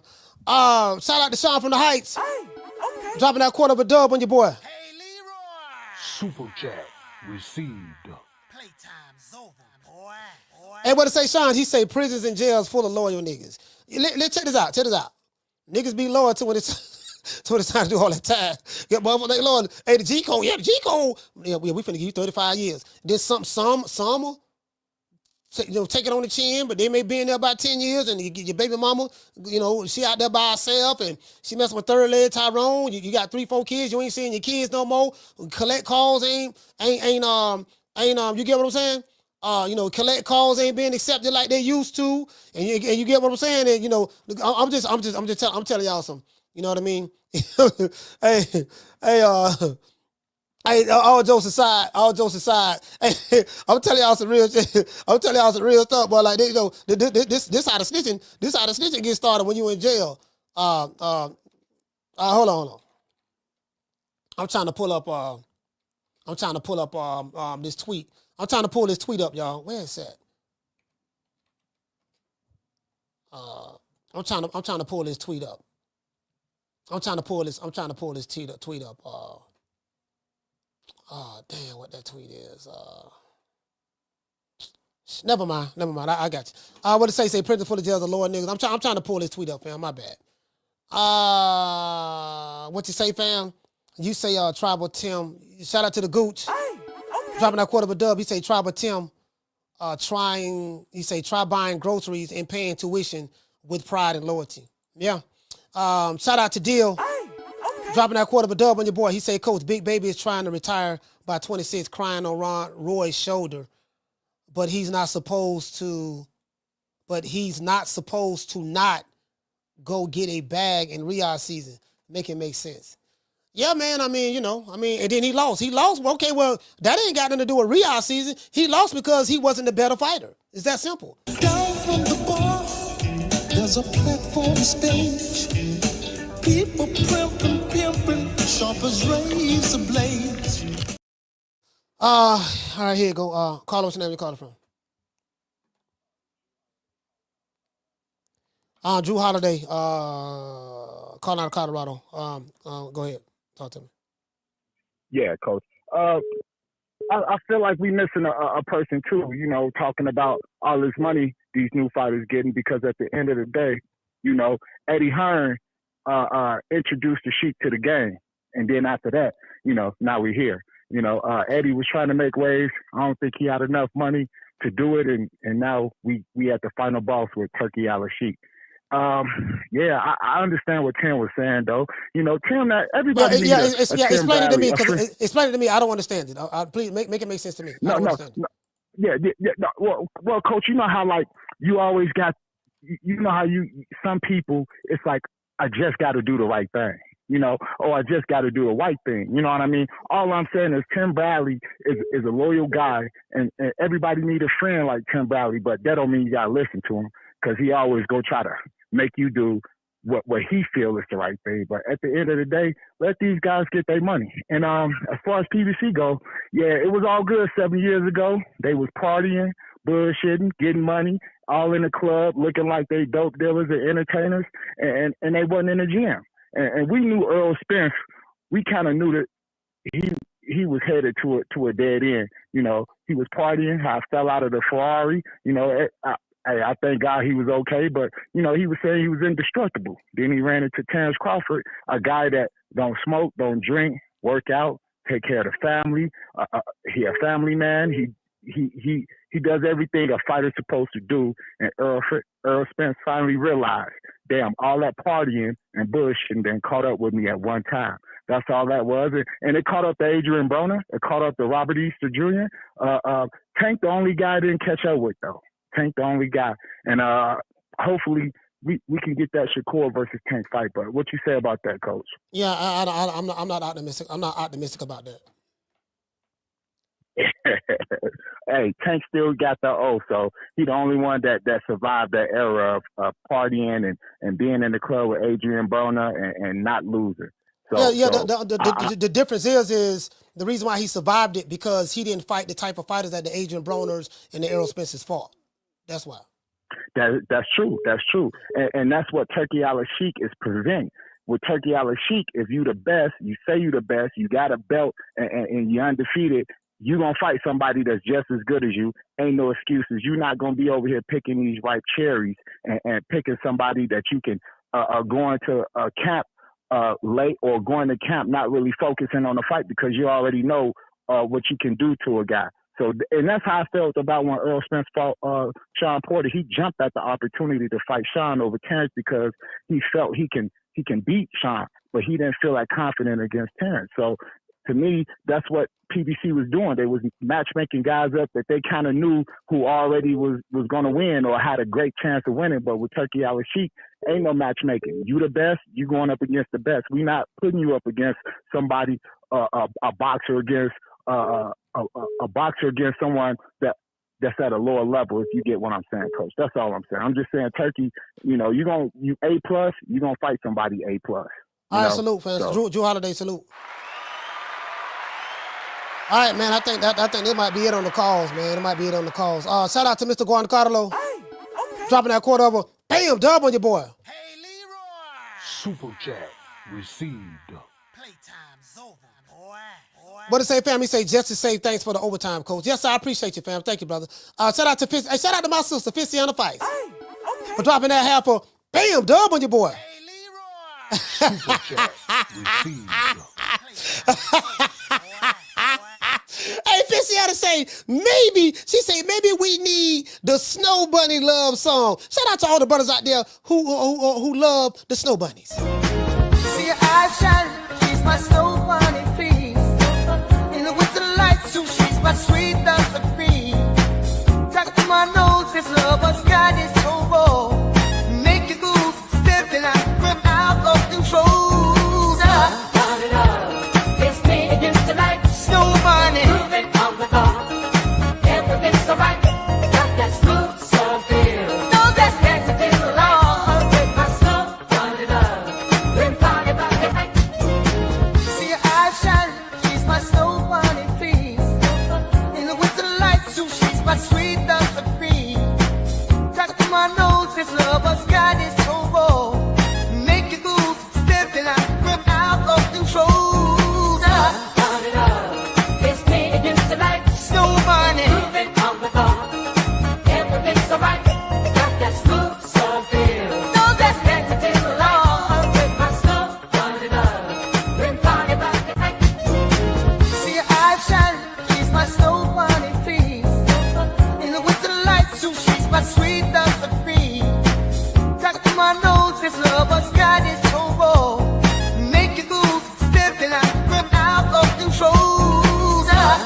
Yeah, man, it is what it is. This is the last call. Call you the last call. Call what's your name? Where you calling from?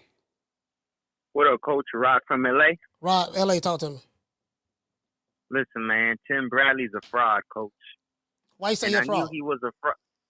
I knew he was a fraud, Coach, when he tried to steal your gimmick in Pro Box, man. What you mean? You know, one time he went up there and he tried to do, I want to thank Al Heyman. I'm like, man, that's Coach doing that right there. You know what I'm saying, Coach? No. I think he was just joking. I didn't see him say it, but I think. No, I'm fucking with you. I'm fucking with you, Coach. Oh yeah. Now listen, Coach. I don't understand why.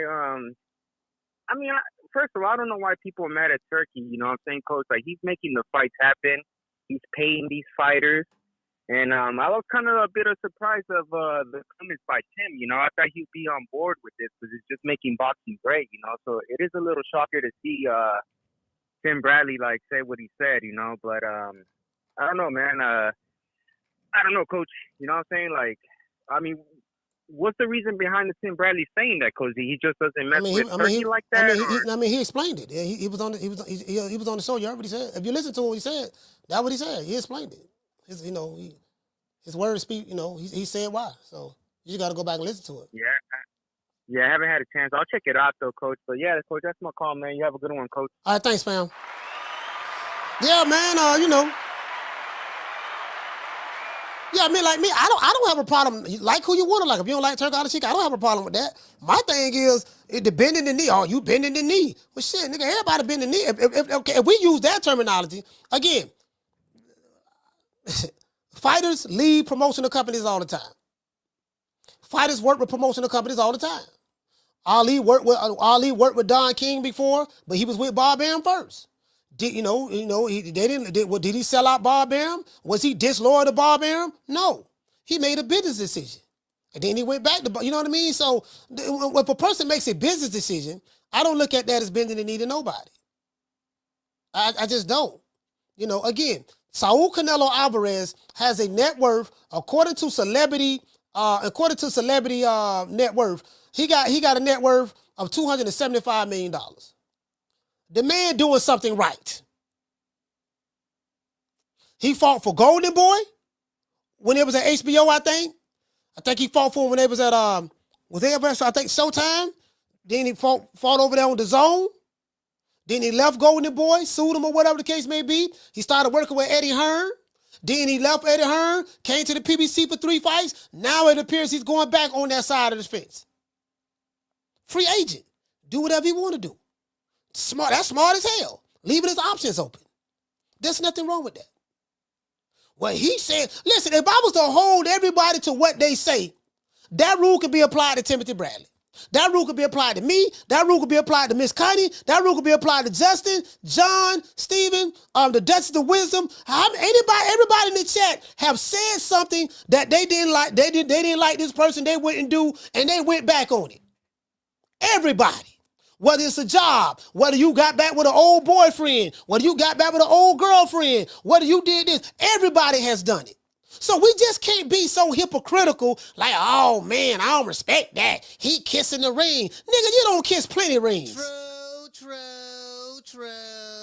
Everybody in this chat don't kiss some goddamn rings. So what the hell? Let's give everybody a round of applause. Shit. Yeah, that's it, man. I ain't gonna lie, man. That shit there ain't make no sense. Again, I ain't got but a GED, dog. So my GED education, man, ain't allowing me to comprehend certain things. But I have a master's degree in common sense. I have a master's degree in common sense. And of course, everything is subjective. Turki Alashihk, me and Tim all right, but we ain't that all right. If you call the coach, and if you want to buy True Media Boxing Radio, or you call the coach and say, you know what, coach, I like your style, I like your swag, dog. You get what I'm saying? Make it do what it do. You in America, you talk a lot of shit. Little short nigga talk a lot of shit. Don't worry about it. No, you little niggas do talk shit. Us little niggas do talk shit. That is true. But you talk a lot of shit. But don't worry about it, dog, baby boy. I like your swag. I like your style. You know what I mean? I got a little check for you, man. I just want you to commentate some fights, or you can commentate some fights, or I just want you to do some fight breakdown analysis and stuff like that. Promote our brand. Guess what? Where the check at? My family gonna be real happy. Oh man, daddy came up. You get what I'm saying? I ain't trying to hear that shit. Nigga. I ain't trying to hear none of that shit. I ain't trying to hear none of that shit. You know what I mean? You say whatever you want to say about me. I don't give a damn, nigga. I ain't no goddamn fool. Shit. Shout out to Dr. Tony. Shit. Hey, man. Hey, I ride with the AK. Anyways, man, all praise is due to the Most High, the Most Exalted, the greatest human being on the planet Earth. Listen, I can't be saying all praise. We got to thank Al Haven no more. At this point, it's a joke. Errol Spence and Sebastian Fundora fight just got canceled. I went overtime today because we met our goal. So anytime people support the channel with the super chats and stuff, I'll go overtime and we'll go 4 hours. This was a good topic. We had over 1,000 out here. We had over 1,000 here. It's some haters that hate me right now, mad in the motherfuckers. God damn, this nigga here, man. How this nigga keep doing it? Lord have mercy. But it is what it is, man. Much love to everybody, man. But we got to say all praise is due to my main man, Six Figure Johnny. Johnny Rice need a fight. Hey, Turki Alashihk, check this out. My dog, Six Figure Johnny, He's doing security right now in Vegas. We trying to get my dog a fight. Now I know you don't believe in matching cherries, but what we gonna do? Johnny Rice might be looked upon as a cherry pick, but he's on a 3-fight winning streak before he started working his security job that he don't have a gun for. He doing security with a flashlight. Him and the little Mexican dude he working with. But don't worry about that there. I think that Johnny Rice shoot dice on the side as well. I think he gamble, shoot dice, play tonk. You know what I mean? Just play the slot machine, stuff like that. Don't worry about that. And he got a beautiful wife he got from Africa. I think she from Ethiopia. So he got a beautiful wife from Ethiopia. What we try to do, we try to get my dog Six-Figure Johnny a payday. He don't need much now. Give him about $150,000, $200,000. He'll appreciate that. Put him in there with somebody, man. True. Yeah. Put him in there with somebody. That's my dog, Six-Figure Johnny. Well, you know, I guess I gotta be like everybody else and sing Al Heyman. I can quit my job now, baby. 6 figures, baby. You feel me? I'm about to But a name. Do you have a name? Oh, nah, I ain't got no name, you know. Name them names, man. They know who they is. Name them names, please. Them names need to be named. They know who they is. The Mexican monster. This dude say Timothy Bradley speaking from a military standpoint. That's not what he said. That's what you're saying, but he didn't say that. He didn't say that. You get what I'm saying? It is what it is. Now, I am the #1 contender. I'm tired of James the Poodle, Grim Reaper, whatever you want to call himself, ducking me. All right? I'm tired of man driving around town in 8 Rolls Royces. He ain't fought nobody. I'm still in a Broham. Yeah, you know, man, you still in a bro. You ride around in a Broham and you got an opportunity to get some cheese. Yeah, man, I'm being loyal, dog. What I'm gonna do, man, nigga, fuck that money, nigga. I'm finna keep this Broham, nigga. Now I'm riding in the Broham. I ain't worried about that. I'm being loyal. True. Soon, and listen. Soon the white folks get tired of your ass, they gonna get rid of your ass. Trust me, they do it all the time. Come fucking with me, you gonna get knocked the fuck out. I'm a knockout artist, baby. Motherfucker better have a backup plan. Better have a backup plan. Yep, that's right. I'm running things. Cream corn. That's why they call me that. Smooth. I got more measure for your pleasure. Stick with me, baby. I'll have you farting through silk. And let a nigga mess with me. I'll jump on him. All 93 pounds of pure dynamite.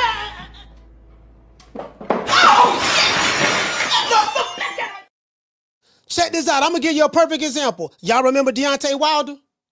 To this day. Y'all remember Deontay Wilder? Yeah, man. Eddie Hearn paying slave wages. Trying to give me that slave contract. You know, all that stuff there. All that stuff about slavery and all that stuff there. And the Alphabet Boys, you know, Dante's Bossing Nation, all them. Yeah, Eddie Hearn, the white, blue-eyed devil. Wilder got integrity. You know, he the Hammer from Alabama. You know, he represent the black culture, all that stuff there. Guess what? Guess what happened? I never worked with Eddie Hearn. All that stuff there. Guess what he ended up doing? Going over there and he's got a picture with Eddie Hearn smiling and cheesing. He ended up fighting on one of Eddie Hearn cards. True. Hold on, y'all. Let me show y'all this here. Y'all remember that picture? Oh, another thing I want to say before I forget. Everybody be on the G code to when it's time to do that time. Motherfuckers in the Fed, they got something. If you've been in the Fed before, they got something called a 5K1. A 5K1 is when you got a 5K1, that's kind of like a snitch code, snitch motion in the Feds. You get what I'm saying? He on that 5K1, dog. Yeah, he was real. You know, yeah, man, I ain't gonna never betray my dogs. I believe in loyalty. I'm loyal. Till when the motherfucker go to somebody, you finna do 30, 35 years, 40 years, you ain't gonna see your wife, your kids no more. Nigga go to forgetting all about that loyalty. Hey, man, man stole some candy in the 1st grade. And Lulu, you remember Bow-legged Lulu, yeah, she found the motherfucker. Bow-legged Lulu, she ain't wanna give me nothing anyway, so I don't mind telling her. Bow-legged Lulu, yeah, she had a couple of choppers over here. But what about the G code? What about loyalty? We loyal to the streets. Man, all that shit go out the window. True. Y'all remember this? Hold on. Let me show y'all this here. Let's look this picture up with Deontay Wilder and Eddie Hearn smiling and cheesing. Oh, well, I'll be real good from now on, Master Charlie. Remember that? Y'all remember that? All that. Yeah, slave this, slave that. Okay. All right, let's see. Let's pull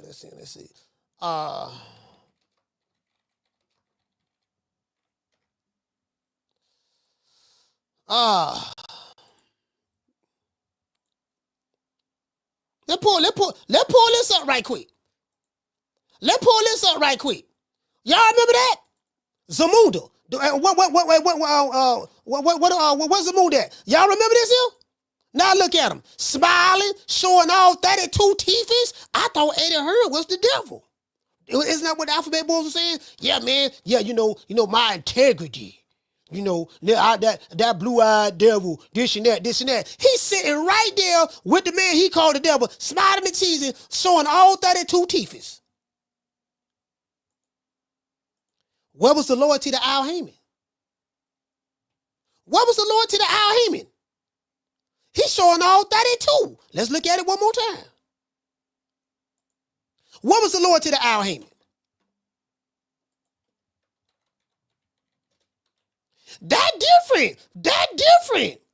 Yeah, I know. People change their mind all the time, B. They change their minds all the time.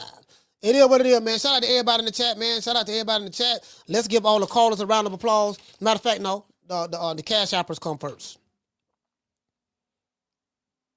Hold on, we got a super chat too. Do we have a super chat?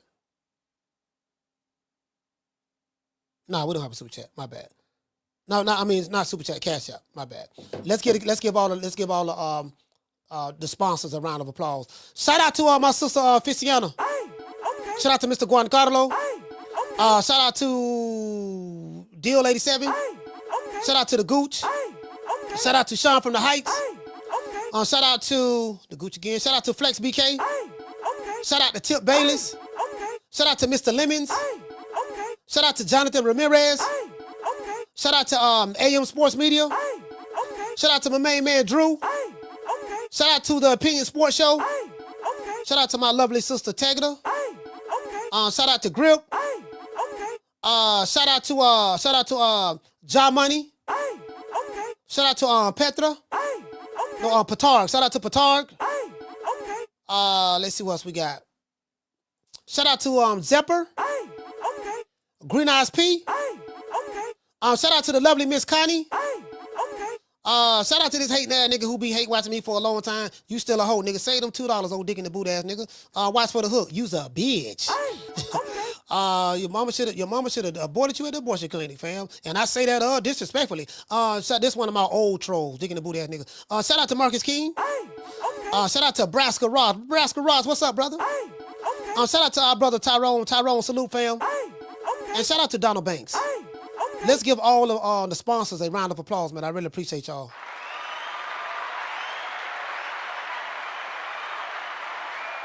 Yeah, you got to step on these cockroaches. If you see a cockroach, you got to step on. I hate cockroaches. Well, you got to step on them. You got to step on them, disrespect them, do whatever you got to, spray them with a raid, do whatever you got to do to them. You know, do whatever you got to do to them. You get what I'm saying? It is what it is, man. It is what it is. Nigga, when my name come up, respect it. Let's go. Stop playing with my fucking name. All three of y'all, stop playing with my name. I ain't gonna say it no more. Put some respect on my name. Respect it. Me, the fans, we feeling like you not getting the best fights you supposed to. But we know Tank can fight anybody. Why is that? For me, we want to see you fight Lomachenko. We want to see you fight Devin Haney, Teofimo Lopez, motherfucking all the top who they say is the 4 horsemen and they anywhere around your weight class. We want to see it happen. When we gonna see it happen? I'm not sure. I ain't got that's nothing to do. That was real shit. That's some real shit. I don't know. That's like, how many times you don't went in there and said, I want these niggas, man? To be honest, I ain't never said it.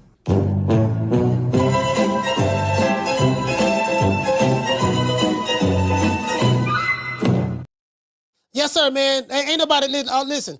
Guess what? The True Media Boxing family, we are the shit. The rest of these niggas are just Otises. Hurting the group. I'm the best thing ever happened to this damn group. Nobody's bigger than the group. Y'all ain't stupid. I'm the one selling the records. They coming to see me. They coming to see the Temptations. Ain't nobody coming to see you, Otis. We did this for the hood. I want to thank the whole hood who came out here. I love y'all. I did this for the hood. Y'all know I beat that boy. And to them hating ass niggas, if you don't like the coach, guess what?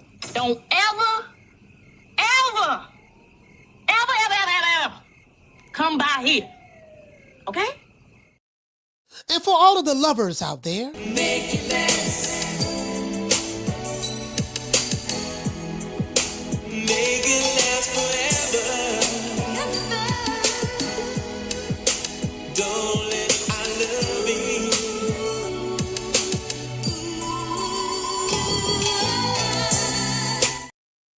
I tell you what, I'm gonna always be true to the audience, man. Like, you guys made me who I am.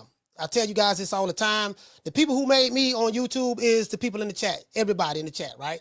Even, whether the aerosexuals, the Torquenator Army, whatever, them niggas had a role in it too because they brought the best out of me. And I pretty much did a good job in destroying them. That's why they don't really come over here anymore. Some of them I have converted. Some of them just hate watch. And some of them sneak this every now and then. But, it is what it is. I really don't care. But the fact of the matter is the people. You know what I mean? I remember when I first started this show, January 1st, 2021, I was shooting videos, behind the green screen and stuff like that. And, coming, leaving the call center, coming back from the gym and stuff like that. And we have evolved since then. It's a lot more things we're going to do. You're going to see a big jump, a big difference in this channel. I can promise you that. I got some great things going down the pipe, but I just want to show you. I don't want to talk about it. I just want to show you. So I appreciate y'all, man. If it wasn't for y'all, man, this show wouldn't be nothing. Believe that. You get what I'm saying? So shout out to the Tenderonis.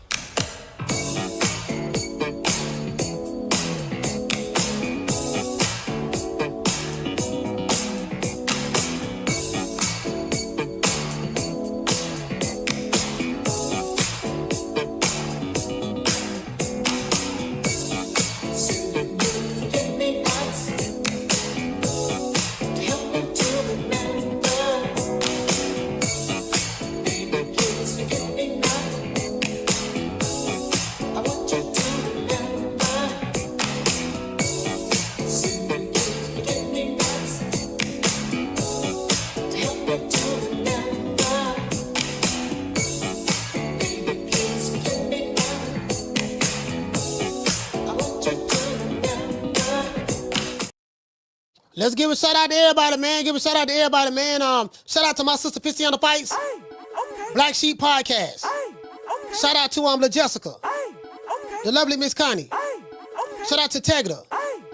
Shout out to Miss Black Panther. Dr. Mario. Shout out to Corey Bradley. Shout out to my main man Timothy Bradley. Shout out to El Robbie. Salute, fam. Shout out to, I gave a shout out to all of the sponsors. So I gave a shout out to everybody on that tip. Shout out to Superman. Schoolo X-Man. Cooking with Sir Senior. Shout out to Jamie from New York. Your boy Mambo. Shout out to the Legacy Man. Shout out to Dr. Allie and my brother Dr. Tony. Shout out to two doctors. Shout out to the Great Gambino. Shout out to Frank Forbes, Big Bay Frank. Salute, fam. Big Bay Frank. Shout out to Tegra. Shout out to Nay. Shout out to Nay. Who else we have? Nay. Shout out to the Duchess of Wisdom. She was here. My beautiful sister. My sister, Lisa Bells. Shout out to Fee. Matter of fact, let's give a shout out to all these phone calls. We got a lot. Shout out to Rob from New York. Shout out to Tough Glove Boxing. My main man, Ron Boy Fresh. Hey, yo, Mo. What's up, Slim? Casino Light Prayers 2 times. Fee, Duval County. Mike from Bridgeport, Connecticut. Jerry from B-More. Shout out to Goja from Seattle. Coach Eddie from the ATL. Shout out to Derek from Florida. Deacon Weezo, my main man, Manatee County, stand up. Shout out to Martin from Jersey. Shout out to Martin from Oaktown 2 times. Shout out to my main man, Timothy Bradley. Shout out to Mason from Flint, Michigan. Flint, stand up. K-Von from the Shy 2 times. AJ from Birmingham, Alabama. Jasper from the ATL. Drew Holiday, Colorado Springs. And shout out to Rob from LA. Let's give the callers a round of applause.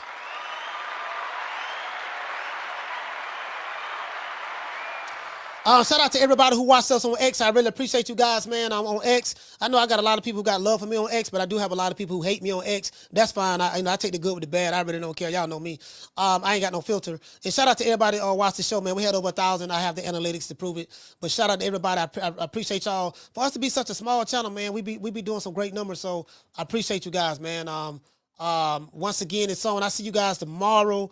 If we get the lights up and we get over 2 cash apps, we get over 2, whether it's cash apps or super chats, whether they like $10 or higher, 10 of those, then I will continue the show until at least an hour, like 4 hours instead of a 3-hour show. I used to do 2.5 hours. I used to do 2-hour shows. Then I went to 2.5 hours. For some reason, we've been doing 3-hour shows for a while now, for about 6 months, and then now this is a 4 hour and 15-minute show. So much love to everybody, man. You know my motto: don't meet me there, beat me there. Peace. See you guys Friday, man. Tomorrow. Man, I'm out of here, bro. Let's go.